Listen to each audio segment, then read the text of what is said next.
It's the first time I do this race, so it's the first time also abroad. Washington, right? Alright, yeah, I'll take that.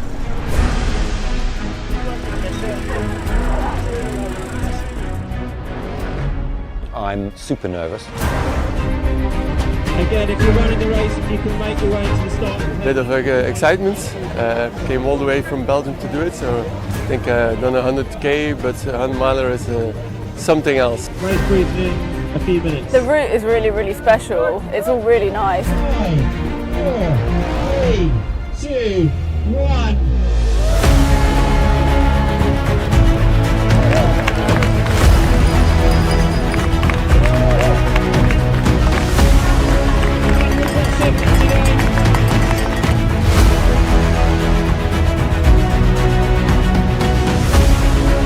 They start here in Winchester, they run 100 miles east to Eastbourne on a trail that's existed for 8,000 years.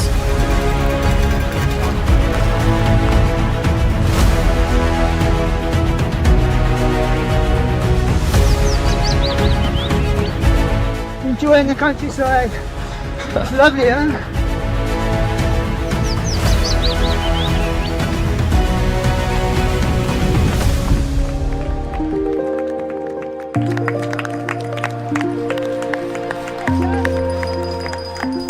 Cup? Yeah. Yeah, No, I'm going to just have a bit of a snack. Any food, mate? No, I'm good, thank you very much. Thanks, Well everyone. done. Thanks, guys. Well done. Well done. We go again.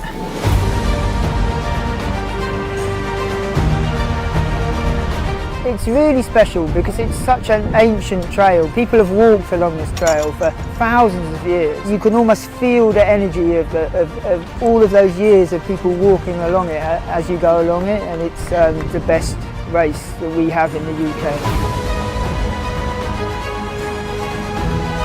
It is different, it's a different vibe, I think, to racing in Europe.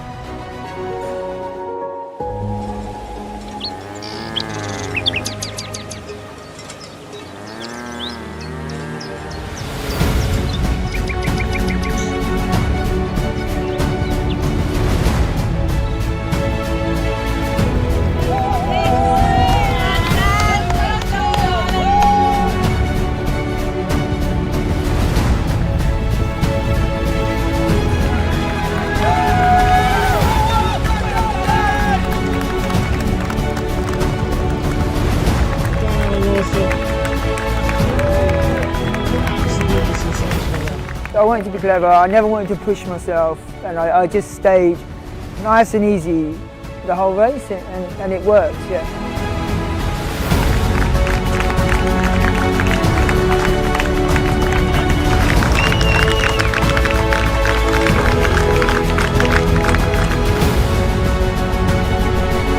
Just over 19 hours, and we're expecting her on the follow cam with Ross pretty soon.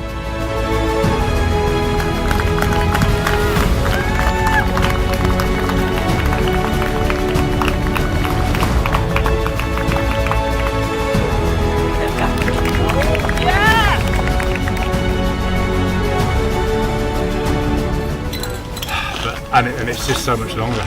Get to like mile 40 thinking, I want to stop.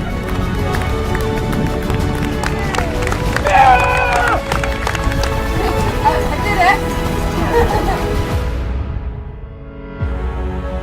it! The atmosphere from local villages, towns as you run through is always really uplifting, whereas in the UK, the atmosphere is built from the community around the race itself, so when the runners come through the checkpoints, they get that.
Hello, a very good morning to you and a huge welcome to the South Downs Way 100. In literally 45 seconds, this iconic race is about to start. 500 runners. I've got an icon here, Robbie Britton. How are you feeling? I'm feeling good, Larry. We've got 40 seconds until they set off on the 14th edition of this fantastic race, and they're going to run straight past us, potentially over us, and up this first hill. And we're going to give you some live coverage throughout the whole day. Yeah, we've got a lot of new 100 milers there. We've got some elite runners. We've got club runners. Everybody has their own reason for running this race, and we'll hopefully bring you a lot of those stories to you. Now, Robbie Britton, he's a very humble guy. 2013 winner? 2013? Yeah. No, I'm not humble though. Cool. People will know me. We better kind of wait till they're going to run past. Yeah, they are going to pass us now.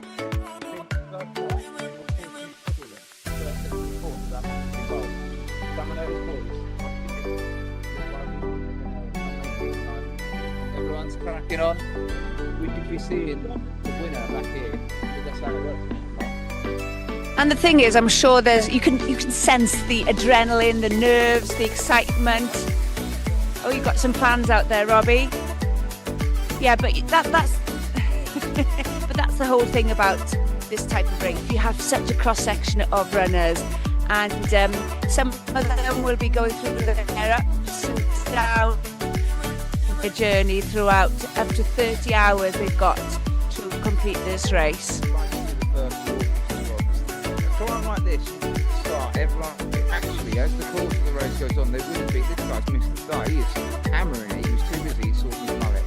But sometimes they run that first climb, but later on in the race they would be hiking. So I always like to see the first hikers kind of actually like, this is the pace I intend to run the race. So I'm not going to go wild on the first climb. That's one of the tips for running 100 miles is getting the pacing right. Sometimes you've got to go slow to go fast, isn't it? Yeah, it's not about going quick to get to the finish line as quick as possible. They're going to come down this way, look, we can see them. We just pan around so we can Robbie, you have a chat with a lot of the elite runners last night. Do you have favourites?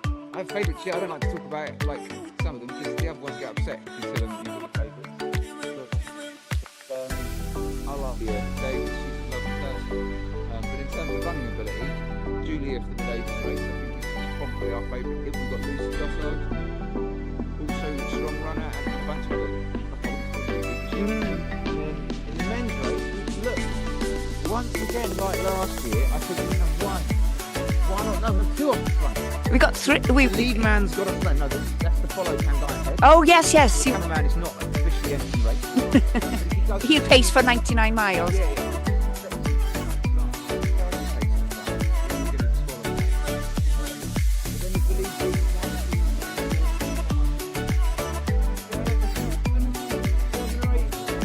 We've got some strong male runners out there as well. Mark Derbyshire as well, certainly one we're going to keep an eye on. Yeah. There'll be a bunch of men who like Mark, and so they're hovering around Mark. And then James has got, I reckon, right, I'm going to go Jeff Cheshire. I'm hoping not Rob Payne, but it could be Rob Payne and Joe Turner, another one of the races. Joe Turner was one of my predictions in the preview, who could be first round. So they're doing a first lap of Matterley Bowl here. Right. And they're going to come back past us. So I don't know if we are going to be able to move a bit closer over there. But they come past us and then they go up round. And I just wanted to say Cheesefoot Head. That's what they run to up next, Cheesefoot Head. We learnt the name of that one. Well done. We've got a few names to remember. We've got up to 30 hours of transmission for you today. So keep with us. If you're up early and make yourself a cup of tea or coffee, whatever takes your fancy, and just join us basically. Talking about the course, it's a fast course, isn't it? It's a runnable course. It's not one of these mountain runs. And Lucy Gossard yesterday, I was talking to her, and she was saying, "You've got to run this race. You know, it's not. There's no kind of walking or power hiking up, kind of a lot of vert here." There is some power hiking. Right. It's not necessarily, as you said before. It's not about how quick I can get up one hill. It's how quick I can cover the whole course. So there's sections of this course where it does get steep, but they're not long climbs like in the Alps. You're not spending an hour going uphill. You're not kind of consistently going uphill for a long time. But there's some decent uphills, and yeah, it's a runnable course for sure. Definitely not your UTMBs, but we've still got like nearly 4,000 meters of elevation over the course of that 100 miles, and we'll see them when they come around the next time here. So even on little climbs like this behind us, you've got to be able to consistently do that. So Lucy, I think she'll be able to hike more than she thinks, and I think runners tell themselves they've got to run a lot of it. But I think we're going to go into what? You took my mic. Oh yeah, we've got to share the microphone now, right? Okay, so we can't cut across each other. But we were talking about so it's all about me now, okay? No, joking, joking. We were talking about Lucy and Julia Davis. She's a very fast runner. You actually coach Julia, and you coach many of the runners out there today. How do you train for something like this? I think with the race like the 100 miles in South Downs Way, it's some people look at the initial block of training beforehand, and there's a lot of runnable stuff. There's a lot of hills that you're moving up and down at a steady effort. But actually, it's the years beforehand as well. So it's building up your distances over a number of years. So, like for example, Julia, she comes from a road marathon cross country background. She's about a 2:37, is she? Marathon? 2:39 for the marathon. And she ran 2:42 a couple of years ago at Palmer Marathon, which is a hilly one. But she's stepped up over like distances over years, 50 miles on the Cornish coastal path, the 100k on the road, the mountain, like longer in the mountains, like for the World Champs in Innsbruck a couple of years ago. But you just got to build up to these distances over time, and just realize as well that even someone like Julia, who's super experienced, is nervous about stepping up in this distance. So it's about being patient. Yeah, and talking about Lucy Gossard, I remember interviewing her, following her on Ironman UK and Ironman Wales. She was such a popular athlete then. She was a pro. She was just loving life, basically. And she's just wonderful to see. And she's loving the step into ultra running as well. And I think she's just trying not to enjoy it too much and be too successful. Because feel that edge, get it. But there is two off the front, and they are legging it. I mean, someone might have told him it's a mile race, because the guy off the front has even though he had company, has said, no, I don't want company. I don't want to be a pair of Wallies off the front. I want to be the Wally off the front. And he's really gone for it. Well, I've seen him. He's just watched, he's looked at his watch rather, and he seems to be obviously having a plan and going off that plan. I hope so. But yeah, is it? I'm sure we'll see him Are we stuck to this throughout the day today?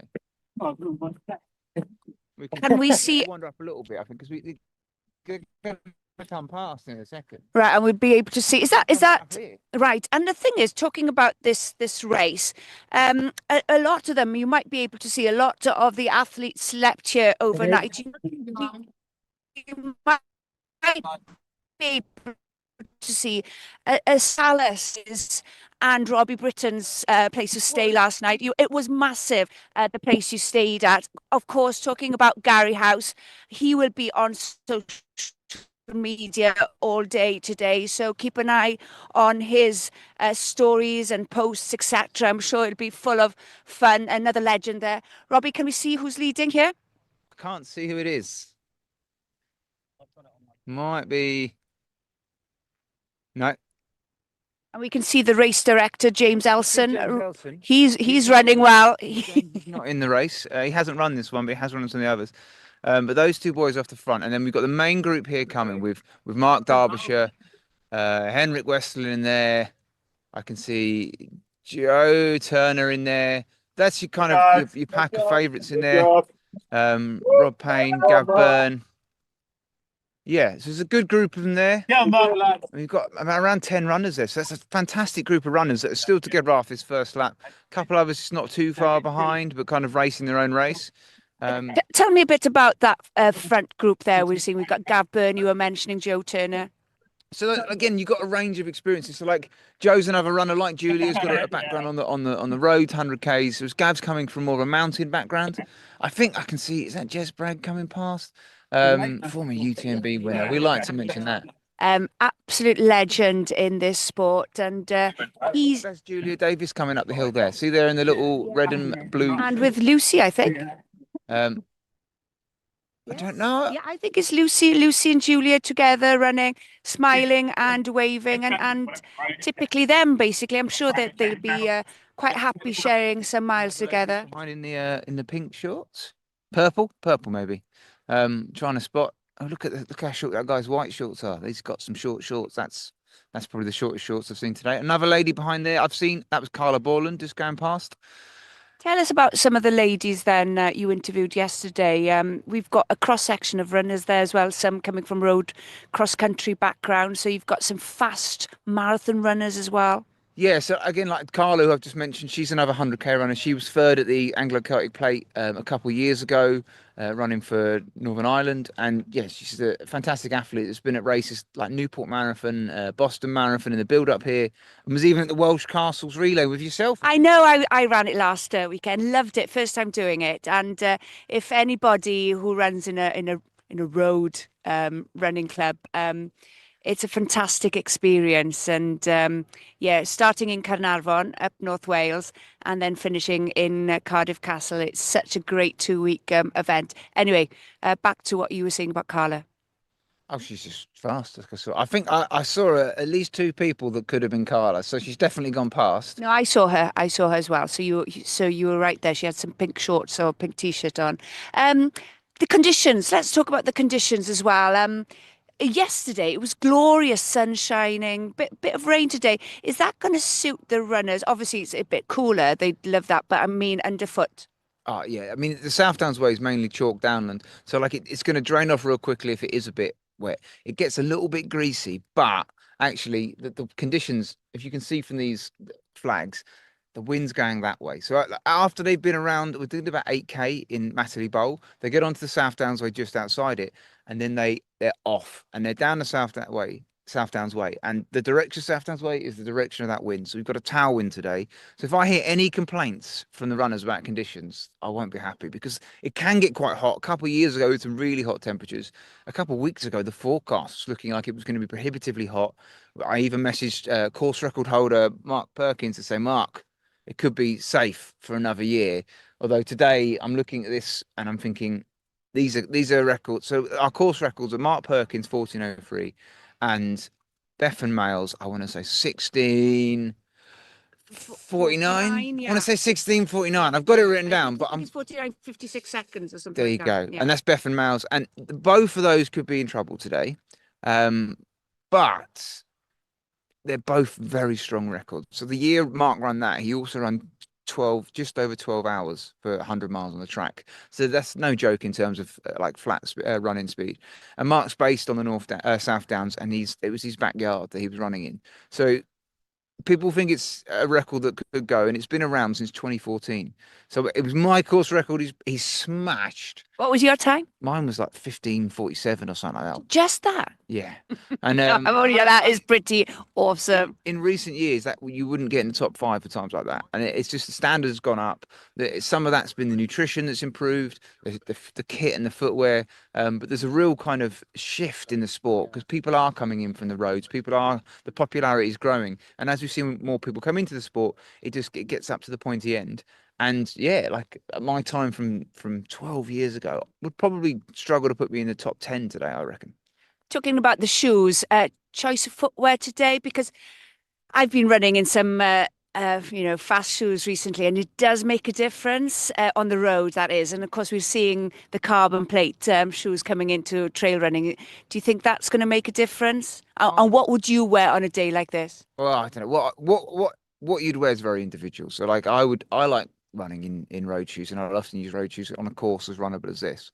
I wore road shoes for the majority of Leadville 100 last year in America.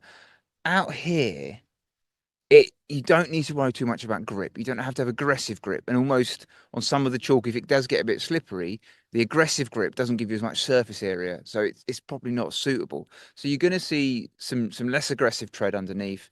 The carbon shoes are coming into trail running. But the most important thing still over the longer distance is the comfort.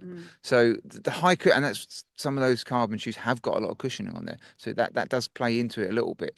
I was keen to kind of see the footwear to see, because I think we will have some road shoe wearers today, or some custom trail shoes that have road shoes had trail soles put on there. But I'd be keen to have a look. I know Julie's wearing the La Sportiva Prodigio, I can't say it, Prodigio Pro. Yeah. That's how it You've sounds. got the trail flies as well out there in the Vates. I saw a few of those speed goats I saw as well. The Nike Ultra Flies on a couple of people. Gav Byrne, he bought a pair 2 days ago. Did he? And I was like, Joe, yeah, that's a great idea, Gav. You should definitely wear those. I'm not a coach of a rival runner, but he's confident to wear. He's got plenty of experience, so I'm sure he 2 days ago. 2 days ago, Gav. If you're watching this afterwards, I hope you're watching it with a smile on your face. The only thing that I worry about with the road shoes, and I went running yesterday with some carbon shoes, and I just happened to run about 50 meters along here, and it's just the support around the ankles. I find that's what worries me. So the road shoes, they've got a higher stack height. So what the thing is that you would have found there is that they're higher stack height but a narrower base. So you are a little bit more less stable. So it's why particular road shoes can be better on the trails, because if you've got a slightly wider base on them, it means you're not quite as wobbly on the ankles. But yeah, if you're at risk of with your ankles rolling a little bit, you don't want to be wearing anything with too kind of narrow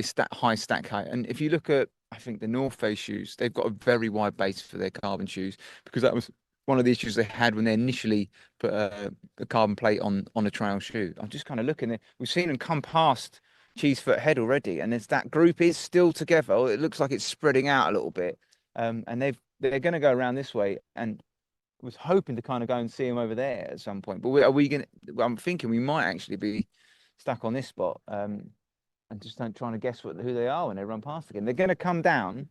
You can see this way.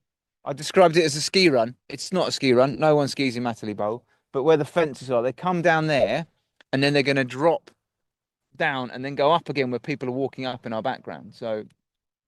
And we've talked about the elite. Let's talk about the first timers as well. The elite first timers. Well, yeah, that's a very, very good point. And you are going to learn a lot on your first 100 milers. Checkpoint time spent there, nutrition, as you mentioned before. Do you change your shoes mid race? Do it's all just little things like that. I recently ran a race and I looked back at my time in checkpoints. I thought I did it unsupported, and I looked at my times at checkpoint, and it all adds up, and you can save just minutes here and there, and it does make a difference in the end. My advice to people at checkpoints is be quick, but don't rush, because the time you spend at checkpoint could be time you're investing in a stronger next section. So if you are really refilling your drinks, taking a little extra snack, cooling yourself down, these are all things that, like, if you know that you get blisters and you need to redo your lube on your feet or change your socks, that's, to me, can be time invested in a strong second half. But then you see people sitting down for a cup of tea. Like, I always got time to thank the volunteers. Yes, that's I think very important. You should be doing that. We've got a wonderful set of volunteers, a big part of the Centurion community here. But if you stop in and you're asking about the kids and one's gone to university, and that's too long, right? If you're finding out information about grandma's like new hip, too long, right? And it's, do you know what? It is so easy to do, especially when you sit down, somebody else is next to you, and you kind of go, how's your day going? Oh, yeah. And then next thing, you've lost 20 minutes, chatting away about family members, etc. That you definitely did that. I can imagine. I would definitely. Well, I do try to make a point, just like you were saying. If I have to stop in a checkpoint, I will do that, obviously, to replenish food and everything. But I don't talk to anybody, because I know if I start talking to somebody, 20 minutes later, I'm still there sharing everything that's happened to me in the last 20 years. So that's one thing I certainly don't do.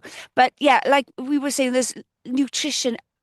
There's this big thing about carbs now, eating like 150 grams an hour. 150 grams an hour. Well, somebody in America I was reading was doing it. Yeah. But a lot of Ironman athletes are doing it, and I don't know how people do that. Obviously, you've got to train the stomach to take as much. 120, I'm hearing a lot of. Yeah. But nutrition. Where do you start with nutrition? Practice. Start practice, yeah. So again, like if someone is thinking about stepping up the nutrition, the research has grown a bit in the last few years. But even you go back to like 1989, there was a paper around Yanis Kouros where they were looking at him running from Sydney to Melbourne, and he was averaging, I think he averaged 120 grams of carbs an hour for the first day, and then 90 grams an hour for 5 days following without sleep. So even back in the 1980s, he was using Greek biscuits dipped in honey and like baklava and stuff. Like he was full on the sweet side of things. But with like in recent years, you had they did like one of the big papers that come out. They're looking at 60, 90, and 120 grams of carbs an hour, and that was over a 6-hour race in Spain. And they showed that the more they were taken on board from mixed, like you use multi-transport carbohydrates and not just as much sugar as possible. But they were taking on they've seen less muscle damage. So it was kind of impacting their legs less over the course of the race. There was an impact on performance. But yeah, cycling's where it's really kind of pushed on, because in cycling you're sat on a bicycle. Your stomach's a lot less stressed and you can ingest a little bit more. The riders at the Tour de France are looking at 120 for more intense moments in the race as a minimum. And you are seeing some people on the bike pushing up to 130. It's not a case of more is always better. I have seen some instances where runners are taking on huge amounts of carbs in training and racing, and actually like down regulating their ability to utilize fats when they're running at their race efforts, having GI issues. So like you might better run faster for longer, but you might spend more time in the bushes. And then we've had other runners. I had a lady running, and she ran a European record for 100k, and Sarah Webster was her name, and she came into the labs and she was taking on 90 grams an hour, and she was only using 60. Yeah. So we said, well, just take 60. And from that point, you can actually then, and Sarah might be out on the course a bit later. I know she lives on the South Coast now. And yeah, it's lower risk of GI issues, and take on food that you're using. And if you're not using it, there's no point putting that extra stress on your stomach. So it's not just a case of more is better. It is a case of practicing it. If you're not around, again, we've got like Sam Amend, who British record holder over 100 miles until recently. Sarah Webster took that last year. This year at Crawley, but she would regularly have 20 to 30 grams of carbs an hour over the course of her races and run these phenomenal results. So it's not always about as much as possible. It's about finding what's right for you and then trying to build on that and seeing if you can increase it a little bit, if it has a positive performance effect, if it doesn't create GI issues. And thankfully here at Centurion, the checkpoints are fantastic. So you've got a wide range of kind of like your normal snacks, like your sandwiches, there's like vegetarian, vegan options, your sweets, your Haribo, some savoury options. And then we've got the likes of Precision Fuel and Hydration on the checkpoints, which is a sponsor of mine. And I got the hat on. Oh, yeah. Oh, gosh, yes. Yeah. And I was trying to be subtle about it. But they've got like the 30. Robbie Britton, subtle. Yeah, no, humble and subtle. Yeah, And an icon. and they've got like their stuff set out. So like the gels are 30 and 90 gram gels. And they're very, very kind of it's a neutral taste. So I know that some of the runners out there on the checkpoints today, and some of the runners will be trying them for the first time. And don't try anything new on race day. But if you're gonna, it's a low risk kind of option for me, because there's a 2-to-1 mix of glucose and fructose, which is about those multi-transportable carbohydrates I mentioned earlier. So your body processes them both a little bit differently, so it can take a little higher load. But if you're going to try something new on race day, I mean, I guess I've done that, and it's years ago. Never ever done it since then. I would recommend you. It was a half marathon as well. I was just desperate and took the gamble, and it did not work. So no, it's not worth it. Basically, what was new that you tried? It was just a gel that I tried. Nah. But anyway, moving forward. So we're saying basically run your own race, your pace, your systems, and stick to that. And it's a good point you say about the carbs. Don't get sucked into all these Instagram messages we keep seeing about people taking 120, 150 or whatever. Do your own race, do your own, stick to your own thoughts and stats and whatever, whatever comes with all that. Just follow your own plan. Which comes to the race itself. Are there places where we are going to see the runners kind of pick up pace? Is it about, do we normally see runners getting faster Yeah. And then dropping off. Do we tend to see runners getting stronger in the second half of this race? Does it, what's the course like? So- As somebody who's run it, I've never raced it, I've never been here. In terms of a 100-mile race, it's less about going faster and more about slowing down less. So that you might see some runners kind of put a surge in, but actually it's a negative split over 100 miles isn't impossible, but it's rarer. And what we're probably going to see, looking at the pace of the group at the front, for the men's and the women's, we're both going off quicker. The victors are going to come out not by. You will see throughout the race there might be some change in the lead, there might be some surges, morning. But what we'll see is the one that kind of ends up at the front, or the two that end up at the front, will be the ones that slow down the least over the, and it's the climbs in the second half that often make a lot of the difference. So the climbs, again, whilst not mountainous, they're going to take a bit of time in the second half. And then when you get to the top of the climbs, there's often like rolling terrain that if you're not moving well, if say you kind of having to walk a bit more, or you've slowed down to 10-minute miles, if someone's running 8-minute miles, then they're going to take 2 minutes out of you every mile. And that's not, for a lot of these runners, that's not quick, but it's quick for the relative to the amount of time they've been on their feet and the competition around them. And that's what it's going to be about. It's not going to be a 6-minute mile that wins this race, unless it comes down to the road section to Eastbourne. It's going to be a absolute solid bunch of consistent 8-minute miles or 7 50-minute miles in the second half of this race. That's going to be the difference. So yeah, it's less about surging. If we see them surging on the climb, it's like a mini Zagama. There's a race in the Basque Country where Fantastic race. they're absolutely either side of the climb. Well, we've got our own Santi Spiritu over there, and it's going to be a little quieter, but Just as exciting for the runners. yeah. Doesn't the support make such a difference? You were talking about the community here in Centurion running.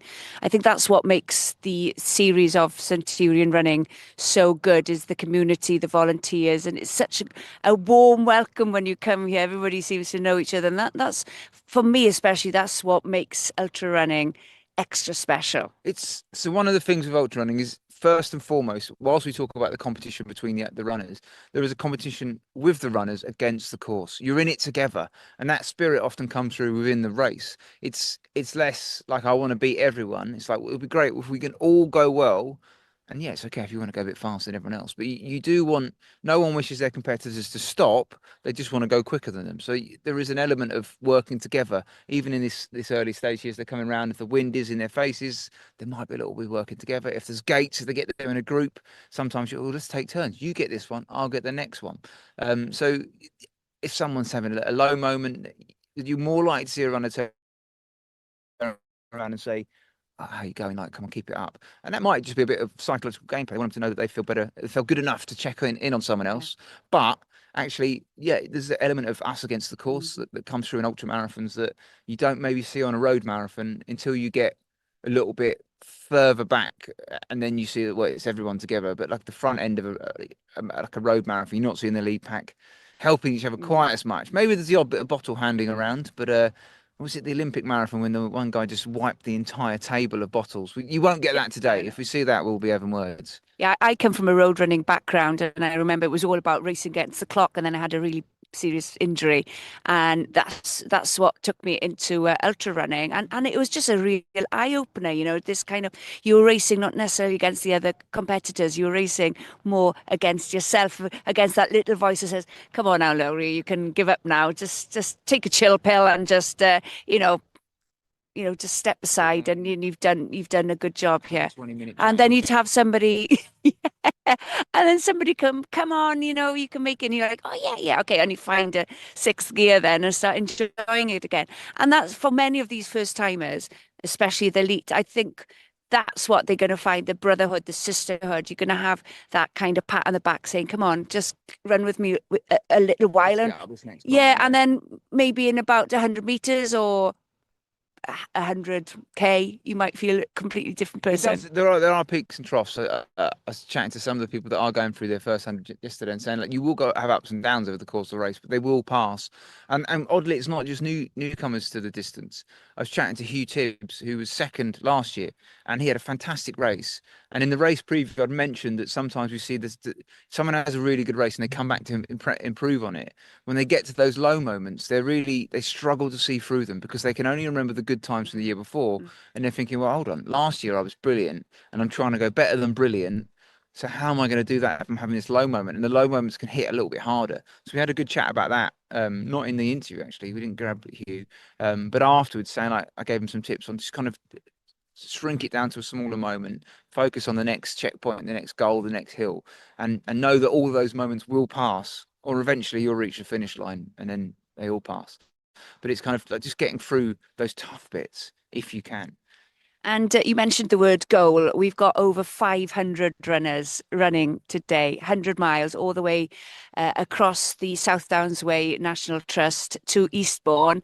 They're going to go, as you mentioned before, peaks and troughs, a roller coaster of emotions, but every one of them will have a different goal. Some of them might be chasing that course record, some might be going like Hugh for a PB, and some might just be going just to finish, just to get in 29 hours, 59 minutes and 59 seconds, just to be able to say, I did it.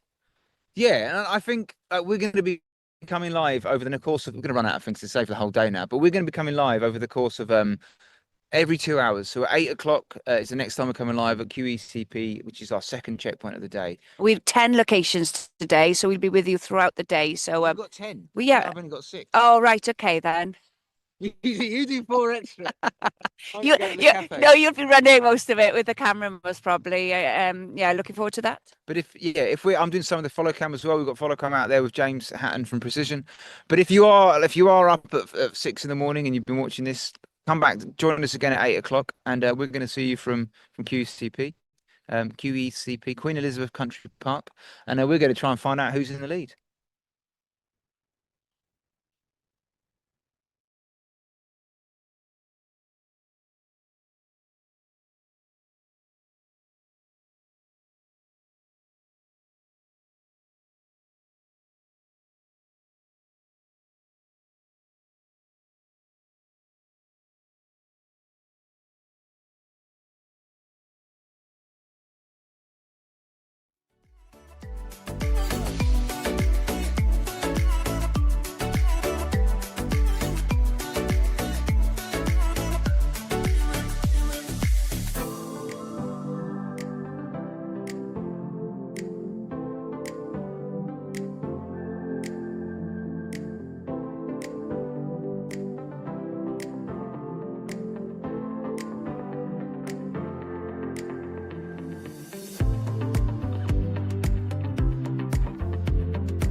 the first time I do this race, so it's the first time also abroad.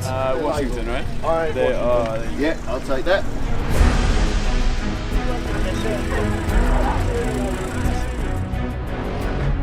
I'm super nervous.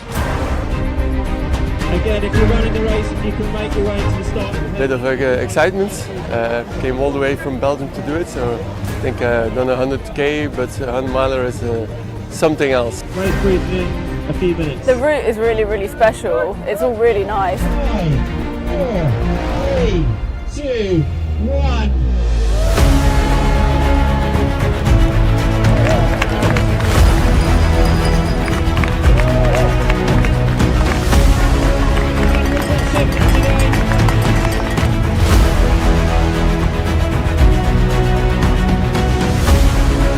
They start here in Winchester, they run 100 miles east to Eastbourne on a trail that's existed for 8,000 years.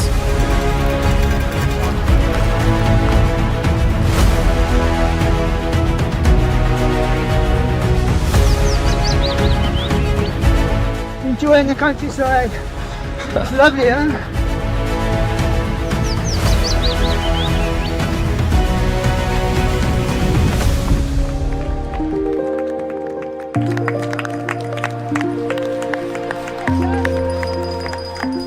Cup. Yeah.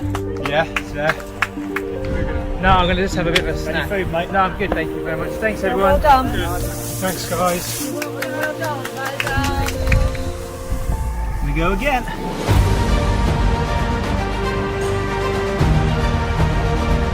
It's really special because it's such an ancient trail. People have walked along this trail for thousands of years. You can almost feel the energy of all of those years of people walking along it as you go along it, and it's the best race that we have in the UK.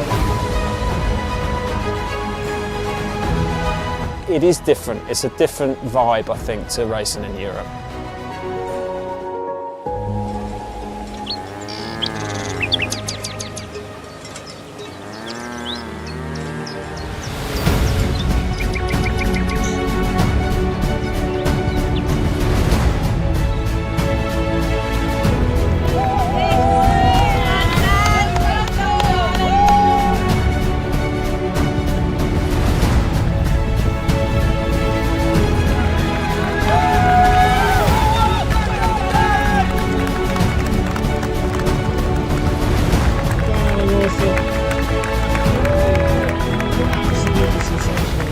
I wanted to be clever, I never wanted to push myself, and I just stayed nice and easy the whole race, and it worked, yeah.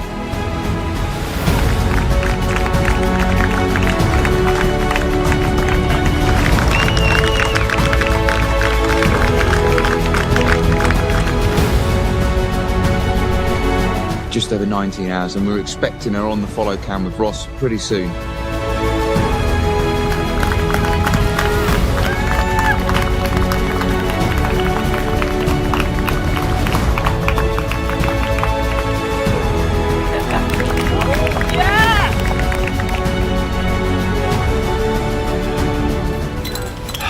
And it's just so much longer.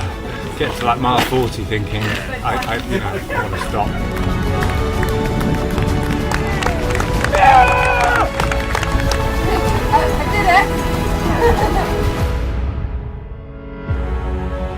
The atmosphere from local villages, towns as you run through is always really uplifting, whereas in the UK, the atmosphere is built from the community around the race itself, so when the runners come through the checkpoints, they get that.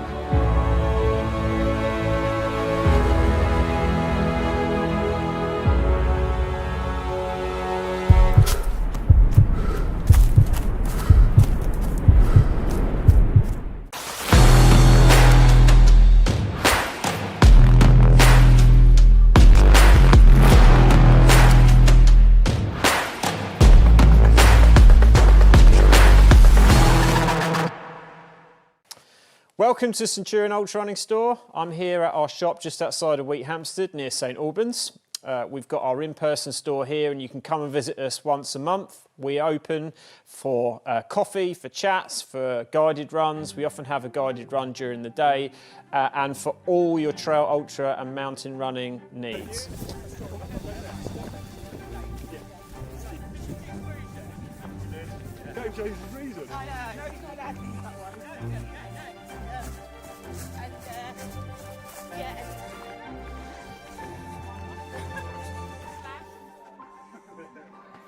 Come in. Welcome back.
Downs Away 100. We're 2.5 hours into the 100-mile race. Over 500 runners started this morning at 5:30. And we're at the first checkpoint, Robbie Britton. Yes, we are at Queen Elizabeth Country Park on this stop of the Gran Canaria World Trail Majors series. And we are waiting for our first runners to come down. I believe there's butts of hills in this area here. It's going to come down here. I've heard from our volunteer on the side on gate duty that this is the best bit of running in the entire course. I don't know if there's some bias there because he's here to hold the gate, but it is some smooth downhill running. We're going to be seeing the runners come down behind us, and we've got. I thought we could do a quick update now. You've got it there, haven't you? Times, and then we're going to show you a highlight reel from this morning. I'm hoping. So right in the women's race, Julia Davis is at the front, but Beacon Hill beaches. Julia Davis got there in 1.5 hours, 1:32, and Lucy Gossage was a minute 10 behind. So that is some close racing with Nicole Frisbee, Helen Newman, and Tina Bergen rounding out the top 5 at that point, which is quite exciting. It is exactly. Together. And also they're two completely different runners as well. So, and it's going to be the first time Julia has done 100-mile. Also, Lucy, even though she's done the longer distances, but she was saying that she's looking forward to this challenge. We have got first runner coming through. This will either be Adrian Coombe or Peter Newman. Adrian was our earlier leader, a French runner who's got a lot of experience on kind of more runnable trails. And he was leading round Matterley Bowl, but the live tracking had Peter Newman ahead at this stage. They were 6 seconds apart at Beacon Hill. So we're going to see this runner coming in out who has got more than a 6-second gap now. Alistair Courtney was one of the other runners ahead around Matterley Bowl, but he was a minute 40 back at the last checkpoint. And then we had a bigger group, which included race favourite Mark Derbyshire, Gav Byrne, Chris Kelly, Hugh Tibbs last year's 2nd place. And then behind that, within a couple of minutes, you had Joe Turner, Jeff Cheshire, Henrik Westerland, Rob Payne, Morgan Glazier, Jez Bragg, and Pete Windross last year's 3rd place. It's about 15th at the first checkpoint.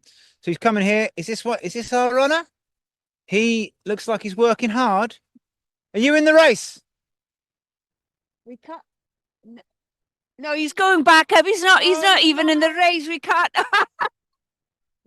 Torment. We've just been telling everybody you're the leader, so you've got to look fast now, okay? Running, no pressure at all. Well, I think he looked like his face was quite red for a man at the first half of a 100-miler. Well, the thing is, we have actually been seeing, because this is a checkpoint where support crews can do their magic, and we have seen a few people run up to go and catch up with their mates or their family members just to support, and it does make a massive difference, doesn't it? I'm unsure of the rules and whether they should be supporting too heavily up at this stage, up on the course on side. I don't want to see anyone getting paced. But weirdly, I think the leader is wearing a similar blue and white outfit. We're going to see when they come through if my memory's good enough, and I'll feel a little bit less embarrassed about, because they were 4 miles away when I last checked, and I was like, yeah, going to be half an hour. But sometimes the tracking can lag, but open tracking are pretty solid. They are pretty solid, the guys there. Peter to come so while we're waiting for Peter to come through, let's go back to 5:30 this morning. There was certainly a buzz in the arena when they all started, and they all left the park. They're making their way towards us now, but let's see how it all went early. Oh no, just kidding. Oh, Robbie Britton, we're going to be like this all day. We've got 30 hours of live transmission for you. Wish me luck, everybody, please. But I think you need to the highlight right now. I think Peter is about 2 miles from the checkpoint. And so maybe it's a mile or a mile and a half from us. So yeah, I'll do this reel from this morning, and we'll see you in 5 minutes, a couple of minutes.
So there you have it, the start of one of the UK's most epic ultra marathons. It's not just about distance, is it? It's about elevation, it's about patience, it's about terrain, it's about nutrition and kind of stubbornness, really. That certainly comes into the And equation. that's just the commentary. So yeah, we've got to be stubborn and stick to what we're talking about.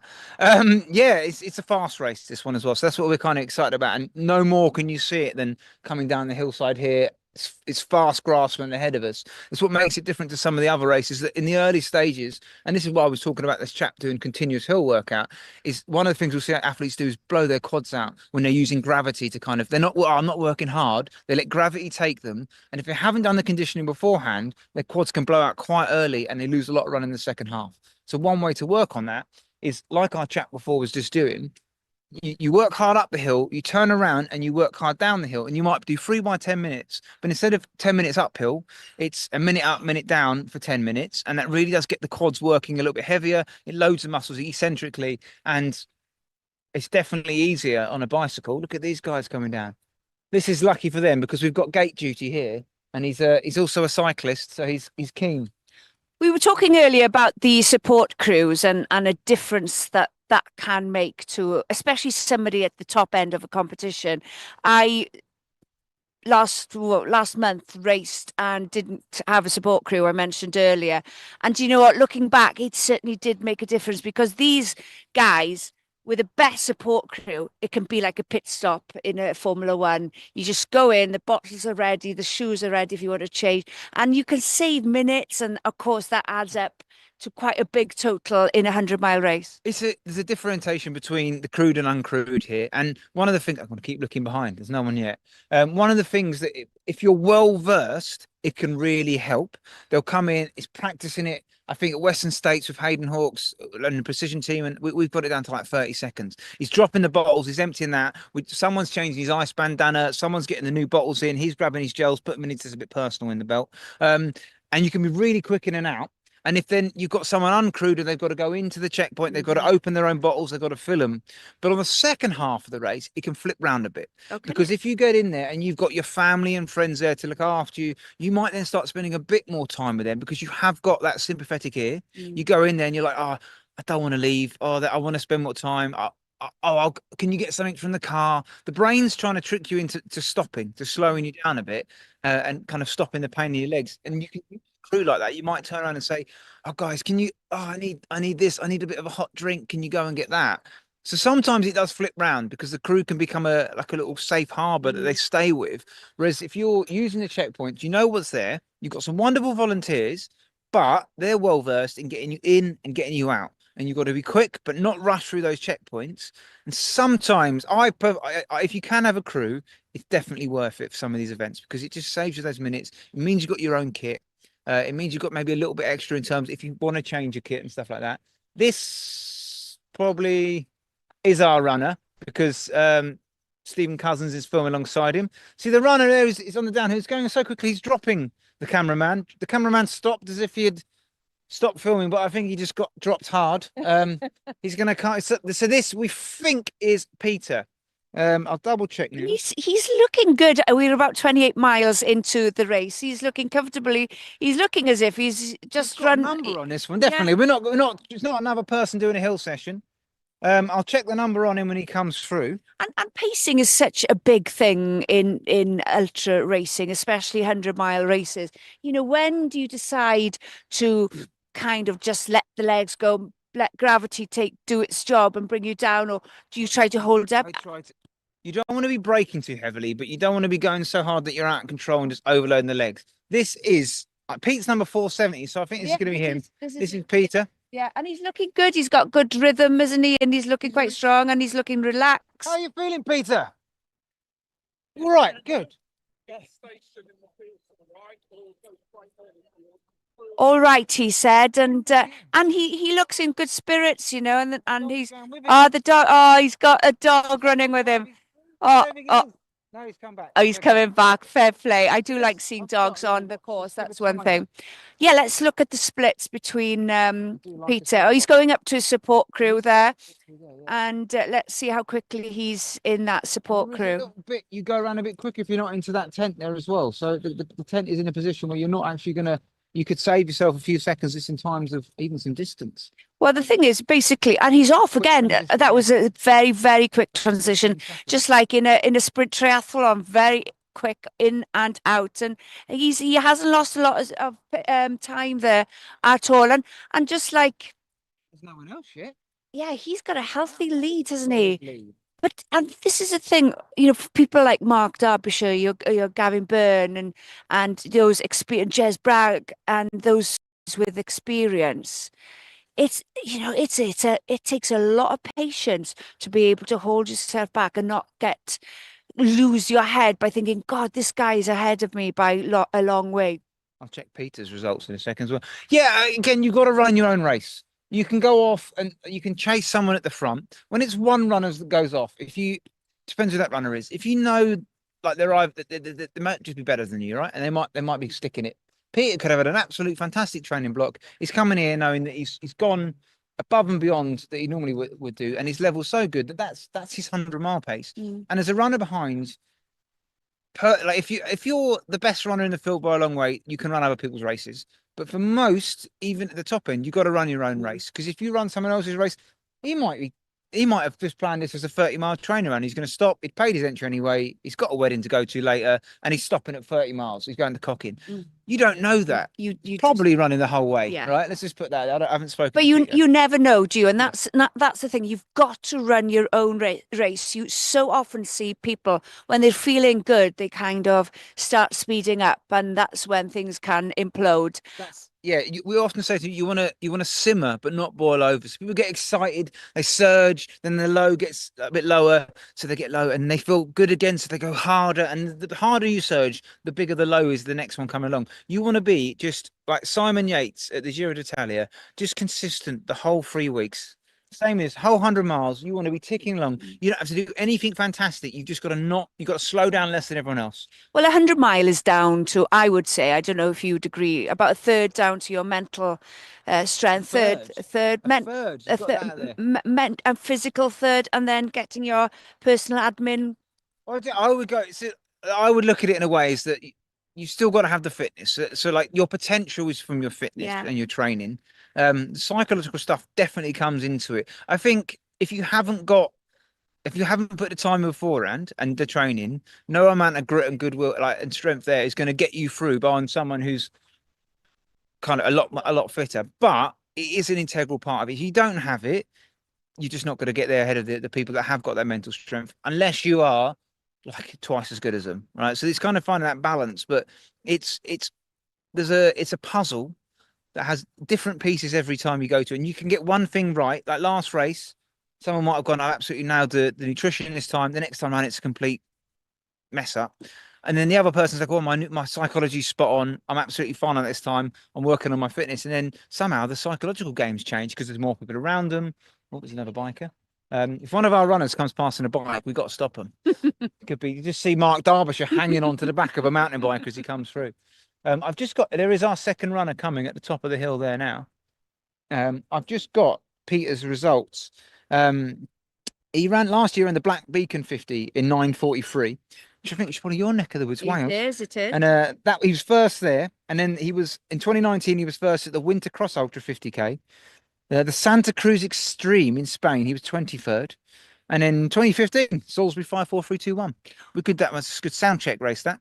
And having the World Trails Majors a part of the South Downs Way 100, I'm sure you're seeing the caliber of runners coming here increasing all the time. The Gran Canaria World Trail Majors has brought this race alongside some iconic races in our sport, like Trans Gran Canaria, Ultra Trail Mount Fuji. You've got Black Canyons in America, Hong Kong 100 earlier this year, the Madeira Ultra, Swiss Canyons just last weekend. Oh, he's fallen over. Oh, that was a hard fall. I might. That's the other. Yeah, Robbie's going to go and check on the runner. And that's the thing about ultra running. Let's see Robbie running up to go and help and find out what's happened there. But that's the whole thing with sport, and especially ultra running. You've got to expect the unexpected. You can be the strongest person out there, but a twist of the ankle or a fall can end a race just like that. Hopefully the runner is feeling okay. He's I don't know what happened. It must have been a slip or something. And it's quite easy to have injuries. And like Robbie was saying earlier, you can be at the peak of your fitness. You can have the strongest psychological mind, but a slip or a fall, or you might miss taking some salt tablets, and then your body just can't keep up with the extremities of running 100 miles. Let's hope that everything is going to be okay. But psychologically, for the other runners, hitting this first checkpoint will be a welcome relief for many. They've nearly a fifth of the way through a 100-mile race. They've got their support teams here waiting. That'll be a massive boost to their confidence. Some of them might be cutting and breaking this race into small chunks. And that's the way of tackling these sort of races. You just cut everything into small chunks, one checkpoint to another, 10 miles at a time. Whatever your mantra, use it to get to the next checkpoint.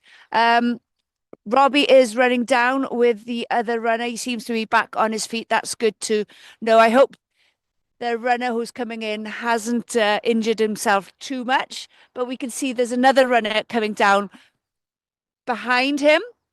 And that's if you feel the grass here, it is quite slippy. The rain has been falling, not heavily, but it's quite humid here, and the grass is quite slippy underfoot. So running down this piece of hill will be quite challenging for many. Let's see Robbie showing his downhill technique.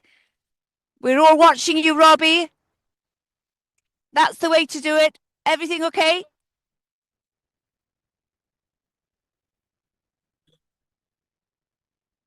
Everything okay? Yeah, it's Adrian, our early leader. Yeah. A little bit of cramp. Oh, cramp Said with he's it. okay, yeah. Well, he's back smiling. He's running quite laboured gait there. He is in the Alpha Flight Freaks. They push you right up onto the front of your feet. So coming down here, that's our trainer. Yeah, he's doing his hill repeats. Blue and white. Yeah, exactly. I did mention they do look as if they're running in the same team. Dire Straits there. He had a bit of cramp. I was like, got closer, and he went down again, and I was like, oh no. But we did mention shoe choice earlier this morning, didn't we? And he's in the Alpha Flies. Maybe the grip isn't great, but comfy. He's gone for cushioning over everything else. I feel less bad about calling him a Wally for going up the front at the start now, because he was absolutely hammering it. And that's what happens in this kind of race. It may feel like you're running at a pace that you can keep up easily, but if you're overexerting your muscles in a way that they can't sustain 23.4 miles, even on the muscles there are already overloaded. Well, it's not an electrolyte issue. It's not a hydration issue or anything like that. So early in the race, he's just bombed the downhills too hard, gone too hard uphill, and he's cramping because of that, I think. Well, he's not. He doesn't seem to have a support crew with him as we're watching him run downhill. He's going towards the checkpoint, so hopefully he'll be able to sort himself out and not lose too much time. I don't know if he's going in the checkpoint though. It looks like he's going round, missing the checkpoint. The next one after this is another few miles off. You're right. Yes, he's carrying on. Is he? He's walking. Well, let's see. We'll keep an eye out on. We've got another runner coming down. Well, who's this one coming in now? They seem to not have fallen over, which is much better for my cardio. This could be Alistair Cartney if it's number 17. Right. Again, he looks like he's not flowing down there. He looks a little tender already. Yes. I wonder how things are. Our cameraman, James Hutton, in his precision gear. Yeah. He looks smooth. He is looking as if he's... Alistair, how are you going? Pretty good? No, looking smooth? He looks like he's about 80 miles in, so that's a good sign. Hopefully they'll watch you back afterwards, after winning. But this is the thing, you never know. I was saying earlier, you've got to expect the unexpected. Some people might look as if they're struggling, and then they'll all of a sudden they. Sometimes you know. Like seeing Adrian run round that first loop I'm trying to and cramp at the top of this climb here. all the time. Alice is an experienced runner. Exactly. He's like the Grand Slam kind of, I think, this year. Oh, I'll get my breath back soon. And what was like running down there? What was the conditions underfoot? Downhill's lovely. Was it? Uphill after a while starts to though? bite. No, it's not slippery at all. No, it's solid. You've got the right shoes on. I've got some half decent grip on my feet.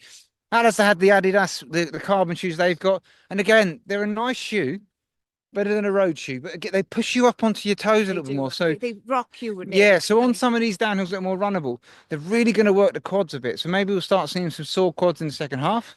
But that's our first three. And they weren't the first three that we were expecting, which is quite interesting. Oh, James Hatton's gone all the way down there. He's got to run back up, isn't he? He's going to regret that. It is. Anna, we've got a group of runners coming down now. So they're working together, I would imagine. You know, in cycling terms, that's our breakaway. Right. And I think this could be our peloton coming up with our Mark Bogacar Derbyshire in the middle. Yeah. And maybe Joe Vingegaard Turner in there. Let's see who's coming. And it does make a difference running together in a group. But I not maybe so much as cycling, where you can draft and make the most of utilizing your advantage in a peloton to add some extra energy and speed and pace and save some muscles. Some of the crewing that's going to come on here, I think. Chris is coming down first, isn't he? It looks like a vegan runner's vest at the front. Oh, that's not him then. We're talking to a couple of support crews here who are waiting for their runners. Yeah, does it make a difference? We were just talking about the peloton and having your running peloton together in inverted commas. Does it make a difference having a group of runners? Because you kind of running to each other's pace and. In terms of physiological drafting, we're not running at pace enough for quicken it. But No, if you talk exactly. about psychological drafting, so it takes a little bit of the pressure off it. You haven't got to think about the task ahead. Like from a psychological point of view, you're kind of relaxed a bit more. As we look in here, we can see some of the runners coming in. We've got at the front, we've got number 20, which is Simon Withers. From Southby runners. There you go. Oh, no, he's got a different club listed here. We've got Joe Turner coming in next. David Green here as well.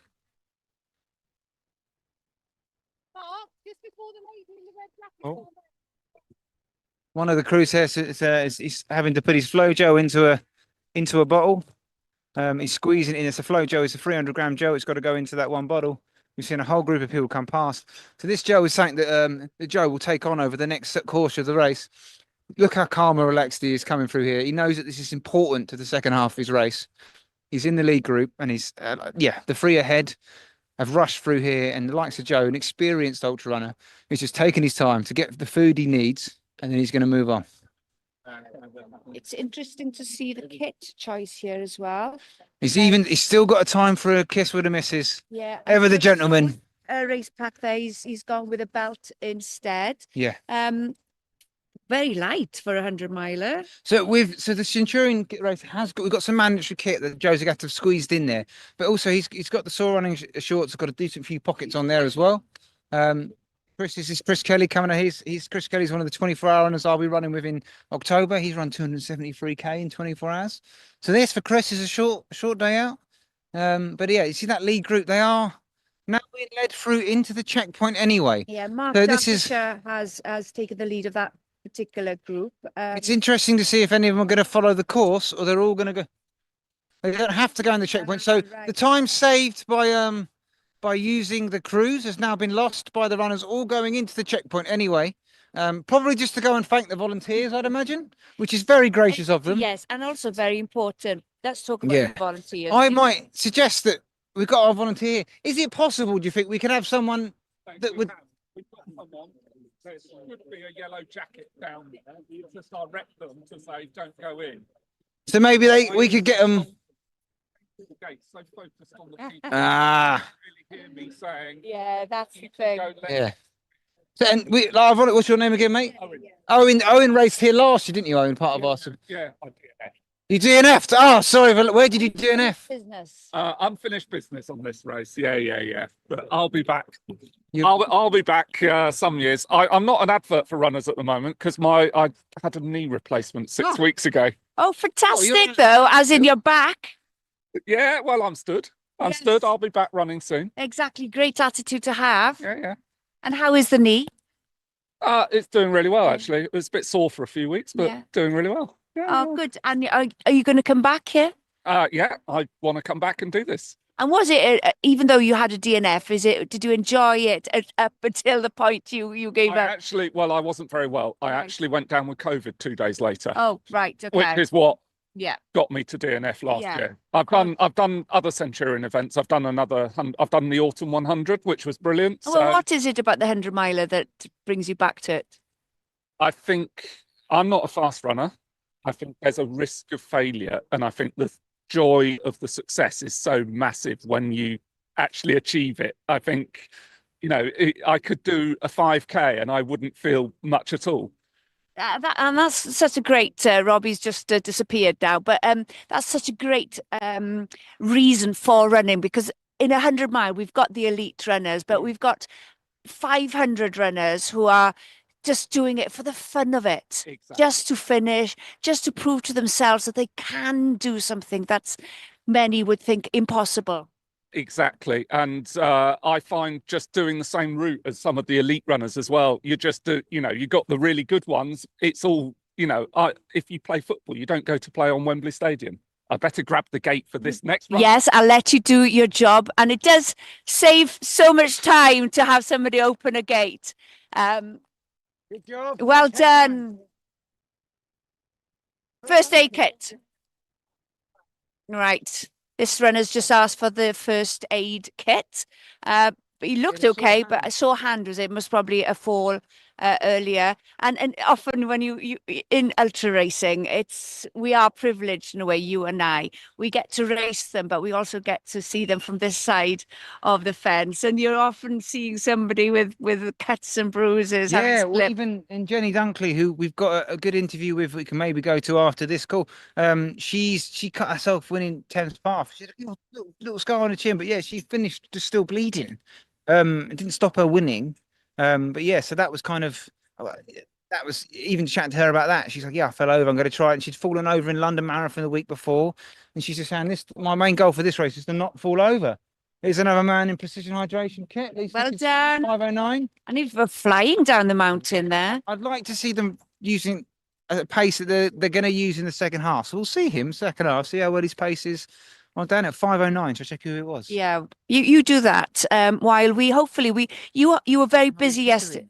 Harry Pickering. Go on, Harry.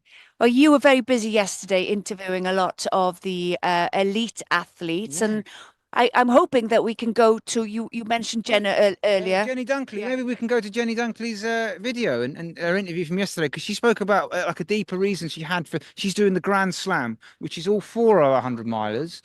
Starting with Thames Path, which she did not long ago, South Downs Way 100, North Downs Way 100, and Autumn 100. And she's also doing our Winter Downs 100, which is unnecessary for the Grand Slam. Seems a bit kind of much when you get to December. You're thinking, one more? And hopefully we've got a good interview. Jenny Dunkley is who we're hoping to see a little video from. I think I got the name right. We've got another runner from our 100 tomorrow. We've got Jenny Dunkley here. Jenny, welcome to Matterley Bowl. Hi, Robbie. It's all right. I'm friendly. Don't worry. Jenny has already won one of our 100 milers this year. Which one of those was that? It was the Thames Path 6 weeks ago. 6 weeks ago, and you're doing the Grand Slam this year. Doing the 4. So we've the Grand Slam at Centurion. It's the Thames Path, the South Downs Way, the North Downs Way, the Autumn 100, and then you've also apparently signed up for the Winter Downs 100 as well. I have signed up for the Winter Downs 100 as well. That one's, that'll be 500, yeah. Do you know that, because all the people who've done the slam in the past are now going to have to come back if you do this? Do the extra 100, it's going to, Oh, And you're actually running it for a special cause as well? Yeah, so my 4-year-old little nephew got diagnosed with a brain tumour last year, and so he's just gone through brain surgery, radiotherapy, and this week he's just had his last chemotherapy. So he's got his boosters in the next 2 weeks, but then he'll be done. So basically I'm doing 520 miles for the 52 children that are diagnosed with that particular type of cancer each year.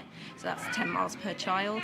So the week before Thames Path, I did London, paced a friend to halfway, and then jogged it in type thing.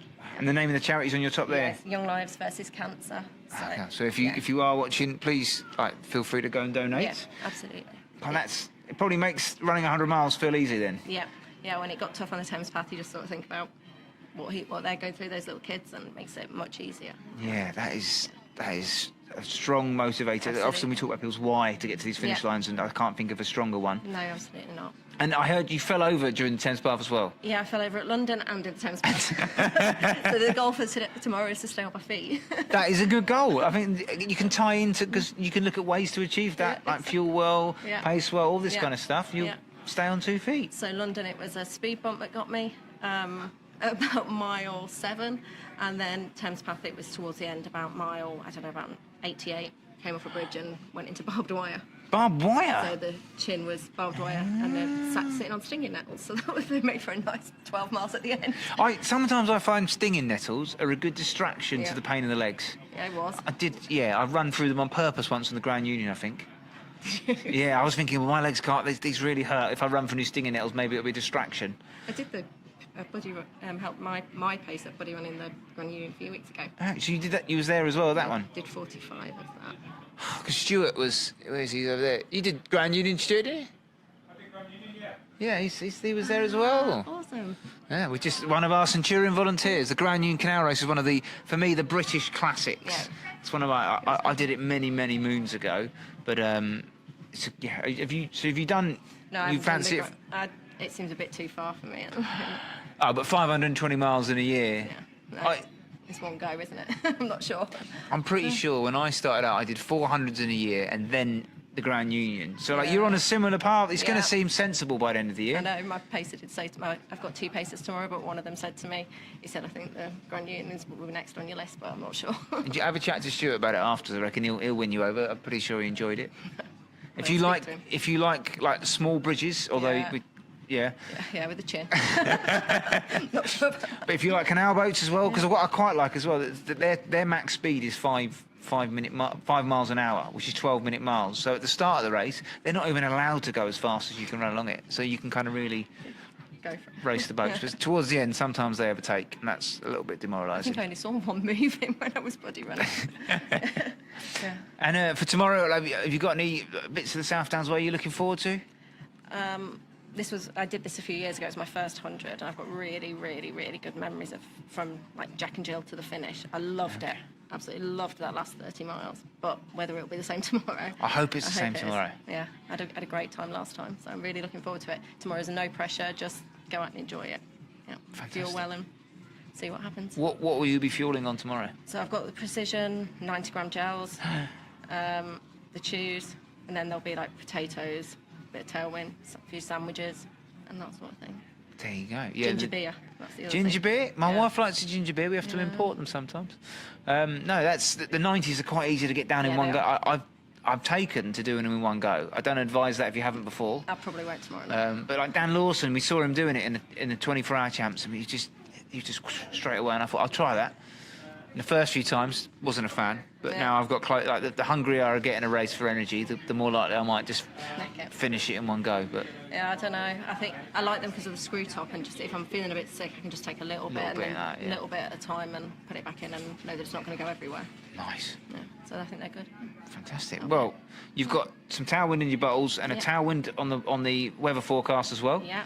So Not over 20, is it? 19, I thought when I looked today. I mean, I personally, I'm hoping for some hot weather, just because I like carnage in the second half. It makes the commentary easier. But it does also make it easier for the smart racers. So Yeah. if it's hot, it's an opportunity. If it's cool, it's good for fast times. Yeah. Fingers crossed it's not too. Have a great race tomorrow, and thanks, thank you for Robin. doing an interview beforehand. Thank you.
Welcome back to the South Downs Way 100 mile. Robbie and I are watching with delight the race progressing. The ladies are coming through, and it's going to be such an exciting 100 miler for them, isn't it? And I think, yeah, you currently can see the battle for the first lady with Julia Davis and Lucy Gossage battling it out neck and neck at 23.4 miles when they come past the QECP checkpoint 2. And Nicole Frisbee's just been passed in third. She's heading towards the checkpoint now. That is a race that I'm very excited to be experiencing. We saw Lucy and Julia meet with their crews here. Very swift, efficient, relaxed changeovers, a bit different to some of the men we saw coming through. A little bit more panicked. They looked a bit more laboured. Julia she was out for like an afternoon jog. And she was. Lucy was using poles, so that's an interesting one. We're seeing a lot more ultra runners using poles now, just like you lot in Europe and on the mountains. You lot in Europe. I'm the idiot without them. No, yeah, it's interesting. Even on the downhills, if you've got the technique, the poles can be really useful for taking some of that load off your quads on the downhills. And they'll still come in handy uphill. And then the way off is often for those athletes, is it worth carrying the whole way?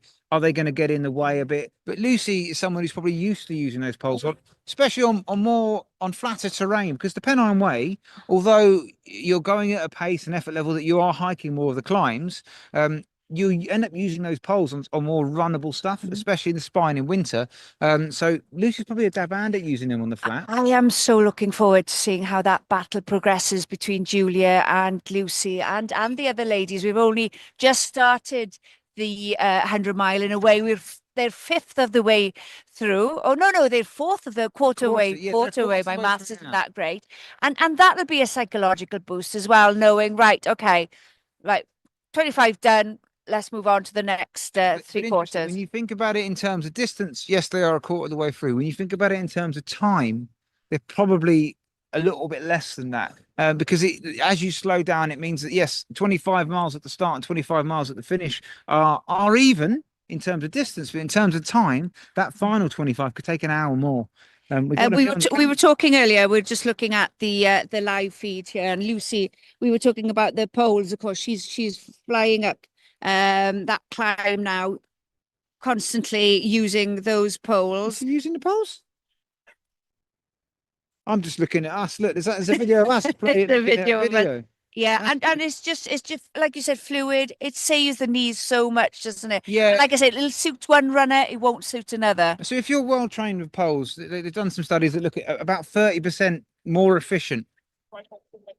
But the thing is, you're either looking at, is it saving my energy from my legs, my muscles, and you're using your arms a bit more. But sometimes people, they use the poles and they actually work a bit too hard as well. But it's finding that balance, because you can go, oh yeah, I feel great, my legs are okay, but there's still a finite amount of energy you've got for this distance. So if you're using more muscles because your arms are being more involved, yes, you can work 30% harder or go 30% easier for the same pace, whichever way you want to look at it. But you're still burning that extra energy just because you're using your arms, not your legs as much. You're still using your legs. You have to kind of find that balance because you need the energy to keep coming in. Let's talk about the ladies. Lucy and Julia at the moment, both battling out at the top of the table in a way. Two very completely different runners, but I'm sure you know Julia as her coach. I've seen Lucy race as a pro triathlete and an Ironman champion. Very, very strong mentally, both of them. Yeah, and they come from different backgrounds for sure. Like Julia's background's like short cross country road marathons. I mean, Lucy would have run a fair few road marathons in her triathlon days as well. So like, she just wouldn't have had to, unless she swam out of her hotel room and then cycle to the start. It should be in some ways a little bit easier because she hasn't had such a laboured start to her run. But they both got, in recent years, Julia's been in the Great Britain team over the mountains, the last world champs in Innsbruck, and on the road at the ACP for England, and then she ran under 7.5 hours, and also in India last year for the world champs. Whereas Lucy's been going to the further end of the spin. She won the spine earlier this year. She'd gone back there with a point to prove to herself, and a fantastic time there at the Spine in very tough conditions this year. Very different to today's conditions. And she's dropped down to 100, never done a 100, and yet Julia is stepping up to the 100. So it'll be interesting to see how they both. She's done like the Lakeland 100, and there was one other 100 in the past, both around 24-hour 100. Yeah, and this is a well under 20-hour. Yeah, and it's a runnable course, isn't it? So it is different. Like Lakeland 100 has got runnable sections, but it's got mountains as well. And again, you're out for 24 hours. Where I think both of those ladies, I'm pretty comfortable to say they're on course record pace, which is Bethan Mouse 16:49. We'll check that to make sure we're right on that. Bethan, if you're listening and we've got it slightly wrong, we can only apologise. But yeah, they're both on course record pace. I would hazard a guess that Nicole Frisbee in third is probably also not far off that record pace. And you know, the women are just getting stronger and better. And I'm not too sure. We'll have to find out how many female runners are racing, but it would be nice to know if we are. Find that out. Yeah, we can find that out. Yeah, and generally we find as the distance goes up, so like around brilliant things like parkrun and seeing a huge influx at the base of our sport in terms of participation, and the gender like it's pretty equal down at that point. Even up to marathons now, we often see a 50-50 split, male and female at the big city marathons. And that does come into the ultra and the trail. The longer you go, the less we see it. So again, a few years ago, we were seeing maybe 10% of some of the big races like UTMB. And a lot of races have got some good initiatives. Oh, here's our fourth lady. She's looking very relaxed coming down. Yes, and everybody looks as if they're enjoying themselves. I was mentioning earlier, psychologically, it must be quite a boost to see, friendly faces, even if you haven't got a support crew. You know, the camaraderie from supporters to the runners, strangers to runners is always quite uplifting. And there's a lot of dogs. So like I like to see dogs run. I do as well. Some people use like heart rate and pace per mile, but other people use dogs per mile as a metric to measure quality of training. And here you've got like along this stretch here, I think there's 4 or 5 dogs per mile here, which is a good amount. Do you know what? I'm missing my dog just seeing all these dogs. You've just got to play with it. The ones, these ones are our dogs for the day as well. We'll just you're a big dog person as well, aren't you? Yes. No, I am. Is it Rosa and Peter. Rosa, that's it. Yes. What's your doggo's name? Nell. Nell. Nell. Well, after Nell McAndrew. Well, no, not really. Okay, just checking. Yeah, let's just make up that. Yeah, Nell McAndrew. No, it's like the name. Pikachu. Pikachu, as in Pokemon. I'm just thinking, you don't look as if you're somebody into Pokemon, but there we are. Yeah, I could be. Well, you could be, yes. I'm into Warhammer. What are you're an icon, you're humble. What else have we already said about you? Let's check. And you're a Pokemon fan. I'm not a Pokemon fan. And you live in Palaces. That was Helen Newman just coming through. She was in 4th. Right. So I'm assuming the one ahead might have been Tina Bergman or Anastasia Hounslow. But they were all within a couple of minutes at Beacon Hill. And that was around 11 miles. So they've done another 11, 12 miles to get to here. So we are, again, the women's race is close. And I think anyone in those top 5 there, and I believe I'm going to go with this is Carla coming from the Running Star. Do you reckon, Tom? Is that Carla? Yeah. All right. No, husband's there. Can we get a video ready, a montage of your chat with Carla ready, because you spoke to her yesterday. Yeah, but last time we did that, we couldn't come back. But yeah, if the team and the crew, Carla's coming through here, it'd be really good to maybe jump to the interview we did with Carla yesterday. Carla ran, she was 3rd at the Anglo-Celtic Plate last year, and she's fantastic runner, runs to Northern Ireland, coached by Dr. Jamie Pugh. And he's one of our Centurion coaches. And the reason you can see that is because she's got a polka dot bib on. Yeah, I can see. Why is that then? Because all our coached athletes have got polka dot bibs, because me and James like cycling. So that's why. And well done, Carla. Always smiling. And she's got her nutrition ready, quick change go to the interview. Of a quick change of food, hydration. Let's see how it works. It does make a difference, doesn't it? She's nice and relaxed. We'll give a bit nosy. How are you feeling, Carla? Yeah, you're looking very relaxed. Oh, that's good. Yeah, been okay. How's the conditions out there? Well, yeah, it's perfect. You carry on doing your stuff, and then we'll just keep on talking. Yeah, pretty good, thank you. Oh, brilliant. Well, Keep going. Keep You're going. doing really well. Get Great on time. the ice. Get on the ice early before you need it. Yeah. See you in a bit. We've got more runners coming through. So if we welcome to Matterley Bowl. Thank you. Thanks very much. How are you feeling for tomorrow's race? Yeah, excited, nervous, but all right. I think a bit nervous, but What are you nervous about? I think like any ultra, something is going to go wrong, and it's trying to figure out what that might be, and then like how I'm going to fix it, basically. But yeah, and I guess it's just a bit unknown, isn't it? Like how your legs are going to feel on the day. But yeah. A little bit, isn't it? But it's that, for me, it's one of the beauties of ultramarathon running, is that something will go wrong. Yeah. And if you've got a good experience and ability to fix it, you're going to have a good day. Yeah, yeah. And I think it'll be a good day anyway. It's going to be beautiful. I love the South Downs. That'll be good. Have you got a favourite part of the South Downs that you're looking forward to seeing? Oh, I like the pig farm. I love these like pigs. They're quite funny. Yeah, I don't know. And I love Firle Beacon. So I feel like, but that's quite close to the finish. So that's one of our live locations. We'll be reporting. We might Okay. see you up there. We'll be there, kind of presenting on the course. But Firle nice. Beacon's one of our locations. Oh, cool. That's nice up there. And how's training gone for this one? Yeah, like it's been fine actually. I feel like I've done lots of races, so I feel like I've not like had. It's not like I've just had this. I feel like I've had quite a lot of other stuff. So it feels like I've not been training exclusively for this. I've just been training. Okay. So yeah. Does that help? It's been all right. Help a little bit, kind of put it a little bit less pressure on it. Yeah, and then I think last week I was like, need to sort my stuff out and, read all the stuff and make a spreadsheet and, yeah. Because last week was Welsh Castles Relay, wasn't it? Yeah, last week was Welsh Castles. And it was amazing. How was that? Yeah, what leg did you have? I did leg 3, which is one of the mountain stages. So it's like undulating for about 9 miles and then it's straight up and then straight down. It's an amazing race, like completely bunkers. You don't get a lot of sleep over the 2 days is the downside, but it's good fun, like really fun.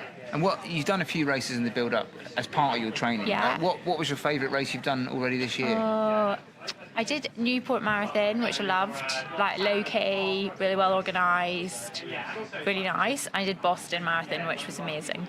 Boston was like probably the best major I've done. How was Heartbreak? Is it Heartbreak Hill? Yeah, so Heartbreak Hill, I was sort of glad they had a sign to say it was Heartbreak Hill, because I otherwise would have been like, is this the hill? Is it not the hill?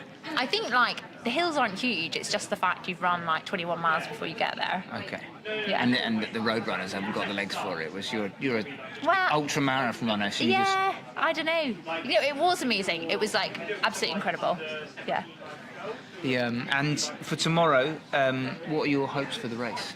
I think that I enjoy it and have a decent leg day. And I have fun, I think. Like, that's the main thing. I'd love it if I was, super competitive, but it's so hard to know if that's going to be the case. It depends on everyone else. So I think I'm just going to focus on eating, drinking, running. That's it. That's the best way with these longer races, is focusing on what you can control, your own race, and it's not until the last 20 miles. If there's a tear up to be had, you can start chasing people, but until then, you've just got to be nice and relaxed. Yeah. What's your nutrition looking like? I know you work with Dr. Jamie Pugh, one of our Centurion coaches. So a bit of carb loading in the last 2 days, mostly like Haribo and rice. So I don't know if I ever want to see a Tang fastic again. And then mostly more 10 basically tomorrow, and then with the odd sandwich or I've got loads of random stuff that if I don't want any gels, I can have something else. What sandwiches are you going for, though? So I have a marmalade sandwich. Marmalade Sandwich and some crumpets with honey. Crumpets with honey. Good. I like the mix there as well. Crumpets, a bit of honey on top. Yeah. I tried stuff of what did I have? The worst one was I did a rice cake with spinach, and that was a terrible decision. I went back to sugar, just jam. Yeah. Someone said that I should, get those mini baby potatoes with salt. Is the other thing, but today I've not had time to do anything with the potatoes. You've got to cook them. The thing with the potatoes, you've got to eat quite a few of them to get the same amount that you'll get out of a gel or a bag of Tang fastic. So and I've got flat Coke. Flat Coke. You've pre-flattened it. pre-flattened it. It's important because you don't want to then just start fizzing it everywhere. Because sometimes they're in the bottles and you have to like squeeze it every now and again to let the gas out. Yeah. Nightmare. Yeah. Okay. I think that's a good. We covered a few good subjects there to get us ready for tomorrow. So have a great race tomorrow. Thank you. And we might see you at Foyle Beacon. Yeah, sounds good. Sounds good.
welcome to Matterley Bowl. Thank you. Thanks very much. How are you feeling?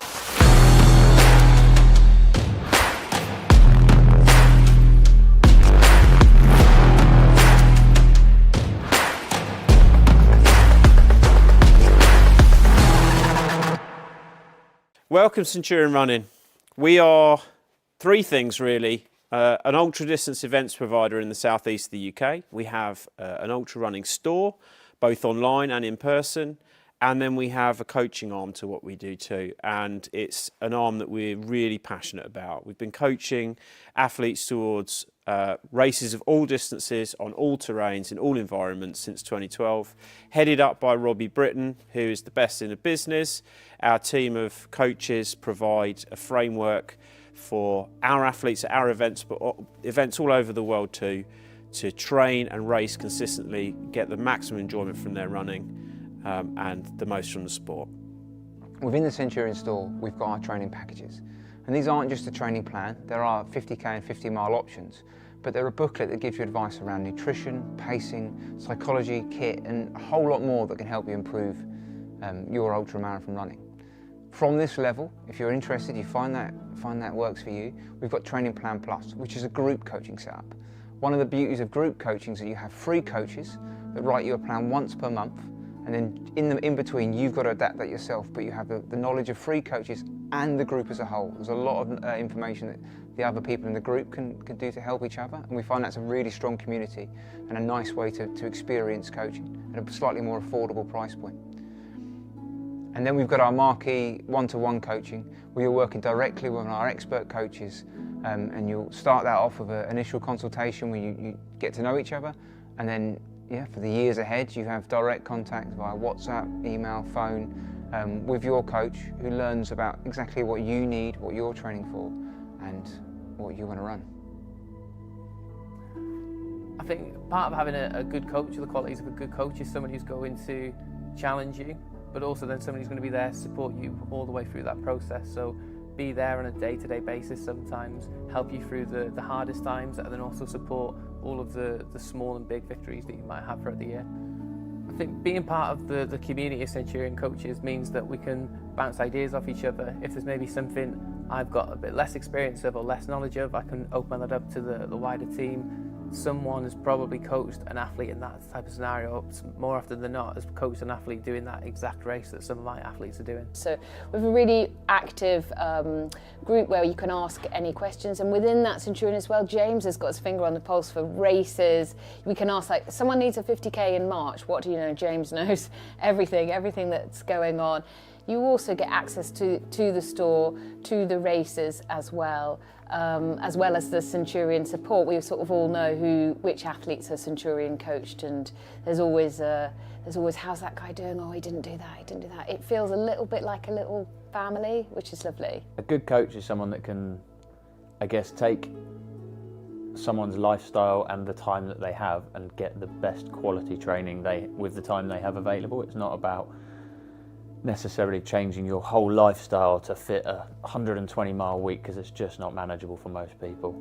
So it's taking the time you do have and just getting quality training to get the best results in your races or goals that you have for running. I absolutely take a huge amount of joy from helping people achieve their goals, be it their first 5k, 10k, getting a PB over a short distance, or finishing a race they never felt they could get to the end of.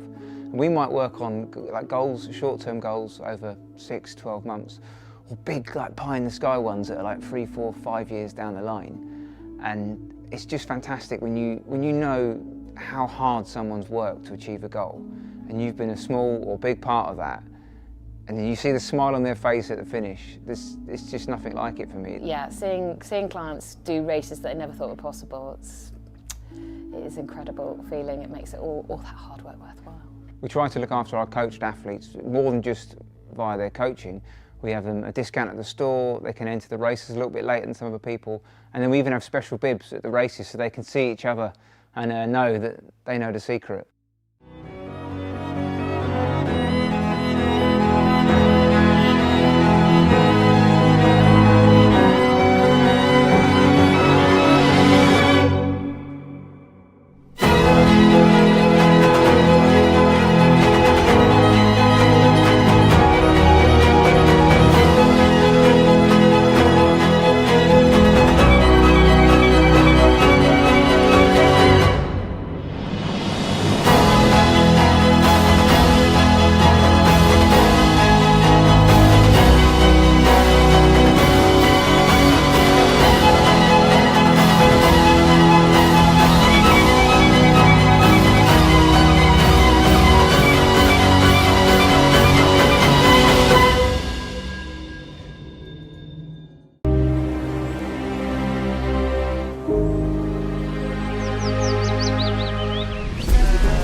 first time I do this race, so it's the first time also abroad.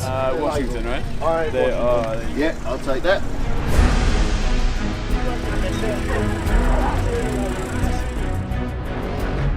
I'm super nervous.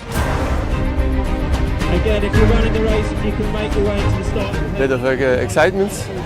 Came all the way from Belgium to do it, so I think done 100k, but 100 miler is something else. Race cruise in a few minutes. The route is really, really special. It's all really nice. 5, 4, 3, 2, 1.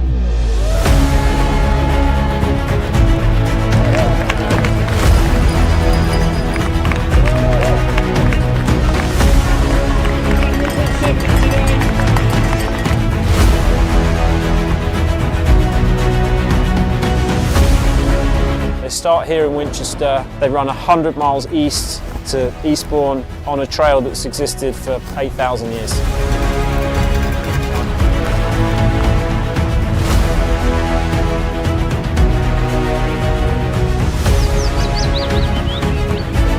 Enjoying the countryside. It's lovely, huh?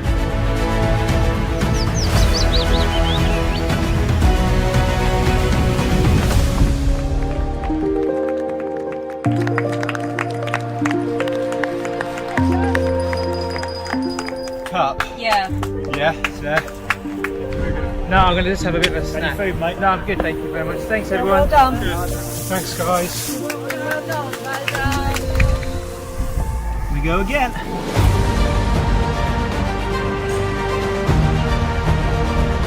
It's really special because it's such an ancient trail. People have walked along this trail for thousands of years. You can almost feel the energy of all of those years of people walking along it as you go along it, and it's the best race that we have in the UK. It is different. It's a different vibe, I think, to racing in Europe.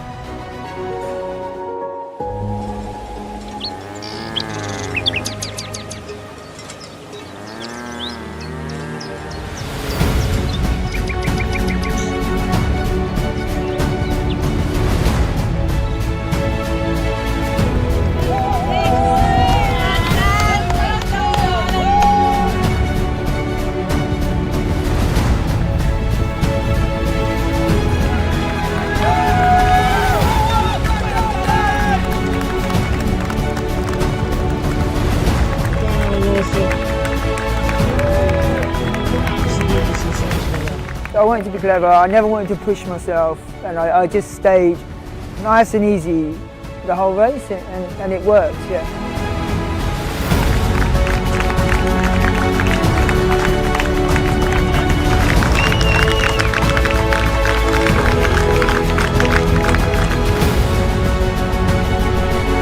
Just over 19 hours, and we're expecting her on the follow cam with Ross pretty soon.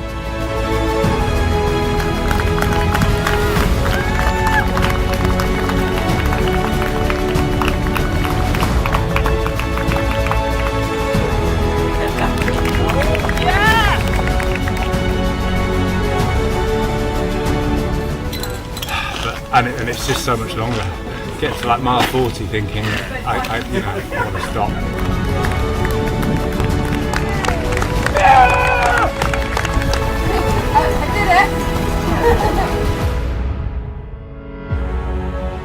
The atmosphere from local villages, towns as you run through is always really uplifting, whereas in the UK, the atmosphere is built from the community around the race itself, so when the runners come through the checkpoints, they get that.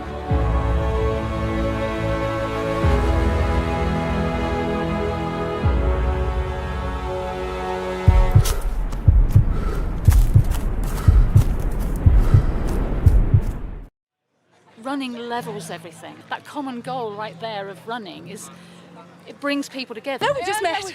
Just met. Friends on the trail. Yes. I think a race like this brings a sort of community together, and we have, very little in common in many cases apart from running. When you run these events, you realise how important the guys who volunteer at the checkpoints are. They'll do everything for you. They'll fill your water, they'll get you food, they give you motivation, they'll give you a little kick when you need it as well. We call it the Centurion army as a bit of a joke, but they kind of come in as a recruit, as a first-time volunteer, and then suddenly, you know, we're here 10 years later with, you know, the ever-present people that are here year in, year out. Well, I started doing this 10 years ago, doing the crewing, and Bridget invited me to come out. I didn't even think that people could run 100 miles.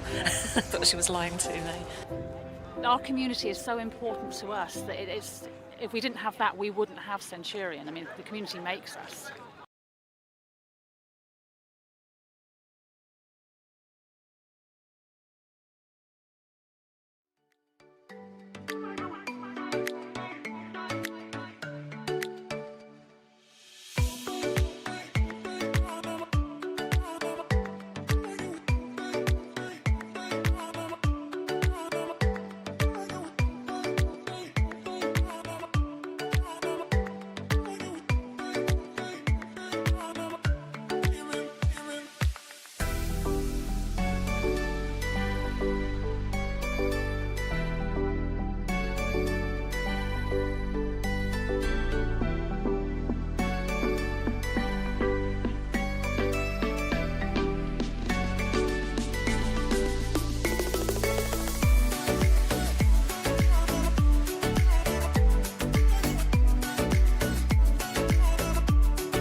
Welcome to Centurion Ultra Running Store. I'm here at our shop just outside of Wheathampstead near St Albans.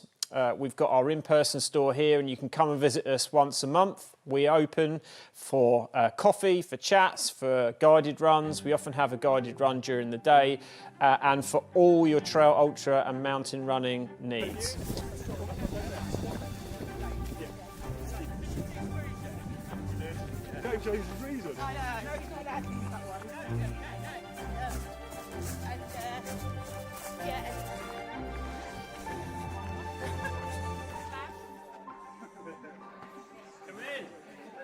Welcome back.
Welcome back. Robbie and I here are at Bignor Hill, 43 miles into the race. The athletes have been running, walking, power hiking, whatever they've been doing for 5.5 hours. I saw one lad kind of rolling down the last hill as well. Oh, yes, you went and saved him. Fair play to you. He had a cramp, didn't he? Cramped a couple times, yeah. Yeah. I just wanted to make sure he wasn't more worse off. So they're nearing halfway.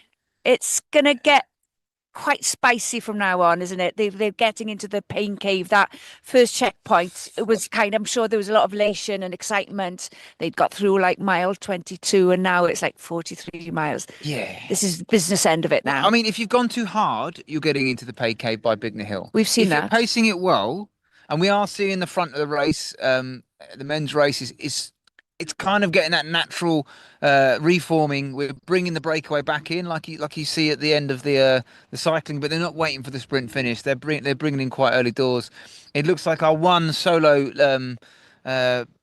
chap out the front is being drawn back in. He's going to get a Combativity award, but we've heard after cocking, Mr. Newman was walking and cramping and shuffling, which is not the kind of movement like you want to be described as around 35 miles into a 100-mile race. So he is still in the lead, but Mark Derbyshire and 3 others behind, including Joe Turner, have closed the gap significantly. And I, for one, expect to see Mark and his little crew come through first. And then behind Mark, we've got another 4 runners, another minute back. So there's 9 runners there within a couple of. Peter's got 10 minutes ahead of them, but I think if you're walking, that's going to get eaten up pretty quickly.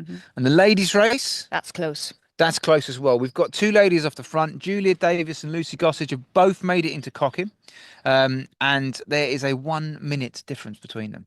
So they are racing hard. They're toe to toe the whole way through.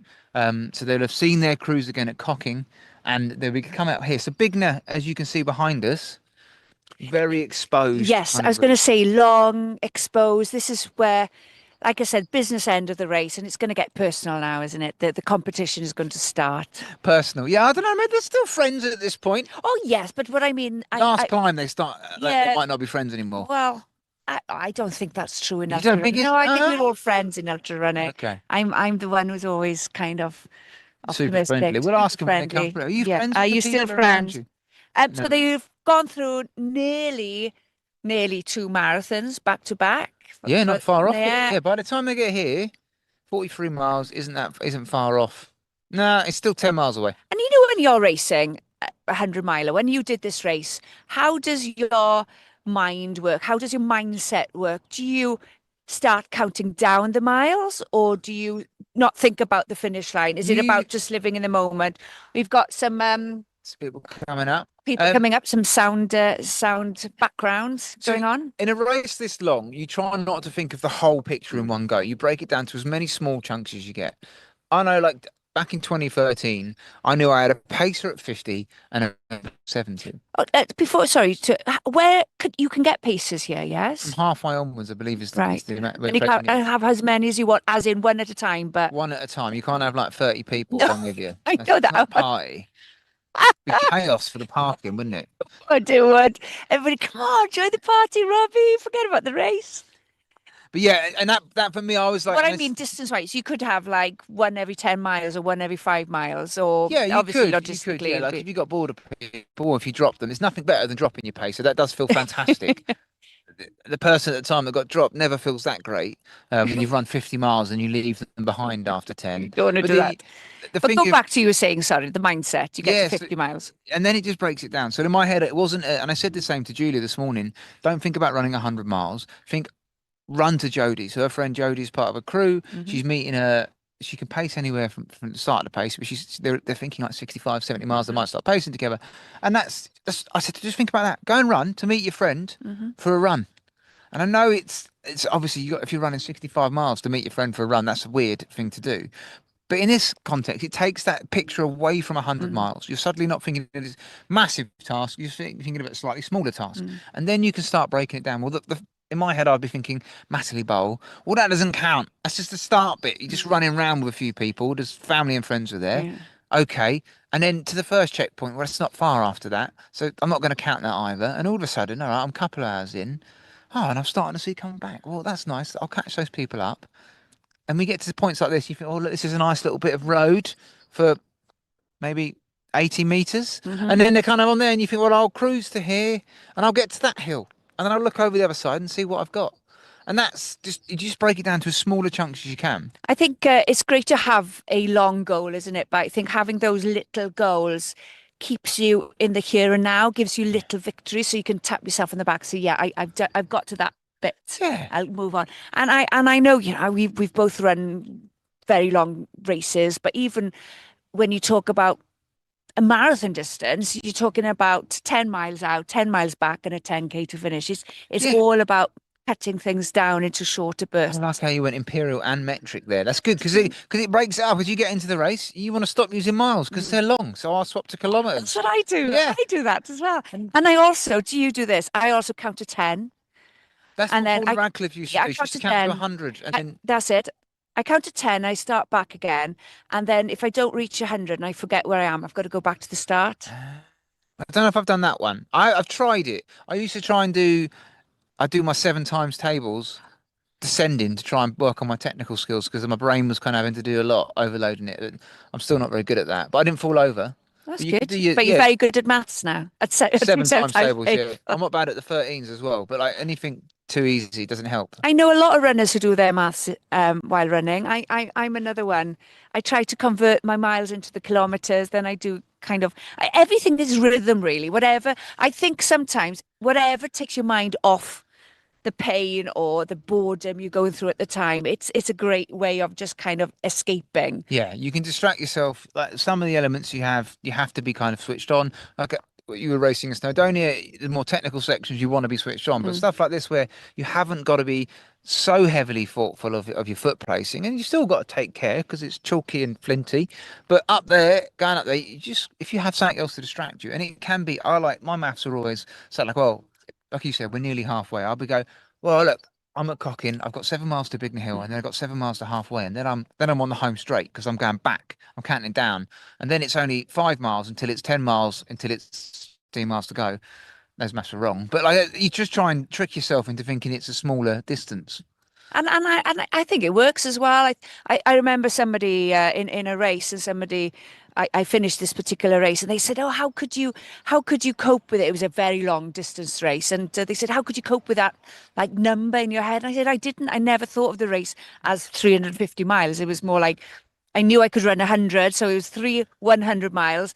With a 50 mile to finish. Point, you just got to get there, and you 50 You miles. just want to get there. It's one foot. I know it's a cliche and it's an overused cliche, but I think it's so true. You know what I'm going to say, don't you? I'm looking forward to this. It's 1 foot after another. 1 foot after another. It's yeah. a marathon, not a sprint. I've got all the cliches, and you've heard them so often, but they were whatever mantra you use.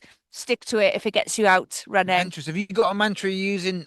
Because I was chatting to a few athletes this week about mantras to get you through, and I was getting them to practice their mantras to go through the tougher moments. Do you have a mantra? I have. I've got a few. Can you share it with us? I've got glory. This was one I used in the Amazon, and I kept falling all the time, literally, physically, and mentally. And it was something my mother told me: glory is not by never falling, but in the way we rise when we do fall. And then my dad gave me a mantra when I went to the Arctic, and that was rest if you must, but do not quit. So every time I felt tired, I thought, right, and I wanted to quit. I thought, well, do I want to quit or am I just tired? And usually it's just I'm a bit tired, so take some food on. You must. That sounds better in a Welsh accent as well. I thought I might play that back. Rest if you must. Yeah, to make it stronger. Yeah. Have you got any mantras? It's weird, like. For me, it's just something that sticks in the head. Like how is it Ben Howard? Keep your head up, keep your heart strong. Oh, I like that. And then, a bit he does after, but like for me, it's like I try. Okay, it's a physical kind of reminder. Keep your head up and keep your heart strong. Well, I mean, yeah, I can't manage my heart health during, but like it just gives me a I know kind what of you mean, it yeah. centers me in what I'm trying to focus on. I keep my head up, I keep my heart going strong, and I just crack on, and then it just gets me into a little rhythm. Sometimes I repeat that to myself. And there's another thing, it's not quite a mantra. One of the things that I have found, and I'm sure you've had this, and many of you watching, and I'm sure a lot of these runners will go through it as well. You know, you get to a point in a race where the mind is saying, oh, what you're doing is ridiculous. Like physically, you shouldn't be doing this. And what on earth? And you're questioning Some your of our runners are there already. yeah, and you're questioning your life choices. And then you think, oh my goodness, my legs are going to kind of stop abruptly now. And then it's windy, isn't it? It's a little windy. And then you go in the direction of yeah, the yeah, They're exactly. floating in it. And that you kind of think, do you know what? Your boundaries or your limits, they don't break, they just bend. And you know, do you know what? I'm going through a bad patch at the moment, but within 10 Ks, I'll feel okay. It's that having that faith as well, that this is just a dip. It's just a little dip. It's not the end of the race. It's just a dip. Live with it, and you'll kind of push yourself out of this little dip. And that's one of the things. So in second place at the moment through cocking in our ladies' race was Lucy Gossage. Mhm. And in the interview we did yesterday with Lucy, she's run and finished and won the Spine. And that's one of those races where there are real kind of dips that kind of go up and down. And you know that when you're travelling for that amount of days in January, through snowdrifts, through bogs, the Pennine Way's famous for bogs, you have to be able to ride those ups and downs and kind of know they're coming through. And it could be good for us to jump to that interview with Lucy before whilst we're waiting for the first runners to come through. So in a minute or so, and Lucy at the moment is working well. I think she's pushing Julia, and Julia looks like, if I had to guess, Julia was running her own race and Lucy's racing her. But I don't know, because you see it like at the checkpoint they came through and Julia was pretty relaxed. She let Lucy go. She's gone back ahead. It'd be interesting to see how that unfolds, but I think we've got Lucy. We have got Lucy. And before we go to Lucy's interview with you earlier, knowing Julia as you do, as a coach of hers, is she the type of runner who'd be threatened and think, oh, right, I need to will she forget her original plan of running her own race? And will she, oh, I know that Lucy's behind me, I better push. Or is she cool and calm in those situations? I would say, if you spoke to Julia before the race about it, she would say it would worry her. But during the race, she's a fierce competitor and very focused on her own race. So I think during the race, she'll calm with it. But it would have been a concern of hers maybe before the race. Okay. Well, let's hear what Lucy Gossage had to say to you, Robbie, yesterday. Here we've got Lucy Gossage, one of our elite runners in the 100-mile race. Yeah. 100-mile South Downs Way 100 tomorrow. Lucy, welcome to Matterley Bowl. How are you finding it? Yeah, it's good. It's nice and sunny, isn't it? I got the train down, cycled over down the track, so yeah. Are you camping tonight? No, I've got a nice hotel. You've got a hotel, but you've got to cycle there. Oh, it's only up the track. Okay, that's fair enough. Not like you do like a bit of cycling. 25 miles away. 25. I did do that for later than I think I've cycled to an event once and slept in a bush before the start, but Yeah, I good wouldn't fun. advise it too often. No, I thought I'd treat myself to a hotel this time. Nice. Okay. And why the South Downs 100? What's drawn you to? Well, it's very last minute. It was about 2.5 weeks ago. What 2.5 weeks ago? What struck you 2.5 weeks ago that made you say, you know what, I fancy the South Downs 100? Do you know what? You'll laugh. But I was digging quite a big hole. There's so much fun stuff going on, and I'd done the lap, and I'd been out in Italy, and I'd just done so much stuff going into the laps, hadn't rested, and I just realised I was getting really tired. But there's so much fun stuff, so I was like, the only thing that will make me rest is a race that scares me, and this is a running race. So I emailed James, I was like, I know it's only 2 weeks away, or 3 weeks, or whatever it was. Any chance? And he said yes. So my main motivation, honest to God, was actually to just kind of rest and get some of this fatigue out. But I have always wanted to do a Centurion race, and actually this has been on my radar ever since I started running, so it's like, I'm really glad to be here. Yeah, so an enforced taper was the main motivator? Yeah. Okay, and how are you feeling now? Has the taper worked, or did you carry on digging the hole? No, I take it like this is a race that scares me. It's a lot, it's not what, it's very runnable. So is that what scares you about this one? It's kind of yeah, like I like the races where you get a lot of hiking. Well, I'm going to have my poles, but I'll still do a bit of hiking, but yeah, I'm scared about the running. There's a fair amount of running in this. There is some decent ones that you can hike up quite well. Yeah, I looked. I'm as looking well. forward to those. It's like guilt-free kind of. Guilt-free hiking. This is the smart way to move at this point. Like, look at those silly ones. I run up them and then I have to lay down at the top often. Yeah, well, who knows? I think this is very different to like stuff I've done before, and that's why it excites me, because I guess running it's like finding different stuff. It's different to triathlon. I don't want to be like as good as I can be. I just want to try different stuff and see what I like, and yeah. So I mean, with your triathlon, so is it 14 Ironman victories? I think, James? Yeah. That's quite a lot, isn't it? Yeah, it's a decent amount. average. That's all right. It's more than most people, I think. I've only ever done one, and I didn't win. Did you win it? No, I was near dead last on the swim and the bike. So was I. Yeah. I was always dead last on the swim. But it was obviously a decent bit of flat speed running at the end of a triathlon normally, I guess. Yeah, do you know, I used to be a decent runner, but used to be. No, I did. Only won the spine this year. Used to be a good That's not really runner. running, is it? I did used to be a decent runner, but I'm not now. Like if I'm breaking a sub 8 minute mile, I'm going quite quick these days. So, but I'm pretty strong. So I just don't know. Yeah, I've got literally. If you said what time you do, I would literally not be able to give you a window. I literally have no idea. But that's sometimes the best way to race it. You go out there and you do your best. You do what's right for that mile, right for that part of the race, and then the time will take care of itself. Yeah, I think I just try to get to 80 miles and see how I feel. 80 miles in fairly good shape, and that's the plan. I was going to say like what's your training been like? But I'm guessing as it started 2.5 weeks ago with a taper. Well, it was quite a refined taper because I had to cram in a bit of actual running. So I've done a lot of hiking. So I was like, it's better to run a marathon that I can actually run just to check I can run the marathon. So you ran a marathon in the build-up in the last 2 few weeks weeks? ago. 2 weeks ago. How was that? Yeah, it was great. I was like 4 times this is going to be bloody hard. But I didn't walk. I ran the whole thing. There you go. And where did you run that? Around where, like, I plus the route, similar elevation profile. I was like, okay, just get a rough feel for what this is going to be like, and then I tapered. Are there any sections of the course you're looking forward to tomorrow in particular, other than the finish? No, so I have biked it. Okay. I biked it in a day and then biked back the next day. I did look up how long that took me.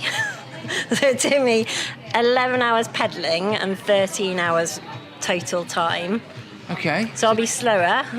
Hopefully not twice as slow, but I'm interested in the percentage slower I'll be. Because I remember sorry, I'm rambling, but go for it. I do remember thinking this is a bloody hard bike ride, but then we're in ultra running. Everyone's like, this is one of the easiest ultras. You know, it's an easy ultra to do. And they say it's relatively flat, whereas when I did it as a bike ride, it was bloody hilly. So, yeah. It's always relative, isn't it? Because it's as hard as you want to make it. Some of these races, the flatter ones, it's up to you how hard. You just want to dig those holes, don't you? I feel like you're a fan of digging holes. Like, yeah, I do. You considered construction, like archaeology. There's a good hole digging profession. Medicine, yeah. But like on the bike, the gates are a bit of a struggle. You can't. How's your bunny hopping? Oh no, can't do that. No. There's probably a lot of hiking. Yeah. So I suppose it would be easier. You won't have a bike to carry up the hills. No, you won't. You won't. Yeah, and you won't get the free wheel down, I guess. But hey ho, it comes and goes, doesn't it? Yeah. Well, I don't want to take up too much of your time on this evening before because the kids' race is starting. Oh, nice. Bro. Another 10 minutes. Oh, mega. I like to try and guess which one's going to win. How far's the kids' race? There's a 1 mile race and a 5k race. Oh, So we're covering 1 mile. Oh, there'll be some blow-ups in that, won't there? Always is. It's wonderful to watch. Some life lessons in there for some of those kids. Like after 200 metres, and they're like, I didn't really realise how far a mile was. Yeah. Anyway, I'm looking forward to it. So it'll be good. So thanks for having me. Brilliant. Have a great race. Thanks. And hopefully we can use this footage tomorrow when you're smiling on the camera. We'll pan back to now. Go, where's the hill to hike? Well, that was Lucy Gossage, and look who is coming through now. What timing. Mark Derbyshire is actually leading, but he's got company. Hiya, you two. How are you feeling? How you going, Mark? All right. You're looking good. You got some sun cream on? Nice. Back to 50 That odd. was David Green and Mark Derbyshire at the front, in living their best life, getting ready to jog along. Do you know what? They looked so fresh, didn't they? Just Mark look. looks smooth, didn't he? Yeah, they do look smooth. They've got that long exposed climb now up there. And how much of an advantage is it that the two of them are running together now? Yeah, Mark's having. You can hear him having. If you've got a camera, he's going to avoid you. But if you're just running a trail race with him, he's going to chat away all the way up this climb. And I imagine he will try and talk the legs off of David. And the trick there is to ask an open-ended question. Don't ask like easy question to ask. Get to the bottom of a tough climb and go, "What was your childhood like?" Right. And then you I was born in 1974. Yeah, just kind of, oh, how did you feel about that? And then you just let them just use extra oxygen going up the climb. Yeah, But Mark's exactly. an experienced man. He'll be using that tactic now. All those mind games. Yeah, just kind of checking in on some really deep philosophical questions that David would have to use extra brain sugar and oxygen. I Maybe don't that worked know out as well. David, but I know Mark is he's such an amazing runner and very humble with it as well. And what I love about it is that he isn't somebody who will come to a race stripped in sponsored gear or anything. He just wears what's comfortable, what he likes, and he just goes literally at his own pace. You know, it like Lucy was saying in the interview, she's got no idea what the pace she's going to hold for the next 50 miles or so that's left. She's just going out to enjoy it, and that's what you see with Mark as well. Yeah, he's in our Centurion Ultra Team vest there. He's just chilling. I think this might be Joe Turn coming on as well. I think it is. I Give him think a he's split. coming He's in. going to get a split when he comes through that. But that's a lucky boy. And you know, it's very close. How are they doing course record wise? I think there's 8 men under the course record. So and the wind is, we can feel it heavily behind them. Let's see if Joe's had to open the gate on his own here, but he is looking good. Hey Joe, that way. Well done. How are you feeling, Joe? Good work, Matt. 2 minutes behind the two of them. You can see up the climb there. Looking good, bud. Keep it up. Oh, sorry, I shouted that down the audio. Apologies, the audience. Might just be my mum. But yeah, no, that's Joe Turner coming through. And we have got an interview with Joe as well. Actually, we could use that in a minute if we've got a gap. We might have more runners coming though, so maybe that we'll play that for you guys as we kind of finish down on this segment.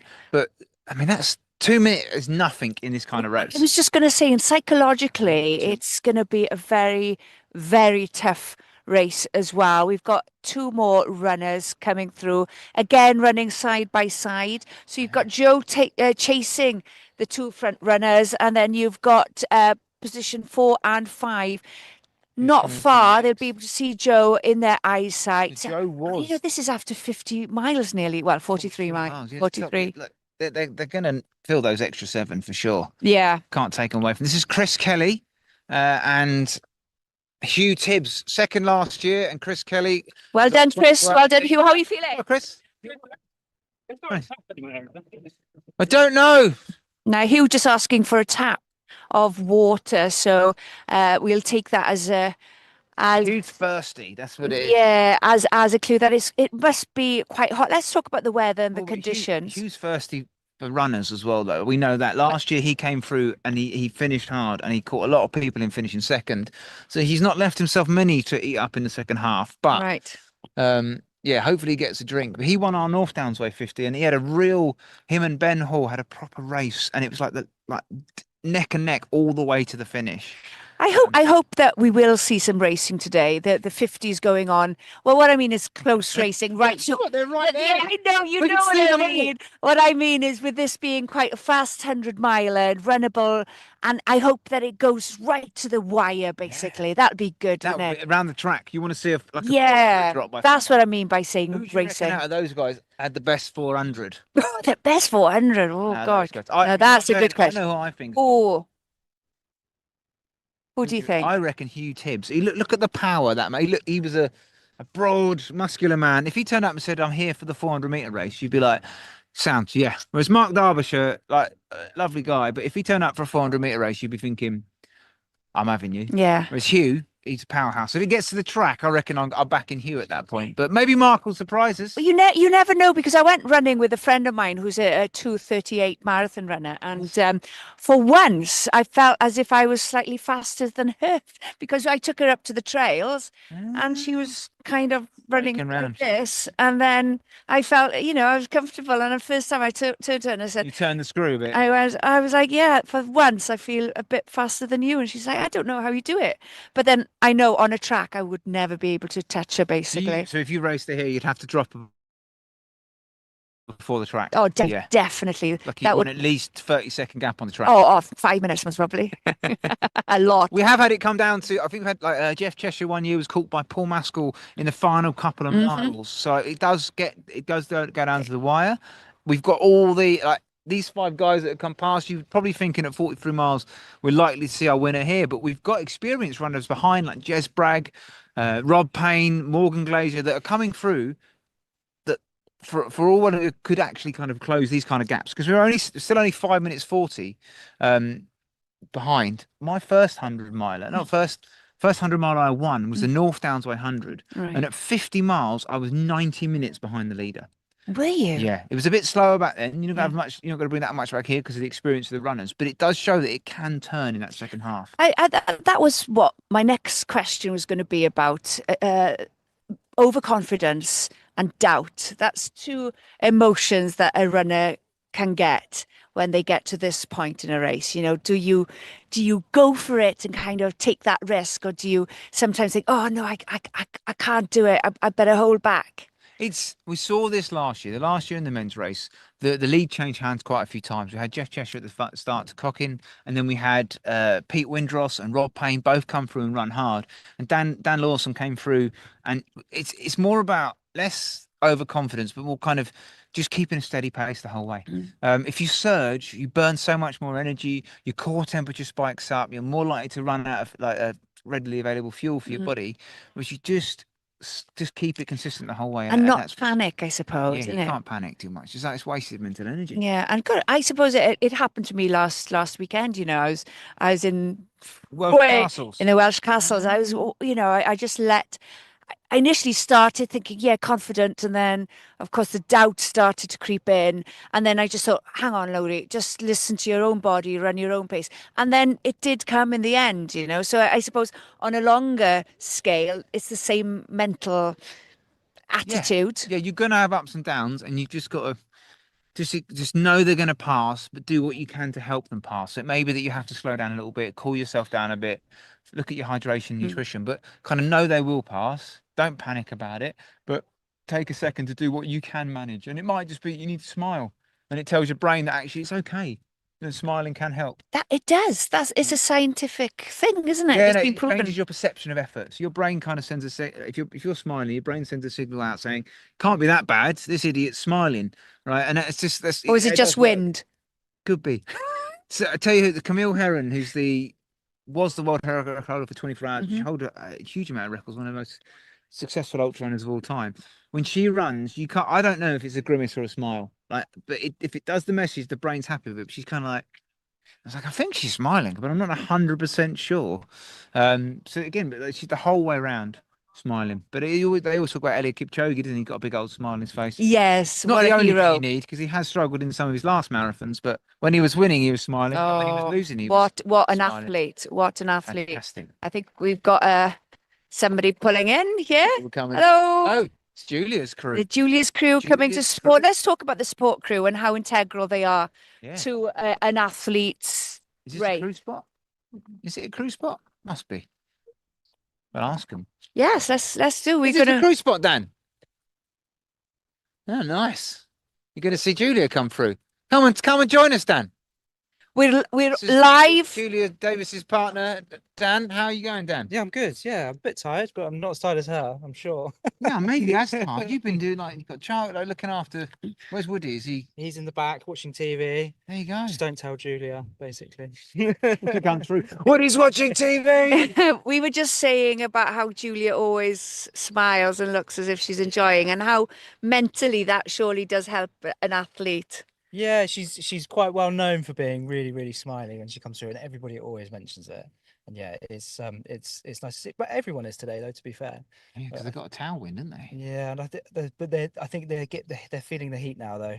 The ice is starting to come out with everybody. So yeah, it's going to get interesting, I think, from now. And how much, sorry, Robbie, how much pressure do you feel as support crew when you kind of see your athletes and also your partner come in and you're like, sometimes you just want to give her a coach, but then you also know, right, get out of checkpoint, just keep going. I think you just go into like you just get in the zone, don't you? Really, and you just do what you're told.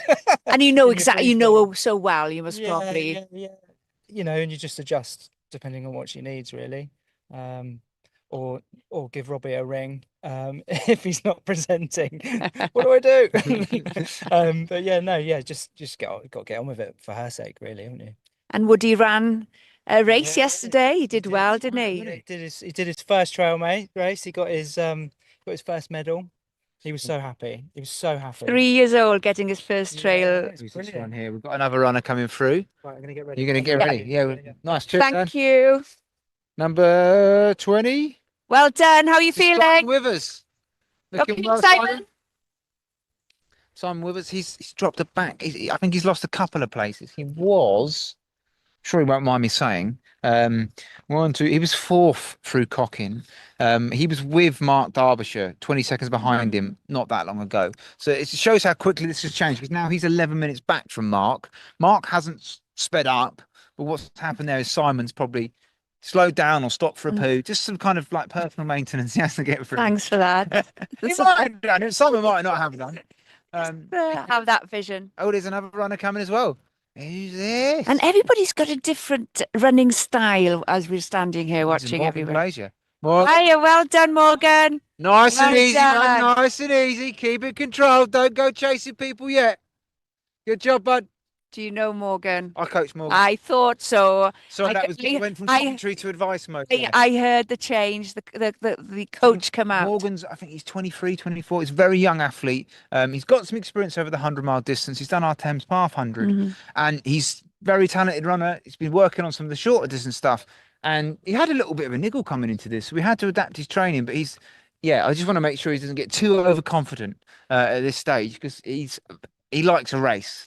And like he's already kicking on. I could see before, but now the van's in the way. But he's looks quite warm. But again, he had the ice bandana on. He's doing his work with that stuff. His mum's crewing him. His mum Anna's crewing him. So they've been through. They've practiced it all. Have they? Yeah. She was nervous yesterday, saying, "What if I miss a checkpoint?" It's like, no, it's okay. They can get through. Like 2 years ago, Tim Bradley, when he won. He was getting crewed by one of our volunteers here, Stuart Secker, and Stuart, because of traffic and logistics, missed one of the checkpoints. It's a hot day, and Tim was like, well, I've just got to use the other checkpoint, get through, look after myself. And yeah, it's fine. It's always the athlete's responsibility in the day. The crew are always trying their best, aren't they? So yes, just hopefully Morgan's seeing his mum soon. I was going to say, with a 100-mile race, when you come to this point, you can't win a race at this point, but you can lose a race, can't you? That's a good clue. I like that one. Yeah, no, definitely at this stage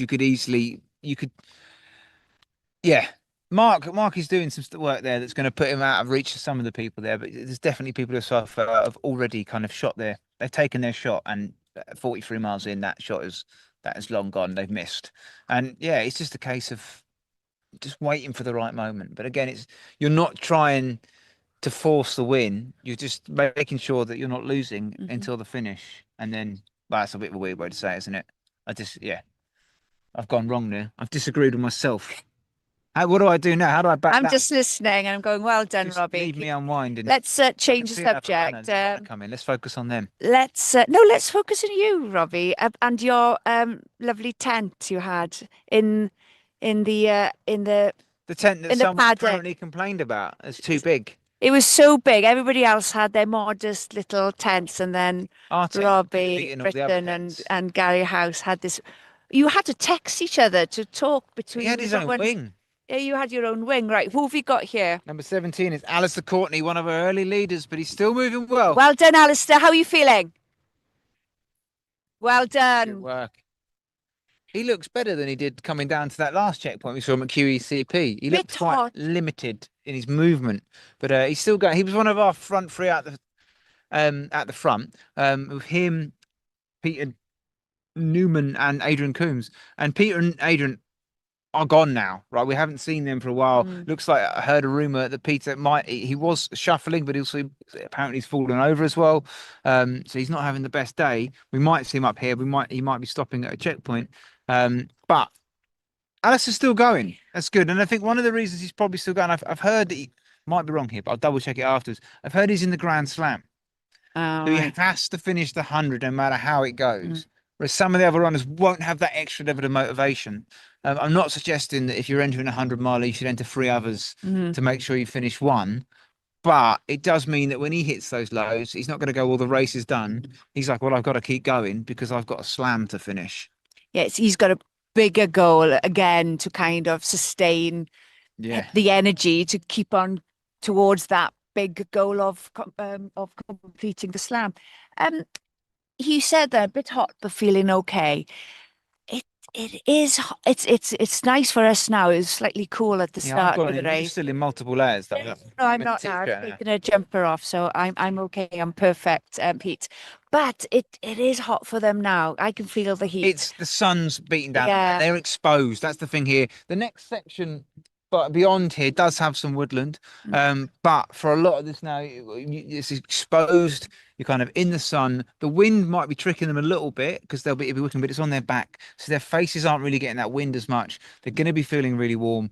Their core temperatures might be okay because the wind behind might be cooling them. Some of them you could see their little triangular bandanas on. They're filled with ice, and even you've got Dan's got over here. He's got an ice cooler. It's a nice fancy ice cooler that he's going to be hopefully filling up the ice bandana of Julia, and that just sits on your back and just cools you down. And someone asked earlier, was the humidity? And when it's really humid, I don't think it's too humid today, but when it might have been in the earlier parts of the day, might get humid this afternoon. When it's humid, you lose the ability for your body to have evaporative cooling. So like when we get too hot, our body starts sweating, sweat sits on our skin, it warms up from the heat in us and then gets wicked away, more sweat comes along.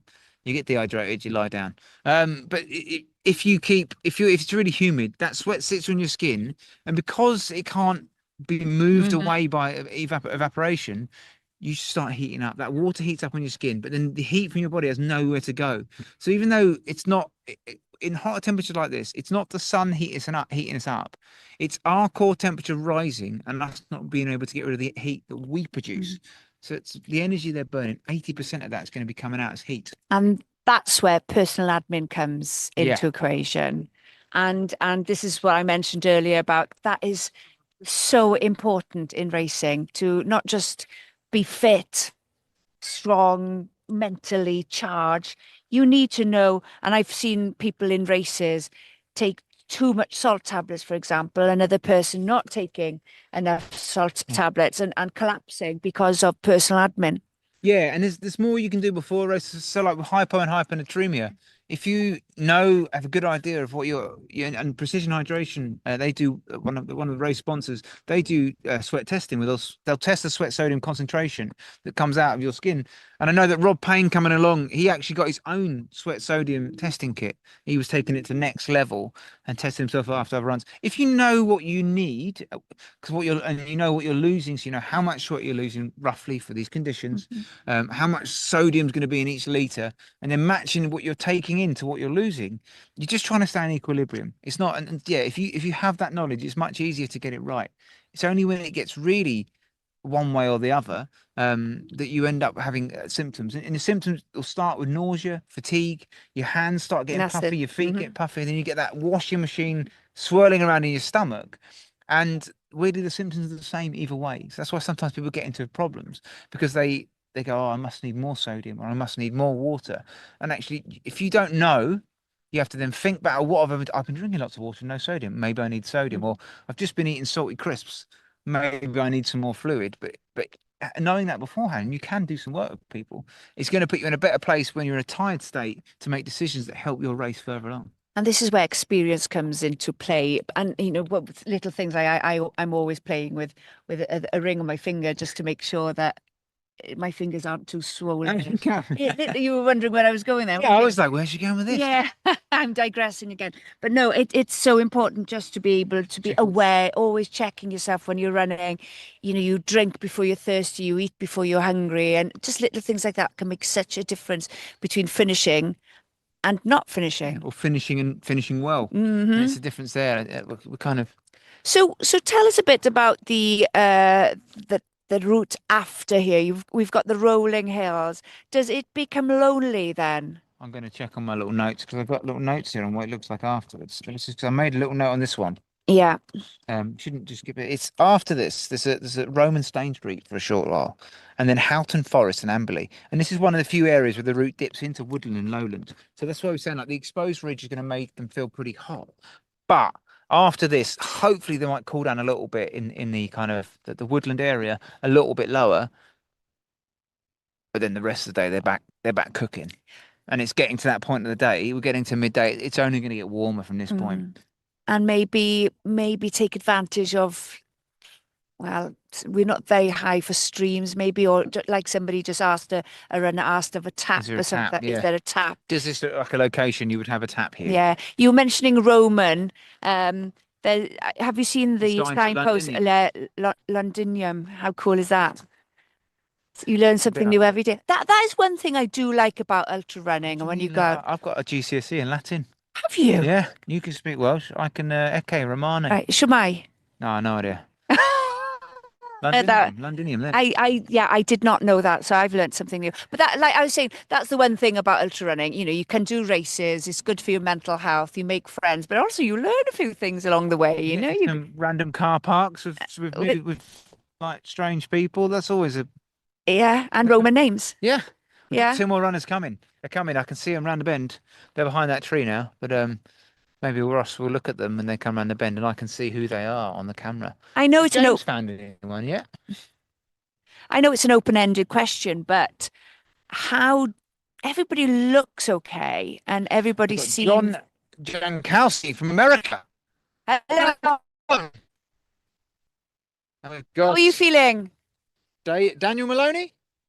Yes, good job, guys. I've probably got to stop shouting in this microphone, haven't I? Someone's got their telly on loud, and I shout at people, but I can't help it. So at the last checkpoint at Cocking, John and Dan were about 15 minutes behind, so they've lost another like 5-6 minutes to Mark at the front.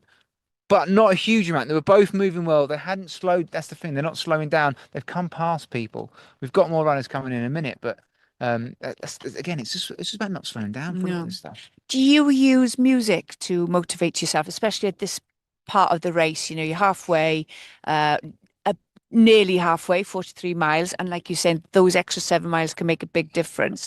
But does that help? You know, what do you listen to? Do you rock and roll, or is it audiobooks, classical music? So I know I only usually use the music in the second half. I'd save it as a reward, but I remember this one because I had paces at 50 and 70. I actually ended up using the music at 30 to 50 because I was having a tough time at 30. So on this section, I would have used music like 12 years ago because I was thinking, well, I don't need to save it as a reward. It can help with your effort. It can help things feel a bit easier.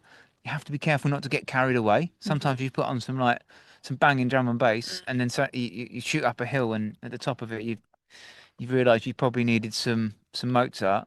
It's just that kind of balance. But yeah, I've used music, sometimes podcasts, but you can't really listen to them. So I'm a bit like that, and I want to keep going back 30 seconds because I've missed something because my mind wanders. That's why I quite like music, and I'm the same. I use music as a bit of a treat. But I was so disappointed. I was doing the UTS about a month ago, and I was so proud. I charged this new kind of a music little mini player. Okay. And I put it on, and I got to mile 40. And I planned 40 miles. I'm gonna put my music on, and I put it on. It was I'm Still Standing, and I thought, yeah, brilliant. This is just I'm still standing. I'm just going, and then it literally said, 2 minutes left, battery low. And I didn't even get to the end of the song. But luckily, I was in a good place. So I was like, that's Sometimes fine. all you need is one little kind of bit of that song to stick, and it can stick with you like when the battery's gone for the rest of the afternoon. Like if you'd have got turned it on and it was the Birdie song or something, you'd have been in trouble, wouldn't you? So what's your motivation when you are struggling? You said you struggled here about 30, well, back in 2013 on mile 30. And what was it, 70, is it? 30, or is it just mile 30 you Mile struggled? 30, yeah. Yeah. What's your motivation to keep you going? Do you have something that you think back to and you think, right, this is why I'm here? Oh, he's got another runner coming in. He's doing like a little limpy thing. I will come back to that, but let's have a look. 656. He's got this headband, man. He's got the best headband so far. Well done. How are you feeling? Oh, keep going. Ben. I thought really we are bad. getting to the point now. We've got Julia on the hiking up the climb on the live stream. So you have got some footage of our live runner. I can check it. She's not far out now. Yeah, so You've got the live feed. Have a look. Yeah, let's go. We can tell her crew, Dan. Julia's on the live feed. No, they're not interested. She's walking Right, strong. yeah. She's hiking up. She's powering up, and she's got good rhythm, hasn't she? Yeah. So I don't think that's far from here, to be honest. I'm going to look again. I can see Jez Bragg coming here, UTMB winner Jez Bragg, coming past.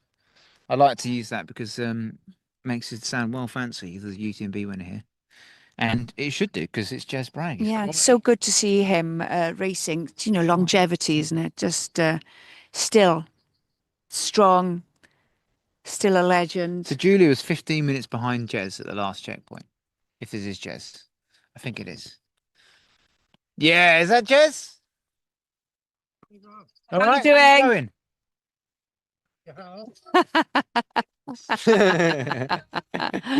Well done. Let's talk about your haircut. When did you have it done? I'm sorry, are we bringing hair up? You just told me that normally you brush your hair. I normally brush my hair. You wouldn't believe it, but I do. My haircut, I cut it the other day because it gets hot. It's like a woolly hat. Did you cut it yourself? Yeah, I cut it myself, and then my wife did the back because Of course, you could just had a patch of hair going. It's really tough to find time to go to the hairdressers for the modern man. Like I'm busy. I've got like meetings to go to, briefcases to carry around, and like sometimes you just want to go. And tents to build. Tents to build, yeah. Like if you're going to build a tent that's going to take over the world, then that takes time. And like we had to join in to help deflate.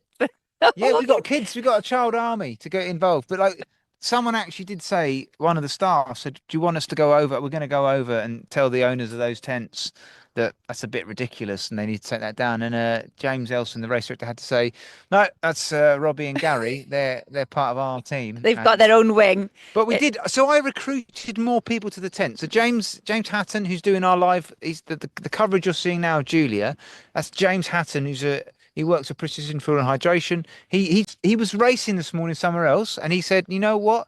I want the people to be able to see the runners in the race." So he dropped that and came along to us. We got him in the tent, and Pierre, the pictures you might have seen, we got Pierre who takes some of the pictures. He got into the tent. I was just standing outside it, kind of like, I feel really bad that like one man or two men are going to exit this giant tent. So if we get more people, it's going to look less weird. Come the morning. I am laughing because it's happened to me as well. You buy a tent, it looks very fancy on the website. You get it, it's about 100 kilos. Yeah, this one was 40 kilos. But Gary bought it for him and his family. In all fairness. Just testing it. Yeah, you're just testing it and you built it and it did look good, fair play. In the middle of the You could have had your own room in there. You didn't sleep in the van. There was like several rooms. One of them had like a little antique stairwell and a fireplace. Weird. Don't know how they fit that in the inflatable tent. I was quite happy in my van, but yeah, it was fine. I could hear a few nervous people kind of getting up and down, obviously going to the toilets in the middle of the night. In the tent, in our tent. No. I didn't move. Don't wake everyone else up. One guy was in a bivvy. He just had a tarp, like a tarp over the top, and we was having a conversation nearby, and he's like, we're trying to sleep because we've got a race tomorrow. And I was thinking, okay, yeah, fair enough. But you are sleeping outside. So in a bivvy bag. Yeah. So we walked a bit further away. But it must have felt like to him we were in his tent. Yeah. Because his tent had no walls. But I guess they're not pretty thick tent walls either, are they?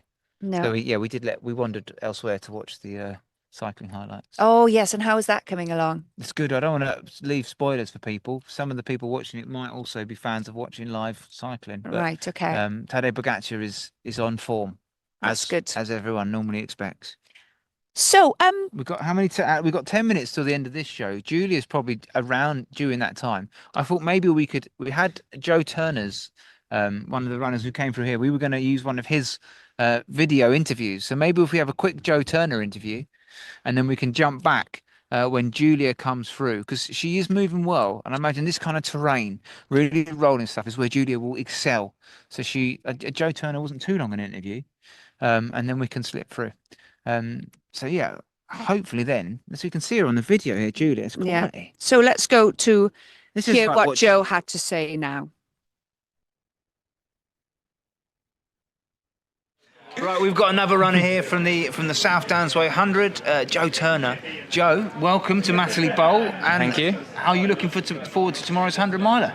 Yeah, I have to pretend you're looking forward to it, I guess. You know, that's what we signed up for. Yeah, no, it should be good. Yeah, I've not run 100 miles on the trail before, so it's going to be exciting, isn't it? You have run 100 miles before, though, right? On the track, yeah, which started out as a 24-hour attempt, and I think I worked out after about 7 hours that I was not going to be running for 24 hours. So then a negative split that quite significantly, actually. So so that's going to happen tomorrow, hopefully. I remember watching that. I watched the tracker thinking, like, if he's going out for 24s, that's...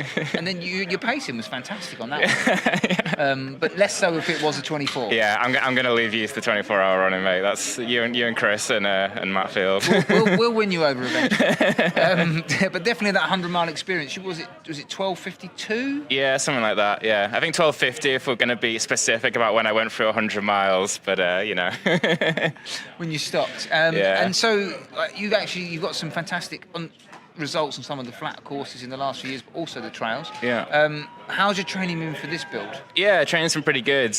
You may have seen from my Strava that on Tuesday nights I end up with the Cambridge and Coleridge crew. Yeah, that is a burn-up, and isn't it? yeah, I am in there are about sort of 20 to 30 people ahead of me, and I'm running 400s in 66 or Ks in 3 minutes. That group is insane. They have juniors to seniors, British vests all the way through. So it's a pretty impressive group. I'm always just happy on a Wednesday when I see you've survived. That's for those sessions. Yeah, I run there and run back as well. So it's 11k to the track, do the trail, and then 11k back. But anyway, yeah, it's but that kind of with a good trip to Lanzarote to get some hills in, because Cambridge has no hills, as many people will know. What about the Gog Magog Hills? Gog Magog's pretty good, actually, yeah. It's got a good farm shop as well It does. Post-race fueling. My wife's, my father-in-law calls it the drop 70 quid shop, because you go in and no matter what you buy, you end up spending 70 quid. So there's a shout out, he'll probably be watching this tomorrow, so there's a shout out to Bob Williams. I think the Scotch eggs are good there. I think I had them. I think he's quite a fan of them, so yeah. And last year you represented Great Britain over the 100k distance. Yeah, How was that kind of achievement unlocked kind of thing, right? Where it's what we all work for, and it was amazing to be selected. Nice and hot out in India, so I'm sweating here as well. It's warm in here. I think it's going to drop tomorrow though, right? So the course record can be attacked hopefully, but running in the heat in India, it was great. Yeah, great fun, and amazing to be part of just a great team. Really, I learned a lot actually out there from the likes of Julia Davis, who's running in the women's field. Deb Martin Kosani, Adrian Scott, all these kind of heroes of our sport almost, and British for the Brits. So yeah. And, it's been a dream of yours for a few years. I know you worked for quite a few years to get that GB vest, and it was really, really nice to see you on that list. Even if I was the reserve, and I was still pleased to see you get the vest. I wouldn't want to be on there if you weren't on there, because you really did deserve that. No, cheers. And you get your go this year, so that's fine. It's all worked out in the end. You get your go this year. Oh, I get the 24s, thanks. Yeah. I got to run for 3 times as long, apparently. And is there any section of the course tomorrow you're looking forward to in particular? I'm going to say the last 50k, as long as I pace it well, because I ran it. Was it 3 weeks ago or so? So as part of another race where I did the last 50k, felt super strong. Didn't really get out of third gear, so my aim tomorrow is to make it a 50k race, essentially, by not going out too hard and trusting myself to come through the field based on your predictions in the podcast. So no, I think There's so much running in the second half. If you've got a run of your ability on the kind of more runnable stuff, like if you've got the legs, there's a lot of fun to be had out there. Yeah, hopefully. So yeah, I mean, it's still about getting the first half right, isn't it? So I'm not going to go with Jeff Cheshire. I'm not going to go with Rob Payne, and yeah, we'll see how it goes. Rob Payne told me he's not going to go with Joe Turner. So like one of you's got to go. I don't want to see both of you standing on the start line just waiting. Yeah, well, yeah. Hopefully, I can be sensible, hold myself back, and make it hopefully a good race in the second half for everyone that's watching at home. So yeah, do stay tuned. Yeah, last year we had a nice group round the bowl with Jeff just ahead, but like I'm hoping we get a big group just together, and I'd love to see a tactical race. I feel like we've got enough runners here of high enough quality that you can be smart and see some fun racing. Yeah, I think you might just see a load of us sort of tracking off Mark for a while and using his experience against him, maybe. But, there you go. And your nutrition, you happy with nutrition, hydration set for tomorrow? Yeah, it's all set up. I've been practicing a lot with the, you know them better than I did, precision hydration. So, the flow gels, I've been absolutely smashing those. So it'll be, hopefully got our crew changeovers ready for the bottles. Look at my wife over there. So hopefully we're ready for that. Got all the ice ready for pre-cooling because it's going to be a hot one. And as you can see now, I'm a heavy sweater. So yeah, it'll be good to hopefully get all that right. Learning from the Americans, right? Seth Ruling out in Black Canyon was talking about he started cooling earlier and he won the race. So stuff like that, hopefully can go for it. I for my race last weekend, I was wearing an ice vest before the start because it was humid and I know I get hot. And I was that guy who turns up in an ice vest and finishes 21st. So don't be that guy. I'll try not to be. But even if I am, you could probably still run an amazing time and come 21st tomorrow, to be honest. So it might actually. Yeah. Have you got one of the ice bandanas for Durin? I've not got a Centurion one. Actually, from Black Canyon, they gave out they gave some out as the part of the Hoka runs. I can't say Hoka. Go buy a Saw running one, but they were giving them out there as part of just the race expo. It's pretty cool. You've got one or two though. If you need an extra one, we've got them in the shop. I've got the one, and I think we're briefed and ready, the crew. So we'll see. Yeah. Brilliant. Well, thanks very much, cheers, Joe, for chatting to us beforehand, and see you tomorrow. See you tomorrow. Great stuff. Cheers. Okay. All right. Allez. Robbie has just been talking in French there to Adrian, who's just passed. He wasn't feeling too great. We saw Gavin Byrne. Yeah, he was looking very smooth. But some of the others we've seen pass by during that conversation with Joe have looked as if they've been struggling. Yeah, I mean, Jez Bragg came past looking good. Yeah. He's a very experienced runner, former UTMB winner. Gav Byrne looked good. Rob Payne's having a tough spot. He's going to move on. We know Rob can get through tough spots. He did race the ACP 100k not too long ago, 6 weeks ago. Yeah. And then we had Adrian Kumar, early leader, who was looking splendid around the Matterley Bowl. But in this stage here, he said he hasn't been training since February, hasn't really run, which would explain maybe why he had some issues after such a fast start. I don't know why you'd set off that quick. Maybe he was hoping the race would be over quicker without any training.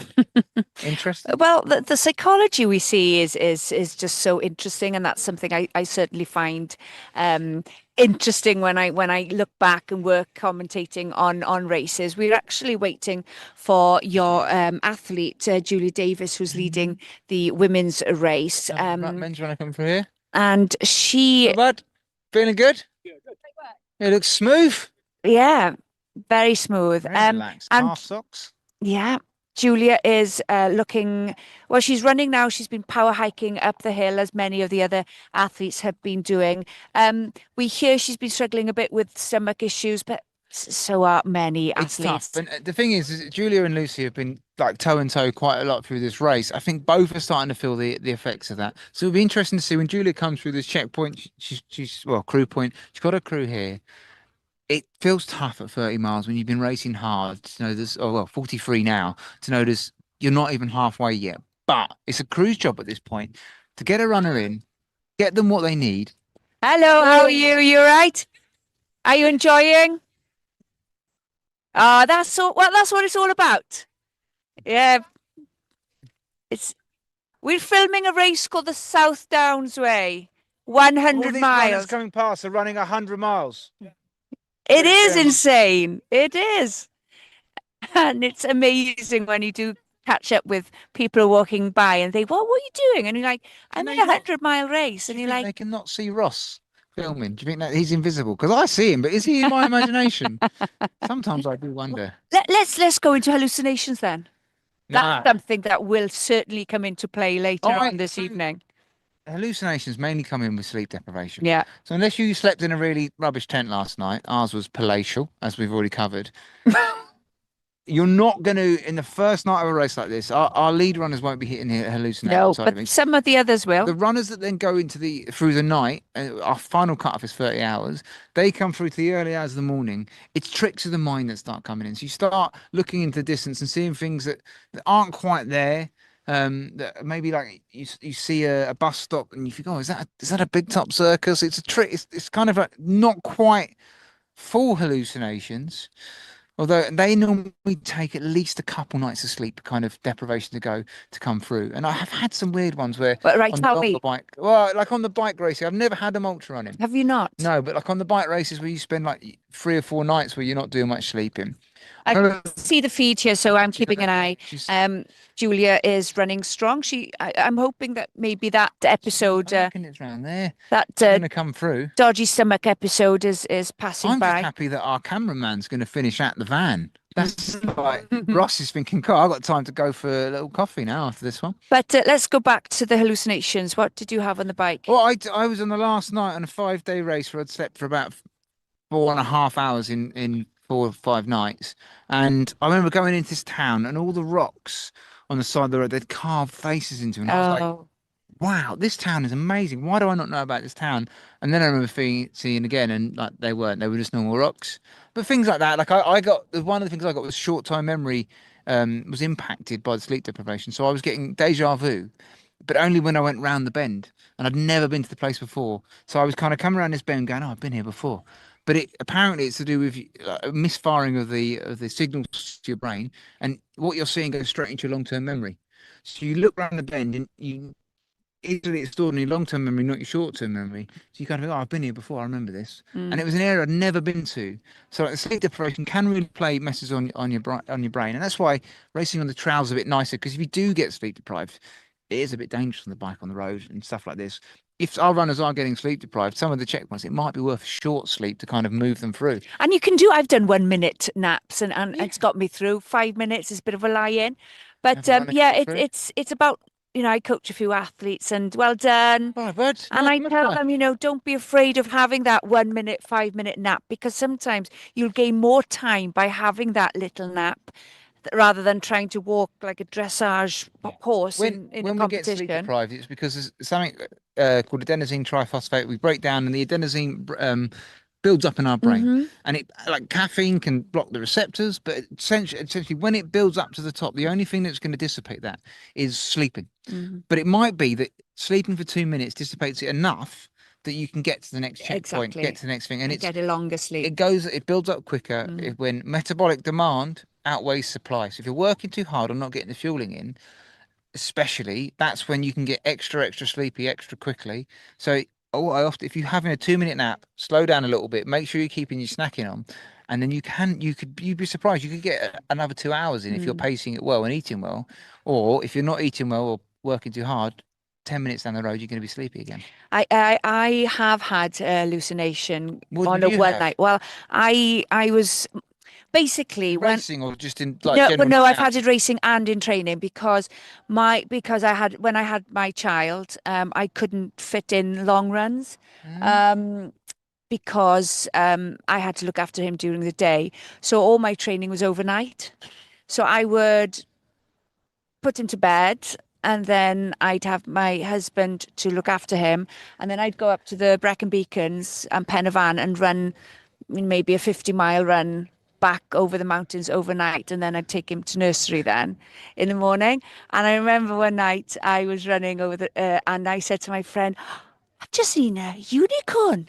And I saw a unicorn, and I knew it was a hallucination. And then I just slept on a tussock basically, and I had a lovely 5-minute sleep. It was wonderful.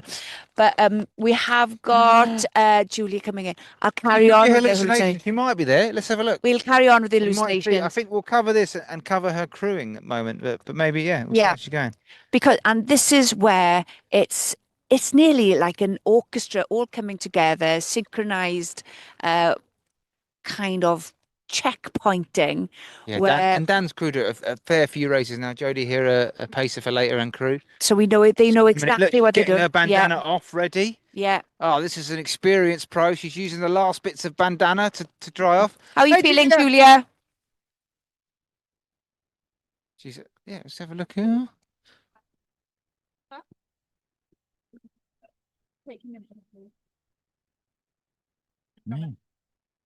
Come get to us a bit of shade if you can. It's going to help. Just even a little bit of shade, and Albie can clean your legs. We'll come over here. I'm just going to make sure that James, you're staying with us afterwards now. I think because we move on to the next one. Good job. Ooh.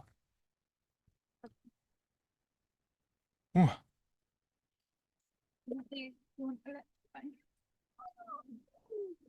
I have like carbs and electrolyte in my bottles. Yeah, that's these ones. Is that nice and wet? Yeah. Yeah. Yeah. This for me, when I did it, was the toughest section. Once you get past this, you drop down into some woodland after this one.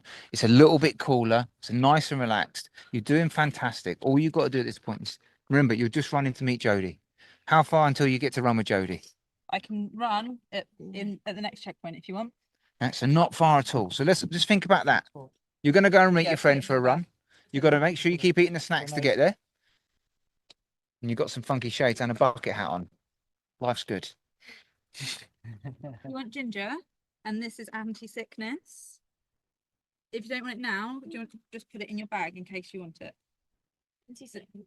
Yeah, they're anti-sickness. The trouble with the ginger, they have got caffeine in. If you want that. You want? No. Okay. Yeah. Please do it now. Yeah. Do you want to take it with you? I'll bring it to the next one. Oh. There you go. Nice little bit of a hike up there. And you're off again. A bit of woodland to come. Yeah. You're doing fantastic. Be good to get your heart down. You don't like it? Is it too tight? Oh no, I just. Do you want any cream? Yeah, that's right. There you go. See you in the next one. Well done, Julia. Oh, we interviewed Woody earlier as well with the mic. He loved it. Well done, Julia. She's off. Go, Julia. Go on. Off you go. Yeah, well done. Okay. Well done, Julia. Stay here now. Yeah. Right, we've got Lucy coming in a few minutes after Julia. She'll be going straight through. We haven't. She doesn't have a support crew. Oh yes, does she have a support crew here? Maybe. No, race is on. But she's got her poles. So she's obviously been using her poles. The poles will be, yeah. If you are hiking some of the climbs, it's going to be making it a bit tougher. Yeah. Lucy's coming through here. Well done, Lucy. How are you feeling? She can't hear you. Feeling okay? I mean, where's the mountain?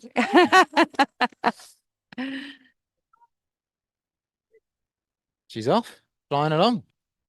The women's race. Oh, The women's, yeah, it's okay. The women's race is hotting up. It's on, isn't it? It's on. Definitely on.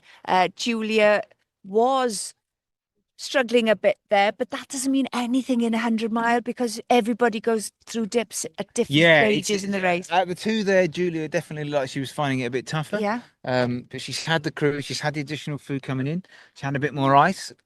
It can happen. One of the things is Lucy's very experienced. So that's the thing. Even with the Ironman stuff, you know how to race.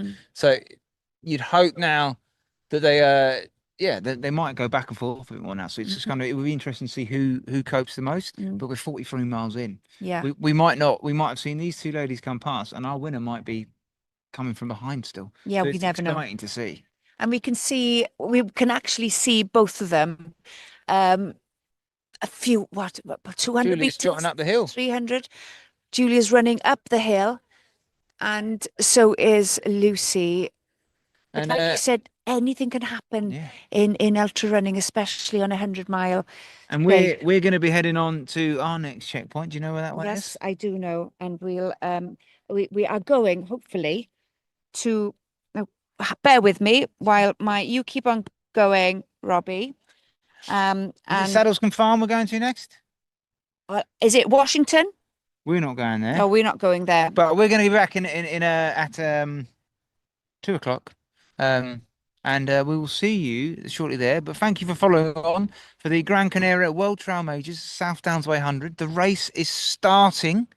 It doesn't quite properly start though until maybe after 70 miles, but it's definitely, we've seen some big changes already. And remember to follow us on Instagram as well, on the live Instagram. We've got stories going up, we've got posts going up via reels. Yep.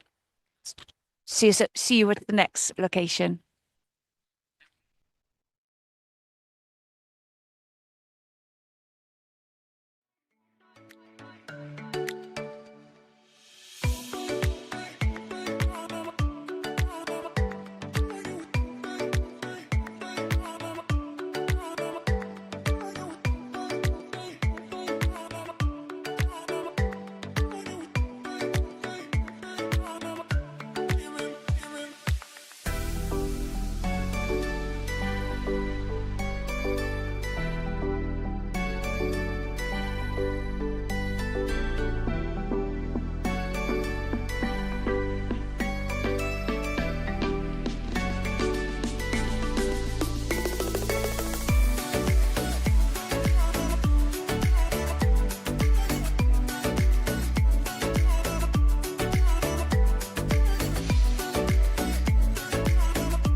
Right, we've got another runner here from the South Downs Way 100, Joe Turner.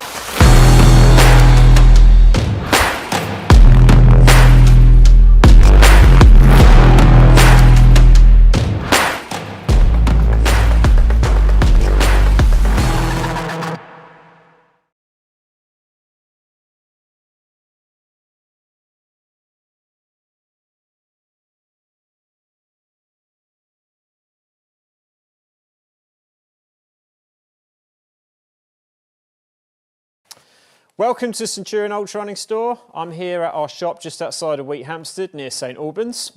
We've got our in-person store here and you can come and visit us once a month. We open for coffee, for chats, for guided runs. We often have a guided run during the day and for all your trail, ultra and mountain running needs.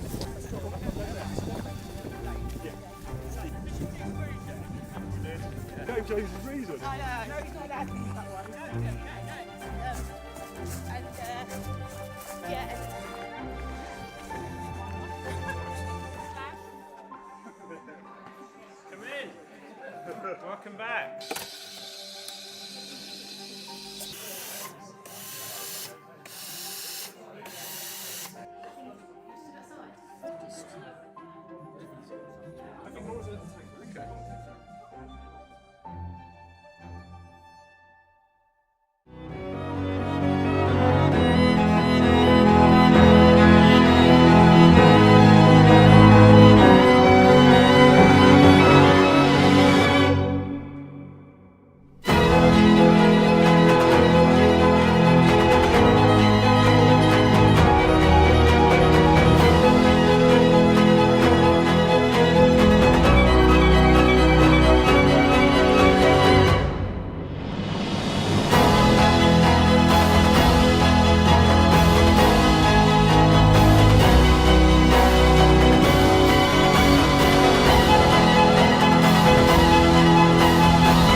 Coffee?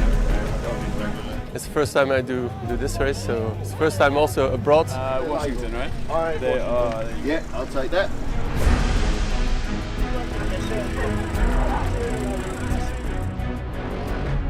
I'm super nervous. Again, if you're running the race, if you can make your way to the start. Bit of excitement. Came all the way from Belgium to do it, so I think done 100k, but 100 miler is something else. Race briefing in a few minutes. The route is really, really special. It's all really nice. 5, 4, 3, 2, 1.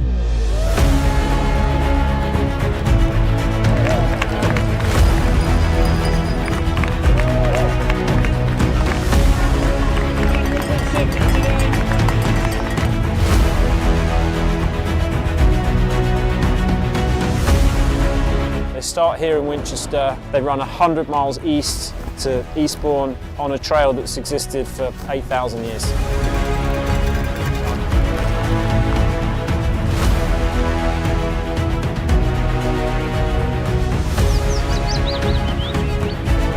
Enjoying the countryside. It's lovely, huh?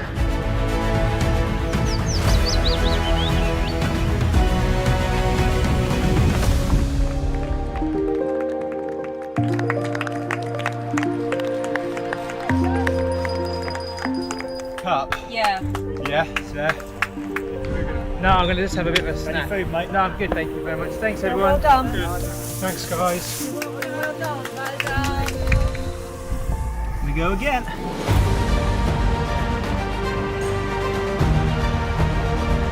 It's really special because it's such an ancient trail. People have walked along this trail for thousands of years. You can almost feel the energy of all of those years of people walking along it as you go along it, and it's the best race that we have in the UK. It is different. It's a different vibe, I think, to racing in Europe.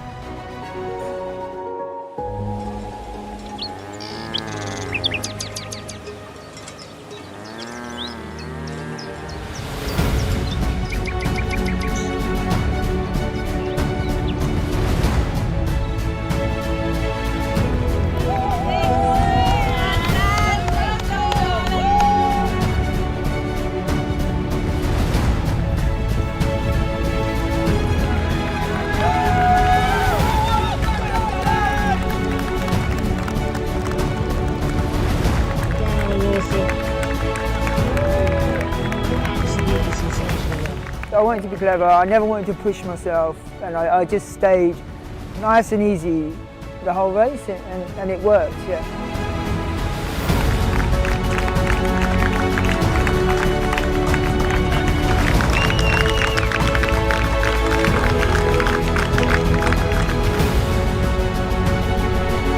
Just over 19 hours, and we're expecting her on the follow cam with Ross pretty soon.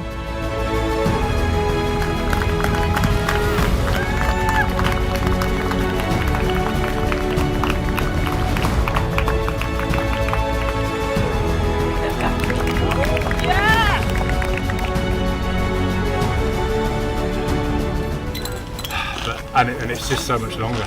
Get to like mile 40 thinking, I want to stop.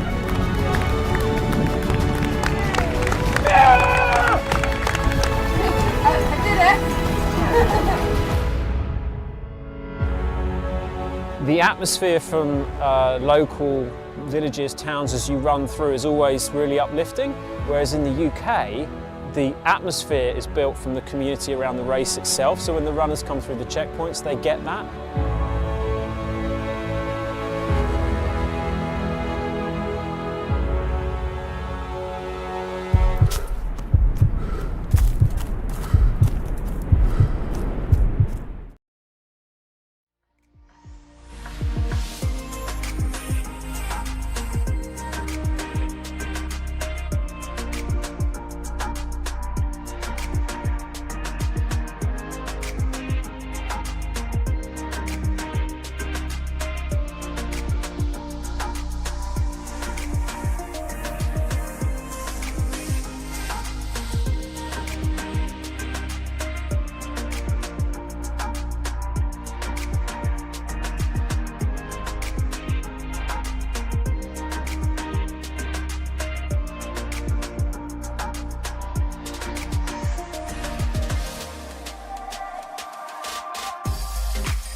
And it's hot, ladies and gentlemen. It's really hot, and I'm sure the runners in my jumper, oof, Toasty. very toasty, but I can't complain compared to the runners out there today. Yeah, we're not working as hard as the people out there. We're at 66.6 miles here, near Devil's Dyke, and we are waiting for a new men's race leader, Mark Derbyshire, who we hear is trucking along and absolutely steaming towards Saddlescombe Farm. And we thought we'd take a chance to show you some of the fantastic checkpoints and the volunteers we have here. Oh, look, high vis. We've got somebody in a high vis. Hello, who have you got here? My name's Michelle.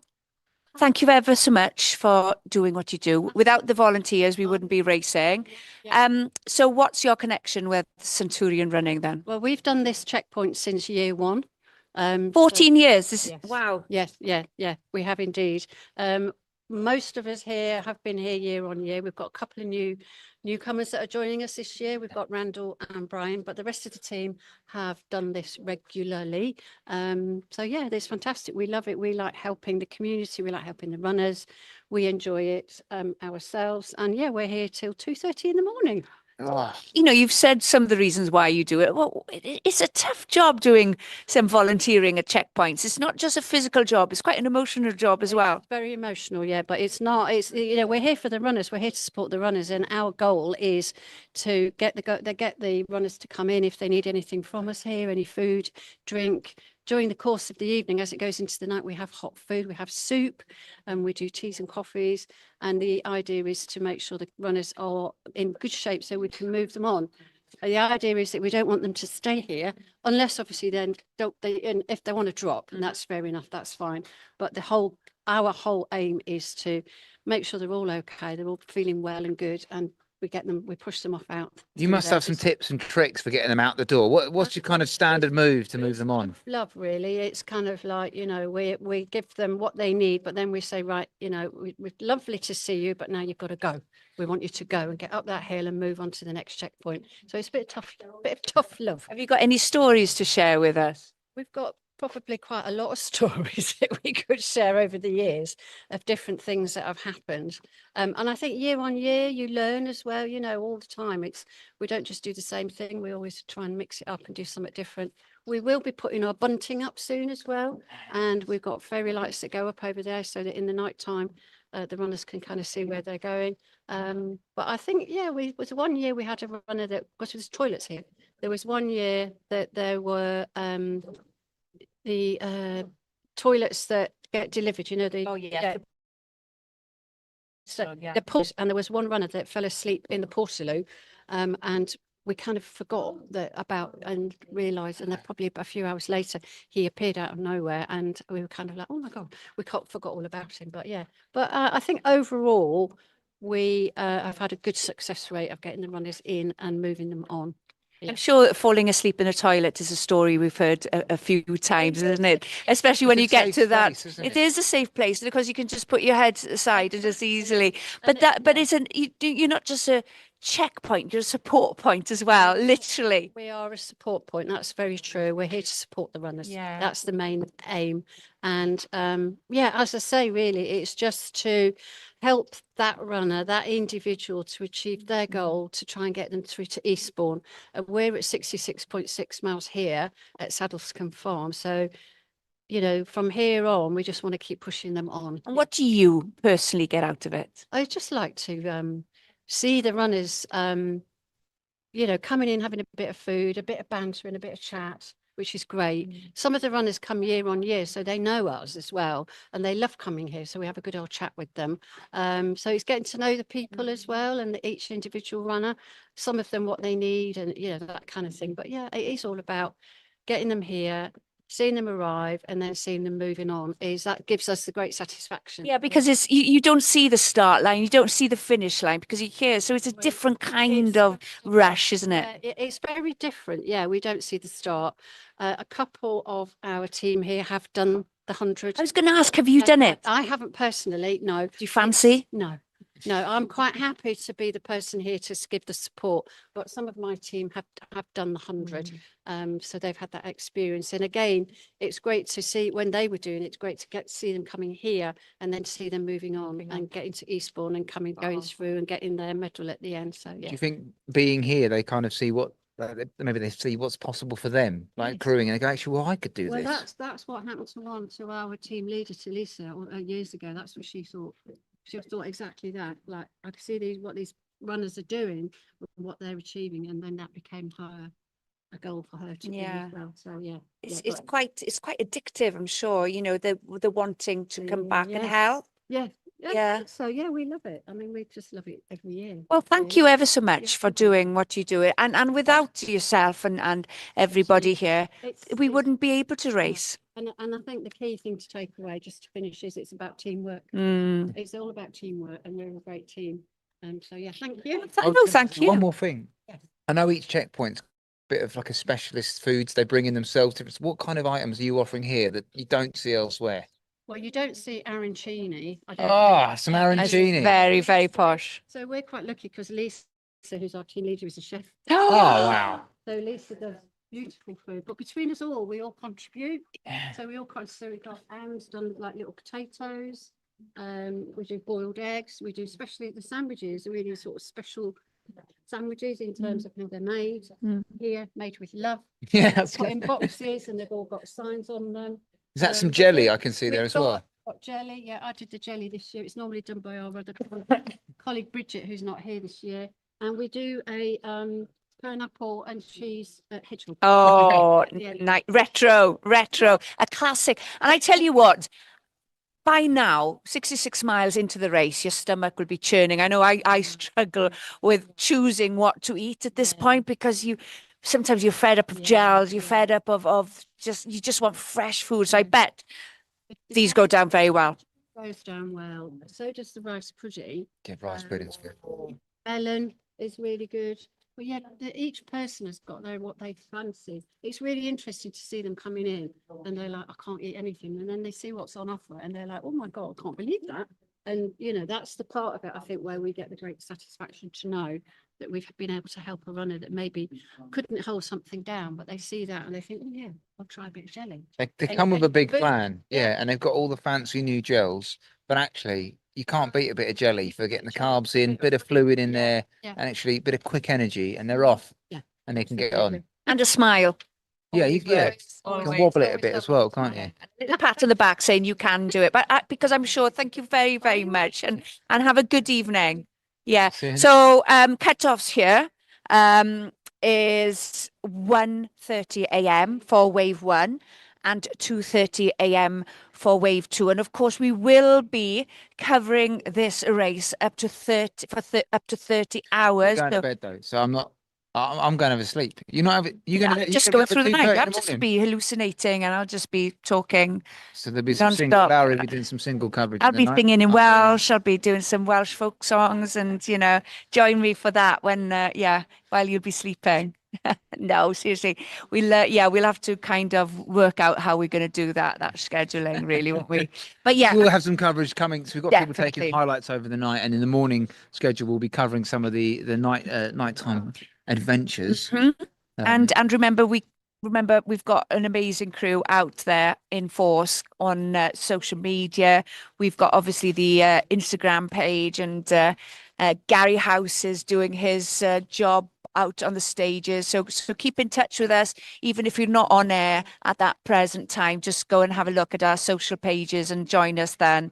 Right, so do you remember this checkpoint when you ran the race in 2013, Robbie? No. When you won the race in 2013. I do remember this one. I came through, but obviously I had a crew at the time, so I would have used the checkpoints sparingly, but I always made sure to come in and say hello, but not memorably so, it seems. But I know, like, I remember this one. I remember Housestein, which was one.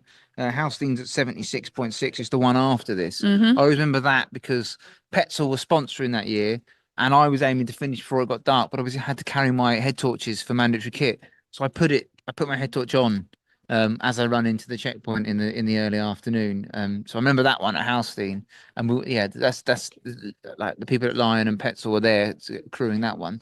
But this one I did nip through because the way the runners come through, you can come in, you can say hello, and you can pop up that way. Although I try and remember. I'll ask later. I think there's a lady called Alma Boats who does some of the checkpoints. I might have seen her at this one, or maybe at Southeast. Alma can normally be there. So you do remember some of the community, and we would have crossed paths, but I was legging it up that next hill. Do you remember who you had to support you then? Yeah, my ex-girlfriend and my dad. Oh, right, okay. Yeah, that they didn't get on that day either. It kicked off. I dropped from 50 to 70. I ran with my ex joined me for the running section, and I dropped her. So she got to the checkpoint to meet my dad. Very unhappy about it. She might be watching. She loves the sport. And I think they had an argument, but I only found out afterwards. But they were fantastic. They support me the whole way along. That's the thing. The psychology between. I keep saying the word psychology, but I think it's such a strong and important word in 100-mile races. It's also getting the support crew right as well. Because I've often kind of been a bit sharp with people, and I'm not that type of person, but when you're tired, you're frustrated, your legs aren't moving as fast as you like, and your stomach is churning, and then somebody comes along and they're fresh and, hi, how are you? And you're like, oh, and you don't want to be sharp, but sometimes it comes out sharp. But you want that person to know, well, actually, it's not personal, it's just this person is tired and frustrated and just needs to kind of. My mum crewed me once at UTMB. I think it was 2012 or 2011. And she missed me. She slept through one of the checkpoints, and she got to the next one. She'd opened a pack of sweets for me. And I got there and I was a little short because I was obviously missed the last one. I was hungry, sleep deprived. I thought she'd been eating my sweets. So I told her off. I was like, they're my jelly meerkats, Sharon. What are you doing? But actually, afterwards, I apologised. Normally apologise beforehand. But because she knew you, she would have thought, do you know what? Robbie's just had a laugh about it. I was like, you do it in my sweets. So the elite, you mentioned about wearing the head torch. The elites won't really have to face hallucinations or no, or late but they night. will have to carry their head torches. Yeah, of course they with do. the mandatory kit side of things, they pick it up at Washington. I think you have to leave Washington with the head torches, and you have a first and a backup head torch because you never know what's going to happen. Yeah, with just a head torch and a spare battery, your first head torch can fail, and you never know. You could go up there, you could slow down, and if you're between checkpoints or you spend an hour, like you really blow up. We've seen people blown up already. Suddenly you find yourself out at night. The weather changes, it gets darker early. You need that kit. That's why it's a mandatory kit. And the people that you might carry lightweight kit, and I've definitely done that. I carry the lightest kit that's sensible for the situation. So if the weather changed, what my mandatory kit is change as well. Because if I actually going to have to use it, then the equipment gets slightly better. So like I might have tiny head torches like that big. The Petzl E-Light is a favourite because it runs off watch batteries. They're very lightweight. If you have to use them, you can walk off the trail with it. Sometimes they've got one called the Bindi, which is a little bit brighter. It doesn't have spare batteries. It's rechargeable. Yeah, I know the Bindi, yeah. But I take that because if I have to run down a trail with some rocks and stuff, I know the Bindi's good enough to get me down the trail like that. So it kind of depends on, if I know I'm going to be out at night, I've got a proper head torch. But sometimes my two mandatory ones, proper, I know more powerful. Yeah. I'll have the two spare ones in my back. So I've always got my two spares and the spare batteries. And on my head, I'll have a Petzl Now, something like that. That's just going to light up the trail and not slow me down at all as I'm going through any darker sections, especially if it's woody or a race like Autumn 100 or Winter Downs 100. You do really get a bit more, a little bit less daylight. As we said, the elites might not be I'm trying to get the words out. I've had too much coffee. The elites might not depend too much on lights, but maybe the fairy lights though, don't they? Well, that makes a difference mentally. But the mid pack and definitely the ones who are just there to finish within that 30-hour cutoff will go through the night, and that's where kit will become paramount. Yeah, the thing is as well is when you start slowing down, it's not just that the area around you gets cooler, but you start generating less heat. You've got wet clothes on. That's why we insist on having a spare base lad that you're not wearing as part of your mandatory kit. Because you get to the top of a hill, you roll your ankle, you're exposed on top of the downs, you've got a wet top on, you need something warm to change into that if you do have an emergency, you have to walk away. That's why the kit's there. So it's not just here's a random list of things that we think we want to make you carry just because we're mean. It's actually thought out. James Elson has done a lot of stuff, a lot of races over the years, good understanding of these environments and also like the mountains across the UK and across the world he's been through. And it's kind of, he's got a good understanding of like what's necessary, and we're not planning for a perfect day with the kit you carry. You're not planning for all eventualities either. You're not going to pack the kitchen sink, but there's a chance.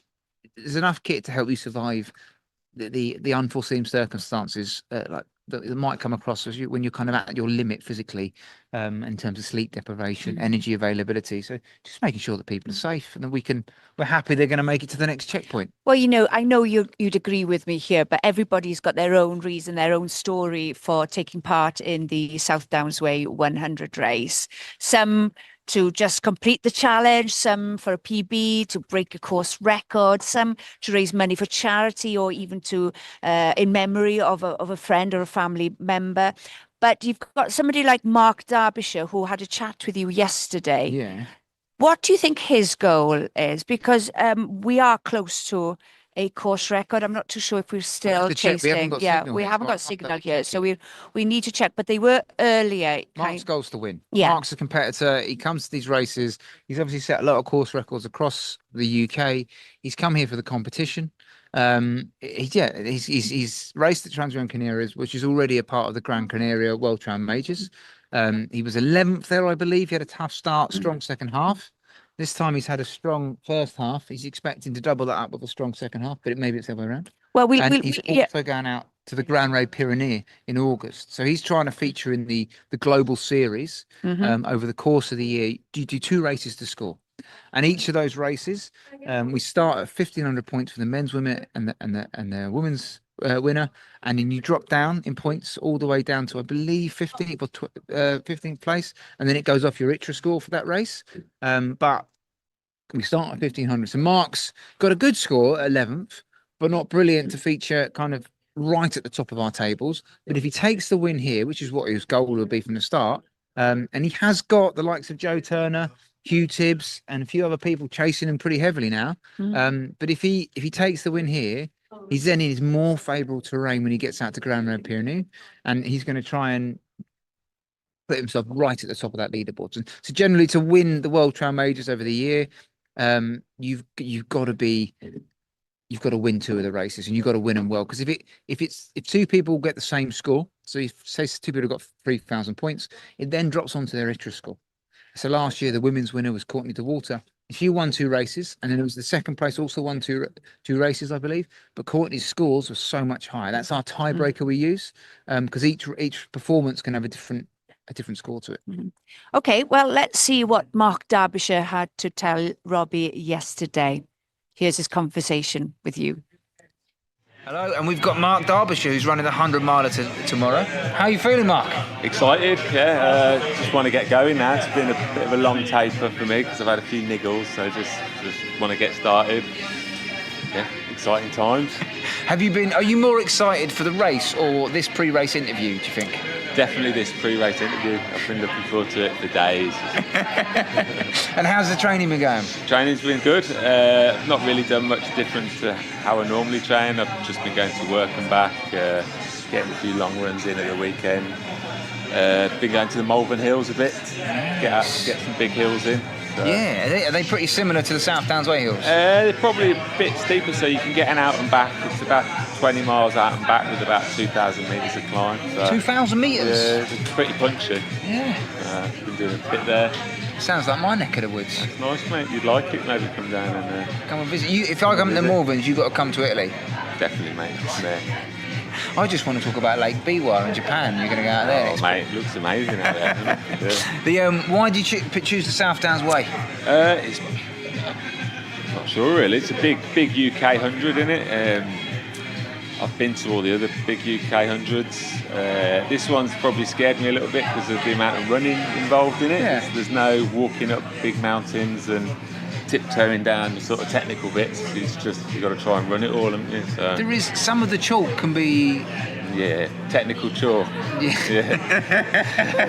It's not like Snowdonia or the Lake Show. No, it is different. It is more of it's a runner's course for sure. So there's no hiding place. Your eyes have got to be He's got to be good at running, so hopefully he'll go on. Have you changed much in training to take that into account? I haven't been to Snowdonia or the lakes, so I've been going to Malvern instead, or doing a bit extra on the treadmill, a few extra treadmill sessions. It's been all right, I think. Yeah. And it's part of the World Trail Majors. You've been out to Gran Canaria for one there? Yeah, so I went out there. It didn't quite go to plan, but I've kind of enjoyed the route, enjoyed the experience. Had a pretty rough first half of the race. Got a bit sick, took too much caffeine, and then came through strong in the second half. So hopefully this race will just be like the second half. Hopefully. Yeah. Gran Canaria, I remember the second half of that race, if you're having a tough time, it gets quite warm, doesn't it? Yeah. So you might, if you've excelled in that second half there, then you must be quite pleased it's going to be warm tomorrow. It's going to be warm. It looks like it's going to be a tailwind as well, which hopefully will suit me. It suits everyone, the tailwind. It suits everyone. The only person who don't suit is Mark Perkins. That is true. It's true. Yeah, we'll see. Hopefully it goes well, mate. Looking forward to it. Have a belter tomorrow. Thanks for talking to us. No worries, mate. Are you going to hit the pizza van or anything beforehand? I think we're going to a pub for some food. So. What are you getting? Look at the menu. It's carb load, mate. Carb load. Pasta, pizza, maybe both. That's a good choice, right? Well, alcohol-free beer. Alcohol-free beer, pasta and pizza. That sounds like apart from the alcohol-free beer, that's my normal dinner. Natalie, if she ever says, my wife, what do you want for dinner? Just say pizza. Why ask? Can't go wrong with pizza. Yeah. So That's brilliant. Right, man. Mate. Speak to you in a bit. Cheers. Cheers, mate. See you on the tomorrow. route. Give me that mic back.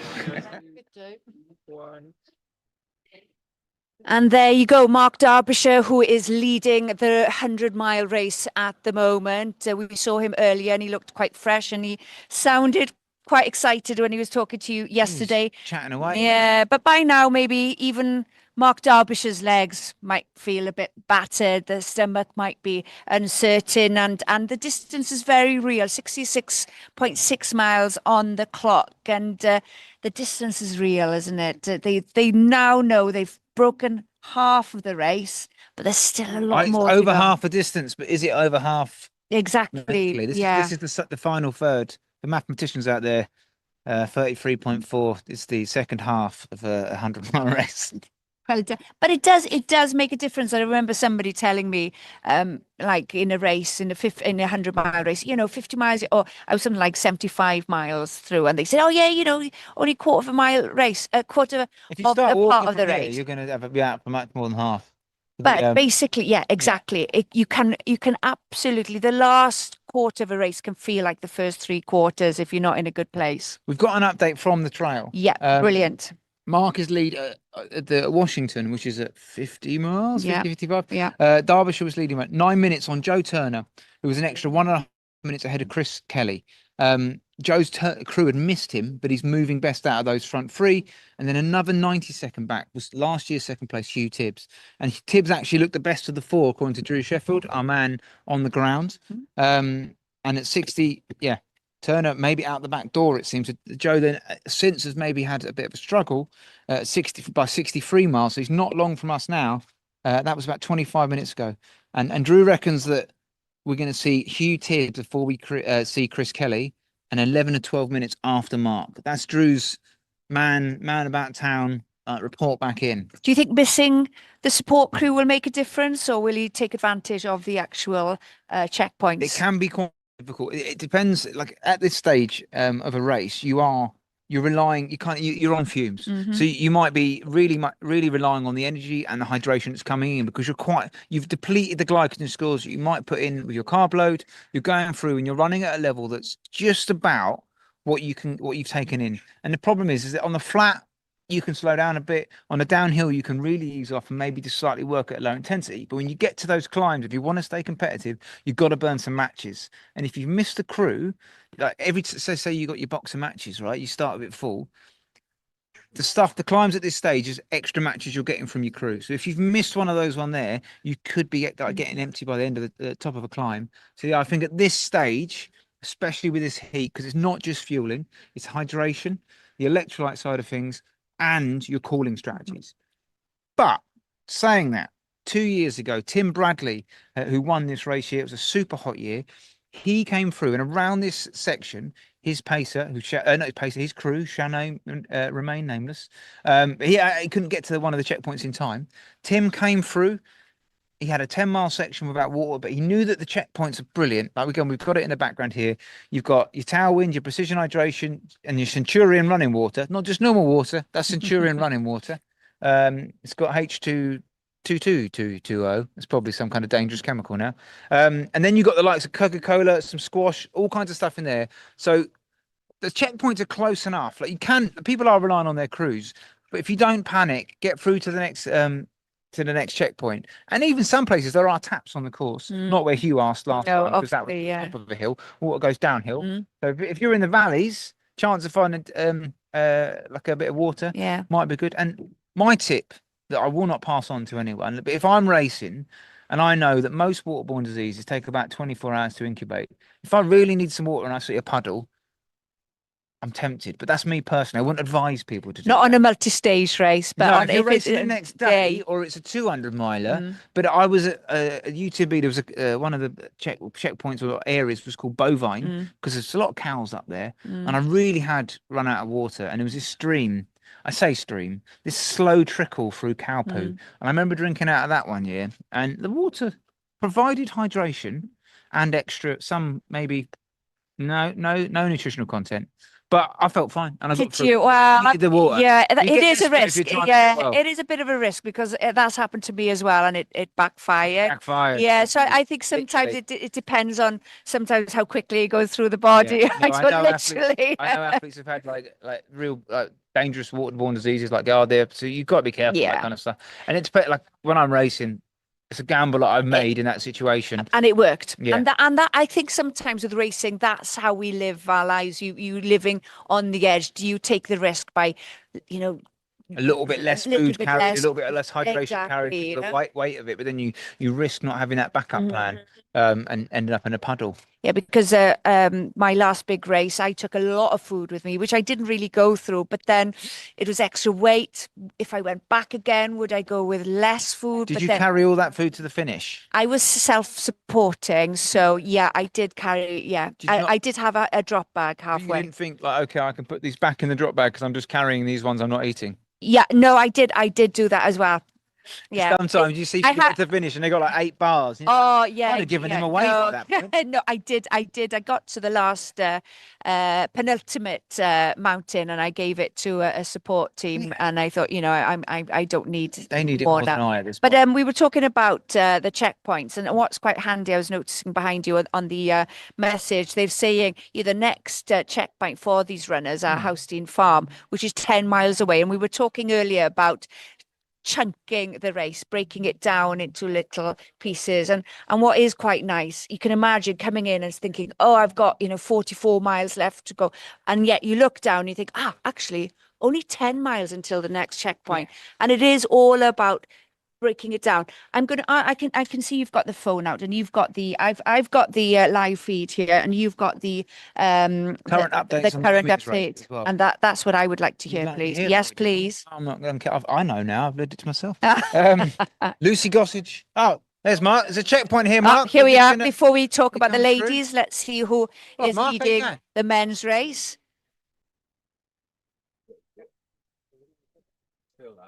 How are you feeling, Mark? All right, thanks. Good. You're looking good, bud. With a smile on your face. What are you going to go for? To choose? Any other snacks? They've got some good snacks here. No jelly. You're looking good, Mark. Looking fresh and good colour on you. You've got about 11, 12 minutes behind, mate. So you're doing well. And they look like they're imploding behind you. Well done, Mark. Good work, bud.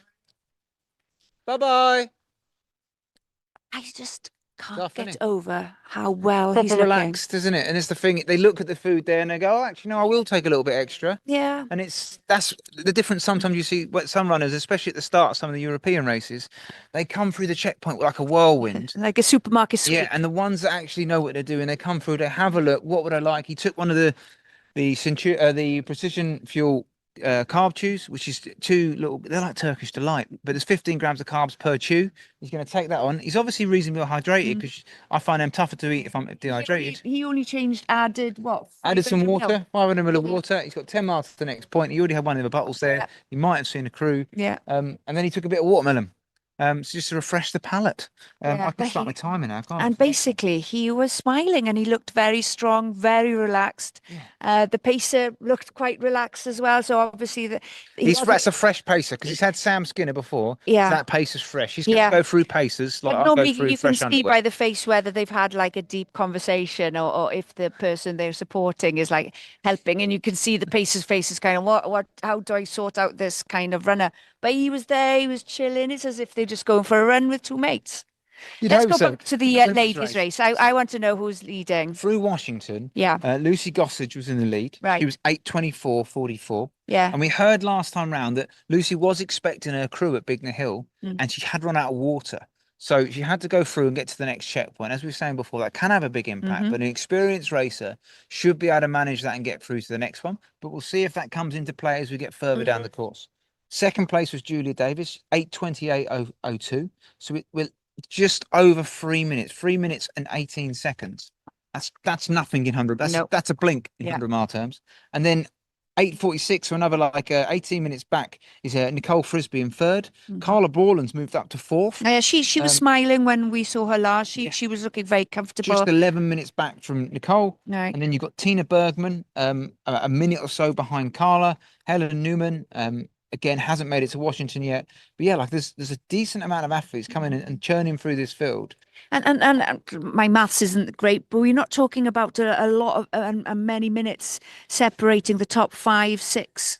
The top 5 have got 34 minutes between them. Yeah. Again, in the second half of a race like this, and it could actually, we did a chat with Julia yesterday, so it might be something we can cut to in a minute, to a chat with Julia, so you get an insight into her competitive mindset and what drew her to the Saft as well. And we also spoke about shoes, because we chatted about the shoes she'd be wearing. She's sponsored by La Sportiva, and they produce some shoes that's really great for some of the rockier bits of the terrain on this course. So yeah, maybe we'll cut to that in a minute. And hopefully, I think at this stage we're expecting Joe Turner, maybe Hugh Tibbs, maybe Chris Kelly, maybe coming through this check, but we're not quite sure who's coming through next, which is exciting. Bit. So the risk is, do we go to Julia now or do we wait for the?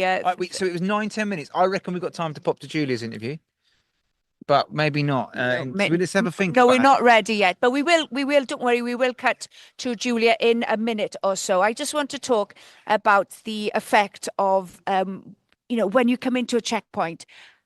How do you know what to go for? Do you go for water? Do you go for, obviously, if it's precision or tailwind, that's whatever you're used to. When do you think, do you know what, I can't take any more fueling like that, and I just want something normal? You can't take any more fueling when you can't take any more running. It's a psychological part of that. There is something here that you can get in. If you want to keep running, and one of the things is, I didn't feel like eating anymore, I felt a bit sick.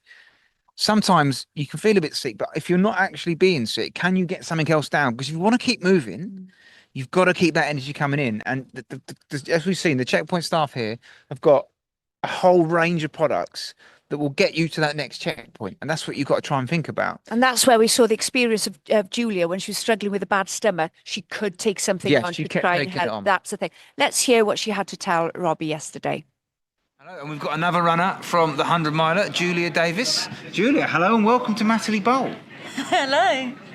I feel like I haven't properly said hello yet, and you've just turned up. How are you, and how are you feeling for tomorrow's race? I'm good. I'm excited. Bit nervous, but yeah, I'll be glad to get going. I've had my warm up on the kids' race, doing 1 mile there. So. How did the kids' race go? Did you win? I won at life, yeah. You won at life. It was like an ultra in itself.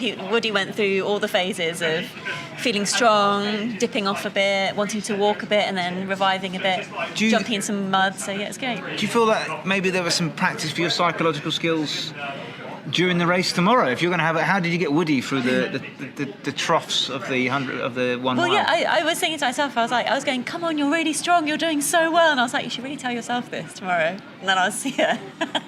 You have to make sure you say, you tell yourself in Julia, you can do this. Apparently it's more powerful than saying I can do this.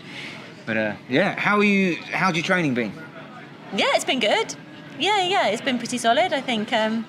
You're the second athlete I coach I've had to ask that question, knowing the answer is that, if you turn around and say, actually, it's been difficult because the coach is not setting the right stuff, it would have been embarrassing, but... No, it's been good. It's been, I didn't really know what to expect from 100-mile training, but it's been mostly the same, just a few longer runs. I'd love it to be more complicated than that, but it isn't, is it? It's like you've been training for the 100Ks last year. Yeah. You've all done a lot of decent 50-mile trail races.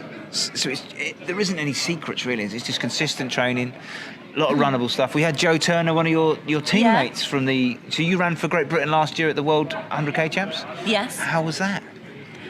It was good. It was hot. It was hard, but it was really... It's always really great to run in a championship. It's always amazing to run with all the other countries and have your GB teammates, and it's just such a really special vibe. It's so different to any other race, running for a team or running for your country's with your country's vest on. So yeah, it was really good, and the guys had a really good group, so it was nice to have their support as well on the way around. Yeah, it's good. Wicked. And you're running tomorrow in La Sportiva. You got your kicks on. What shoes are you going to wear for the race? The Prodigio Pros. Oh, how are they? Yeah, they're really good. Yeah, I really like running in them. They're not they kind of feel comfortable enough, really still pretty versatile. Yeah. I feel it being inappropriate, but I want to see how spongy they are. But that's nice spongy, isn't it? Yeah, it's like a good level of It's better than mine. Speedy and comfy. The grip looks pretty solid as well. Yeah, it's not too bad. Yeah. I don't know why an interview now just inspecting your shoes. But people will be asking that. They'll be watching tomorrow. We're going to put this out during the live stream. They'll be like, well, what are the shoes like? So, yeah, I mean, our whole team has converted onto these shoes. I think that's the resounding consensus is that, yeah. I know Rye's a fan. Rye's running the 50K tomorrow. He's also one of your La Sportiva teammates. Yeah. He's a fan of some of these, but also the Helios. He likes the old... Yeah, he likes the Helios as well, yeah. James used to run... the Helios, but I think James and Rye are the fan club for the Helios. James ran 24-hour races in the Helios, which is... I wouldn't recommend. They are a trail shoe, but yeah, that's how much he loves them. Yeah. And you've got a world-class crew and pacing team tomorrow here? Who's on your crew team? I've got my partner Dan, I've got Woody, so my son Woody, who's just run the kids race. I've got my good friend Jodie, and I've got my dog Albie. So they're all crewing me, and then Jodie is going to be pacing me. Fantastic. It's almost going to be like you've been looking forward to get to those crew points just so you can see everyone. Yeah, definitely. Yeah, it's nice. It's been really I think Jodie's kept me calm today, which is really good. Her experience, I feel comforted by her experience. So yeah. I like the 100-mile distance is obviously I've got a little bit more experience. It's your first 100-miler. Yeah. But it really is an adventure, and it's quite fun in that second half. What are you expecting from the second half of the race? I feel apprehensive of the second half because it's the unknown. Okay. But then I kind of also feel excited to know what it's going to be like. I think in my head I keep being you need to not go too fast in the first bit. It's not a 50-mile race; it's a 100-mile race. So I think it just feels unusual to run slower than I would normally. So it's just a change, isn't it? It's just different, doing different distances, but. Yeah, it'll be really great to have Jodie with me. Jodie. Yeah, she's over there. And one of the things that I've not been able to do in a while, but once you get past your longest distance ever, every footstep's a PB. That's so true. You'll get to a point now, you'll be like, as long as I keep moving forward, this is a PB. So look forward to that, because I haven't been able to do that since. Yeah, I was thinking, once I get over 100K, in distance, that's one thing. And then once I get over, I think it's 12 hours, then that's a time PB. So there you go. So you can have double PBs. Yeah. Just keep moving, PB City. Yeah. 2023 was the first time I'd done that in about 10 years. I was running along going PB. That's all you got to do. And you're happy with nutrition and stuff? You got that all set out? Yeah. I've got precision hydration, so the electrolyte and carb mix in my bottles, and then my trusty 90 gels. Oh, I love it. And then, some other bits and pieces if I fancy to accompany it, some jelly babies, some squashies. Do you need any? Look, I've got some jelly tots if you need them. Oh, they're too hot. No, they're too hard. Too hard. Okay, I'll keep them. They're for me. Just checking. Because they're there for Anything emergencies. you don't have to chew too much. Oh, I like chewy sweets. And then I regret it after like 8 hours of racing. I'm like, I made the mistake having saurine at the top of Snowdon once, and that was... Saurine. And it was like the air was claggy and the saurine was wet. you need like a and lot of butter on top of that for it Yeah, to even go. then it was, I've learnt my lesson. I once, me and a friend had a challenge that who could eat a saurine the quickest. That was horrible. I did win, but I think it took him like 4 times as long. And It's like eating a foam brick. Yeah, I was like, but like if you want to test the psychological side of your nutrition for ultras, I'd recommend it, but not tomorrow. Right, I'll let you go. And Woody, I thought Woody might join us, but he's declined. He's obviously doing a post-race interview for the 1 miler. Yeah, I think it's knackered him out doing that mile, to be honest. I think Probably, he's had his ice cream and he's kipped out now. Was he under 4 minutes or not? Or? Yeah, well under 4 minutes, yeah. Brilliant. Thanks, Julia, and I hope we'll see you tomorrow. Yeah, thank you.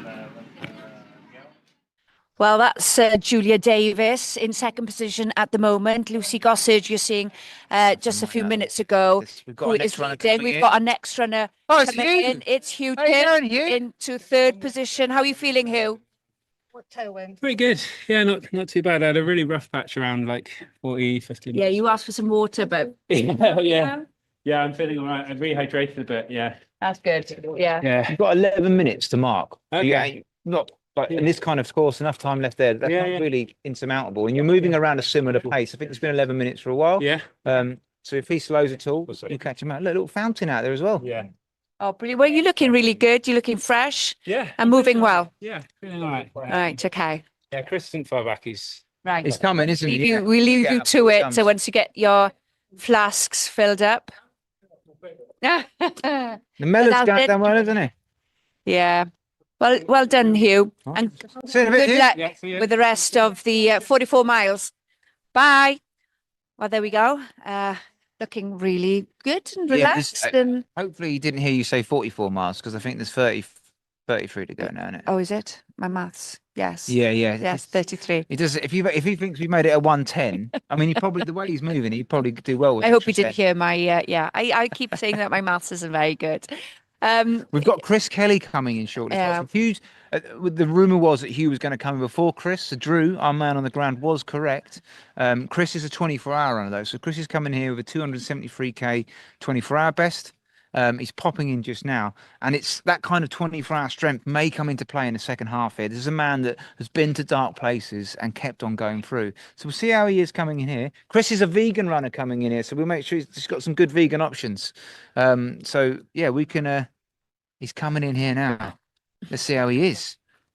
He's coming in. Well done. It's a pacer. This is the pacer. Chris is coming. Yeah. How's Chris doing? You don't. They've got loads of vegan option, Chris. All right then. Well see done. See you in a bit. And that's what's interesting to see there is that Chris has just made up about a minute and a half by just coming straight through that checkpoint. Yeah. His crew have got his pacer's really pacing him. Wow, that pacer trying to drop him there. It's one of the things sometimes you see with pacers because they come in fresh and they think their job is to drag that runner along. But with this amount of time left, I've done it. The year I ran it at 80 miles, we pushed on a bit, and I started to suffer because my pacer was like, "Yeah, let's push the pace." He'd run 80 miles, so Chris has run 66 miles there.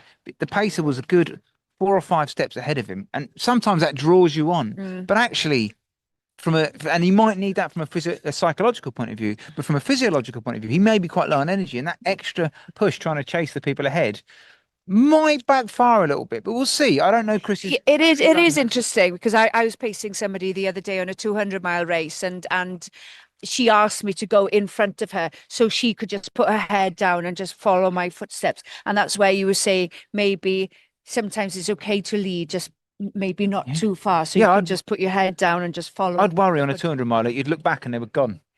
They'd just fallen asleep somewhere. You'd be like, "What? Oh, I've lost my runner." Oh no, well, I'm So now- talking. You know me, I'm always talking, so she didn't have a chance to go to sleep. Yeah. Yeah, but then you can't hear the silence from the person behind, can you? Like, yeah, no, how was it, Larry? Yeah, no. I tell you, it's a good feeling pacing somebody, and especially when they do well.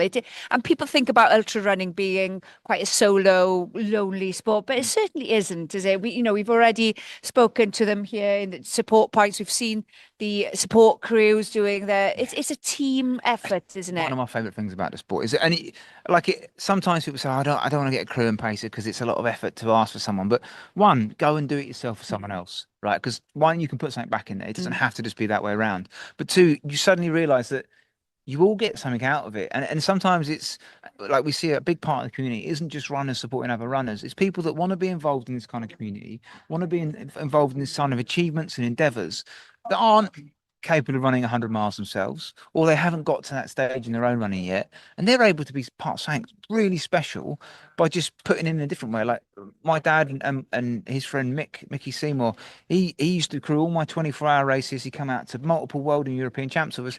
And Mick, he did a half marathon once, but he's a fisherman, competitive fisherman. But he was the calm head at all of these events, and he loves being out on the course.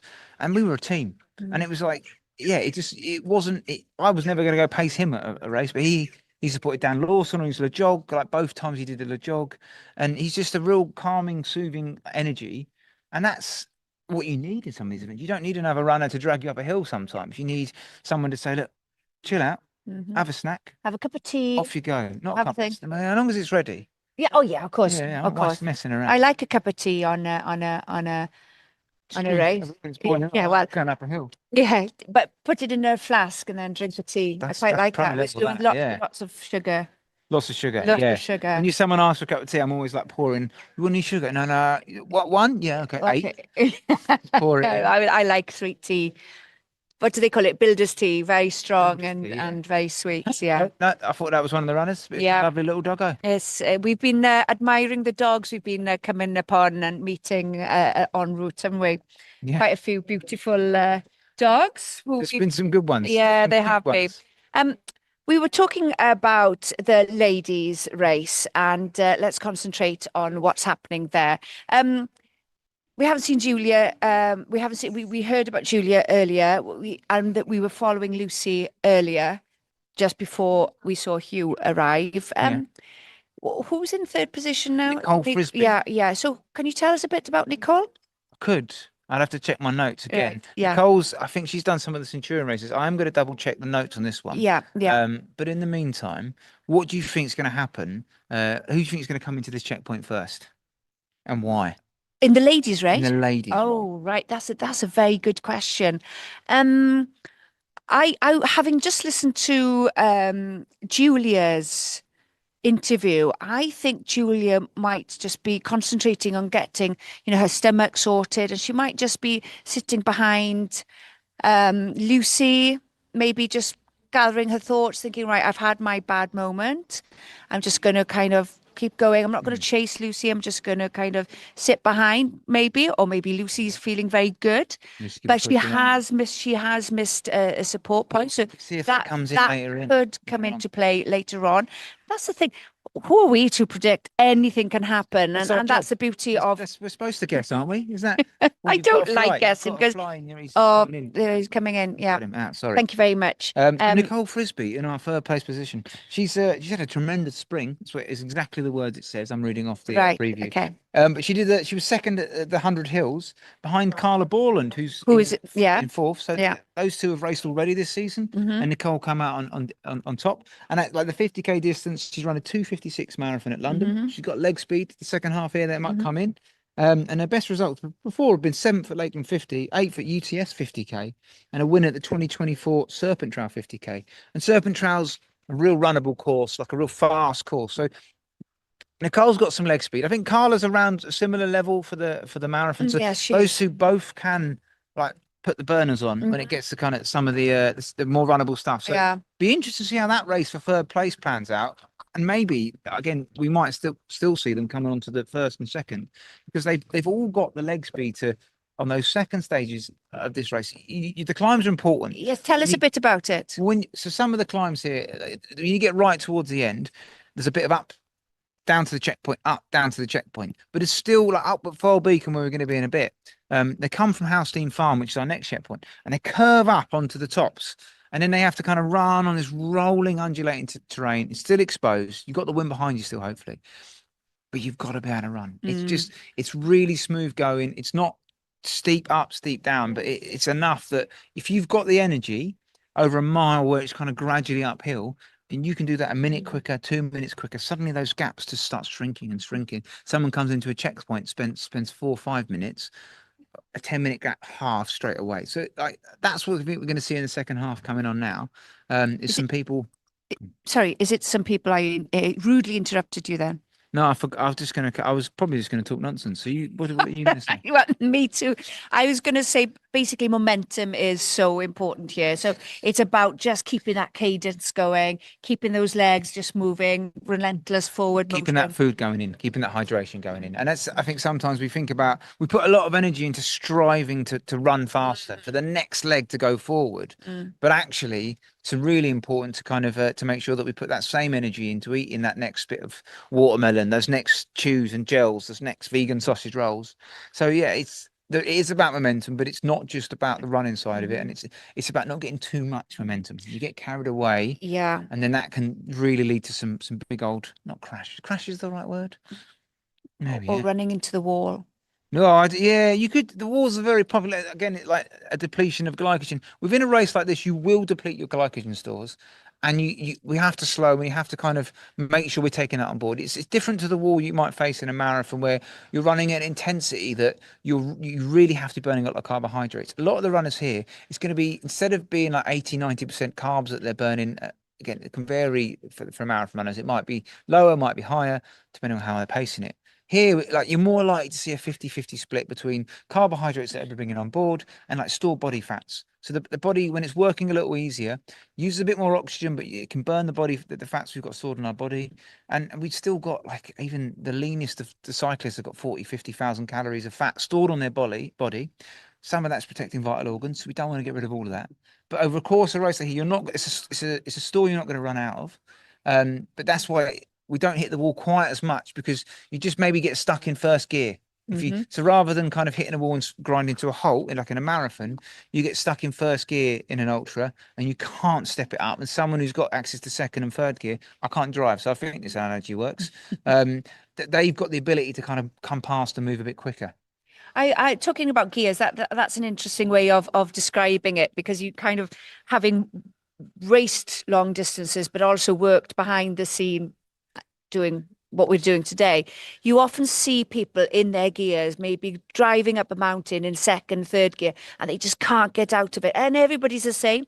But I do notice the people who are conditioned, who have trained specifically for that particular event or trail run, they can shift up to fourth, fifth, sixth gear when they get to the top and keep that kind of momentum going.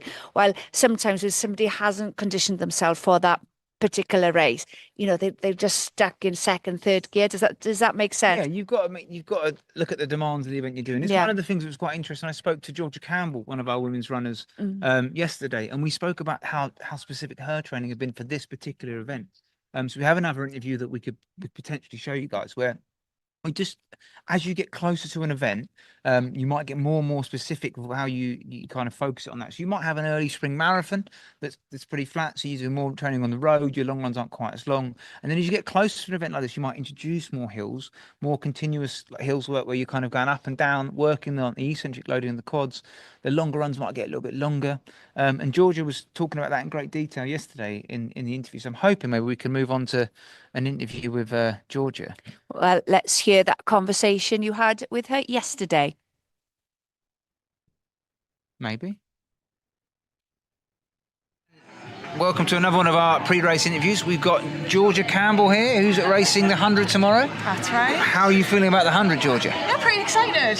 Yeah. Excited? Looking forward to it. Ooh. You look surprised. That mustn't be the answer. Well, no, everyone's like a little bit nervous, but like excited. It was like full enthusiasm there as well. It's good. That's how I am before a race. Why have you chosen the South Downs Way 100? Well, it's my first 100. I know. Cool. I think that's why I'm excited. I don't have the horrible experiences to terrify me. my background's more road, track, cross country until the last few years. So I wanted one that was runnable, and the Centurion events are so well supported. Beautiful course, so it seemed like a good choice. All the right reasons, yeah. Like it is a good. There's plenty of running on this course, especially in the second half. You've got the legs left. A lot of fun to be had. So why did 100-mile distance then? Why did you? I know it's some races are a bit shorter, some are longer, but the 100-mile for me is a classic distance. It's one of my favourites. What drew you to that distance? I've done a couple of 100Ks, but they've been on much steeper terrain, like across in the lakes. And as I said, wanted to do something more runnable. So 100 seemed on a flatter course, not too huge a time jump from 100K with a lot of hiking in it, if that makes sense. No, that makes perfect sense. Yeah, so a bit of a challenge, and it's nice to do something where instead of looking for a time outcome, it's can I do it? That makes it really exciting to do for a first time. That's fantastic. Yeah, it's really refreshing to hear you talk about the time a race takes. So sometimes you hear people talking about the UTMB or Western States, and they're both 100-milers, but in fact they're entirely different races. One for the men's is 14 versus 20 hours. Tiny different race. So yeah, it's a good step up. The mountainous 100K to here. What have you done in training to prepare you for the more continuous running of a race like South Downs Way 100? So I've done quite a bit of training on the South Downs Way itself. I do live in the northeast, the accent's probably a giveaway. But Lee, my partner, his family live just off the North Downs Way, so they're quite handy for access to the Centurion events. Yeah. Have you been on the North Downs as well? It's one of my favourite trails. I ran the 50 a few weeks ago. That was my last long run prepping for this. How did that go? Okay. I think I got the taper for a bit too sharp, so legs were a little flat. But that was good information coming at this one, which felt more important. Yeah, and you don't want to.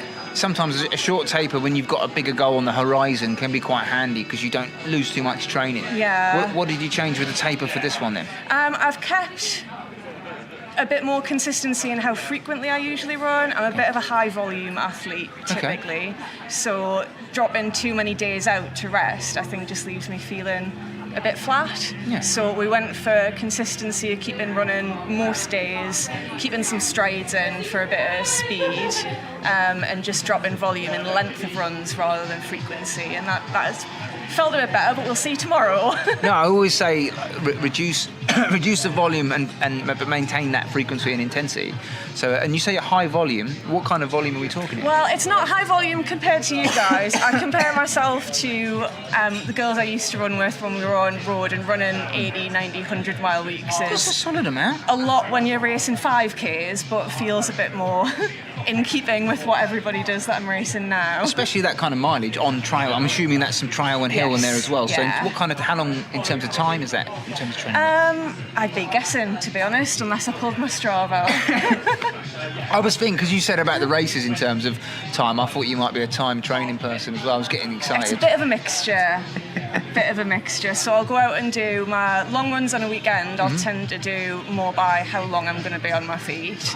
But then during the week where I'm more session based, it'll be on 4-mile recovery in the morning. And know my hills are going to add up to about 6 mile on an evening. So it's a bit of a mix of distance and time. Have you had a favourite session in this build-up you thought that's clicked or stands out for you? I like a mix of tempo and hills as a quality session, so I enjoyed doing some kind of 4-minute tempo efforts into long hill reps and then back into 4-minute tempo reps to finish. Sounds suitable for the South Downs Way. Yeah. Perfect. Okay, well thank you for talking to us pre-race and have an absolute brilliant race tomorrow. Yeah, looking forward And I'll see you out there. Thanks. Welcome back, and that was Georgia Campbell, who's still out there in our highly competitive women's race, battling in the heat of the day, with hopefully that tailwind providing a little bit of lift to her steps along the way. Right, I think we are going to take a little break for the time being, but we will be back in about 2 hours.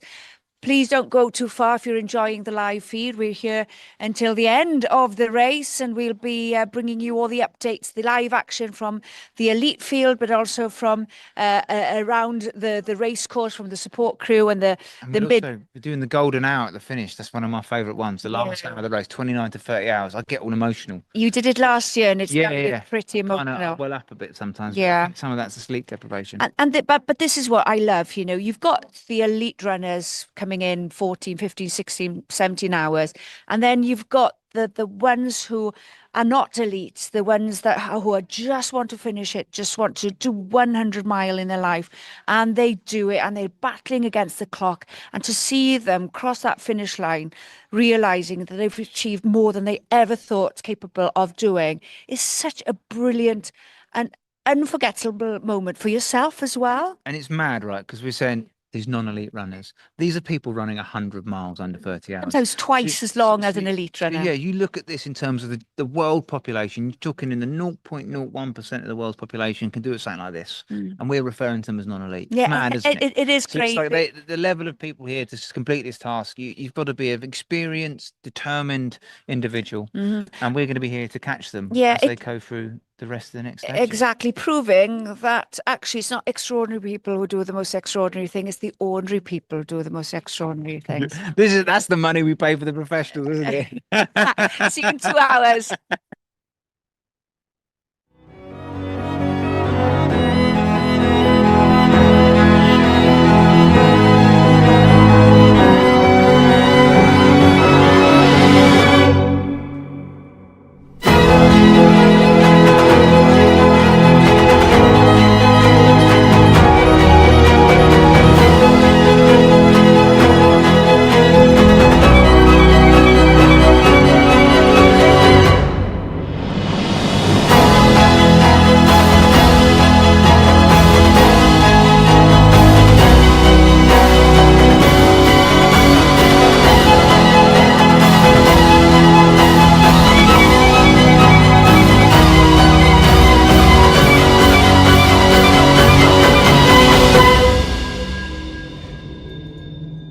Welcome Centurion Running. We are three things really. An ultra distance events provider in the southeast of the UK. We have an ultra running store, both online and in person. And then we have a coaching arm to what we do too. And it's an arm that we're really passionate about. We've been coaching athletes towards races of all distances, on all terrains, in all environments since 2012. Headed up by Robbie Britton, who is the best in the business. Our team of coaches provide a framework for our athletes at our events, but events all over the world too, to train and race consistently, get the maximum enjoyment from their running and the most from the sport. Within the Centurion store, we've got our training packages. And these aren't just a training plan, there are 50k and 50 mile options, but they're a booklet that gives you advice around nutrition, pacing, psychology, kit, and a whole lot more that can help you improve your ultra marathon running. From this level, if you're interested, you find that works for you, we've got Training Plan Plus, which is a group coaching setup. One of the beauties of group coaching is that you have free coaches that write you a plan once per month, and then in between you've got to adapt that yourself, but you have the knowledge of free coaches and the group as a whole. There's a lot of information that the other people in the group can do to help each other, and we find that's a really strong community and a nice way to experience coaching at a slightly more affordable price point. And then we've got our marquee one-to-one coaching, where you're working directly with our expert coaches, and you'll start that off with an initial consultation where you get to know each other, and then for the years ahead you have direct contact via WhatsApp, email, phone with your coach, who learns about exactly what you need, what you're training for, and what you want to run. I think part of having a good coach, or the qualities of a good coach, is someone who's going to challenge you, but also then somebody who's going to be there to support you all the way through that process. So be there on a day-to-day basis sometimes, help you through the hardest times, and then also support all of the small and big victories that you might have throughout the year. I think being part of the community of Centurion coaches means that we can bounce ideas off each other. If there's maybe something I've got a bit less experience of or less knowledge of, I can open that up to the wider team. Someone has probably coached an athlete in that type of scenario, more often than not, has coached an athlete doing that exact race that some of my athletes are doing. So we have a really active group where you can ask any questions, and within that Centurion as well, James has got his finger on the pulse for races. We can ask, like, someone needs a 50k in March, what do you know? James knows everything that's going on.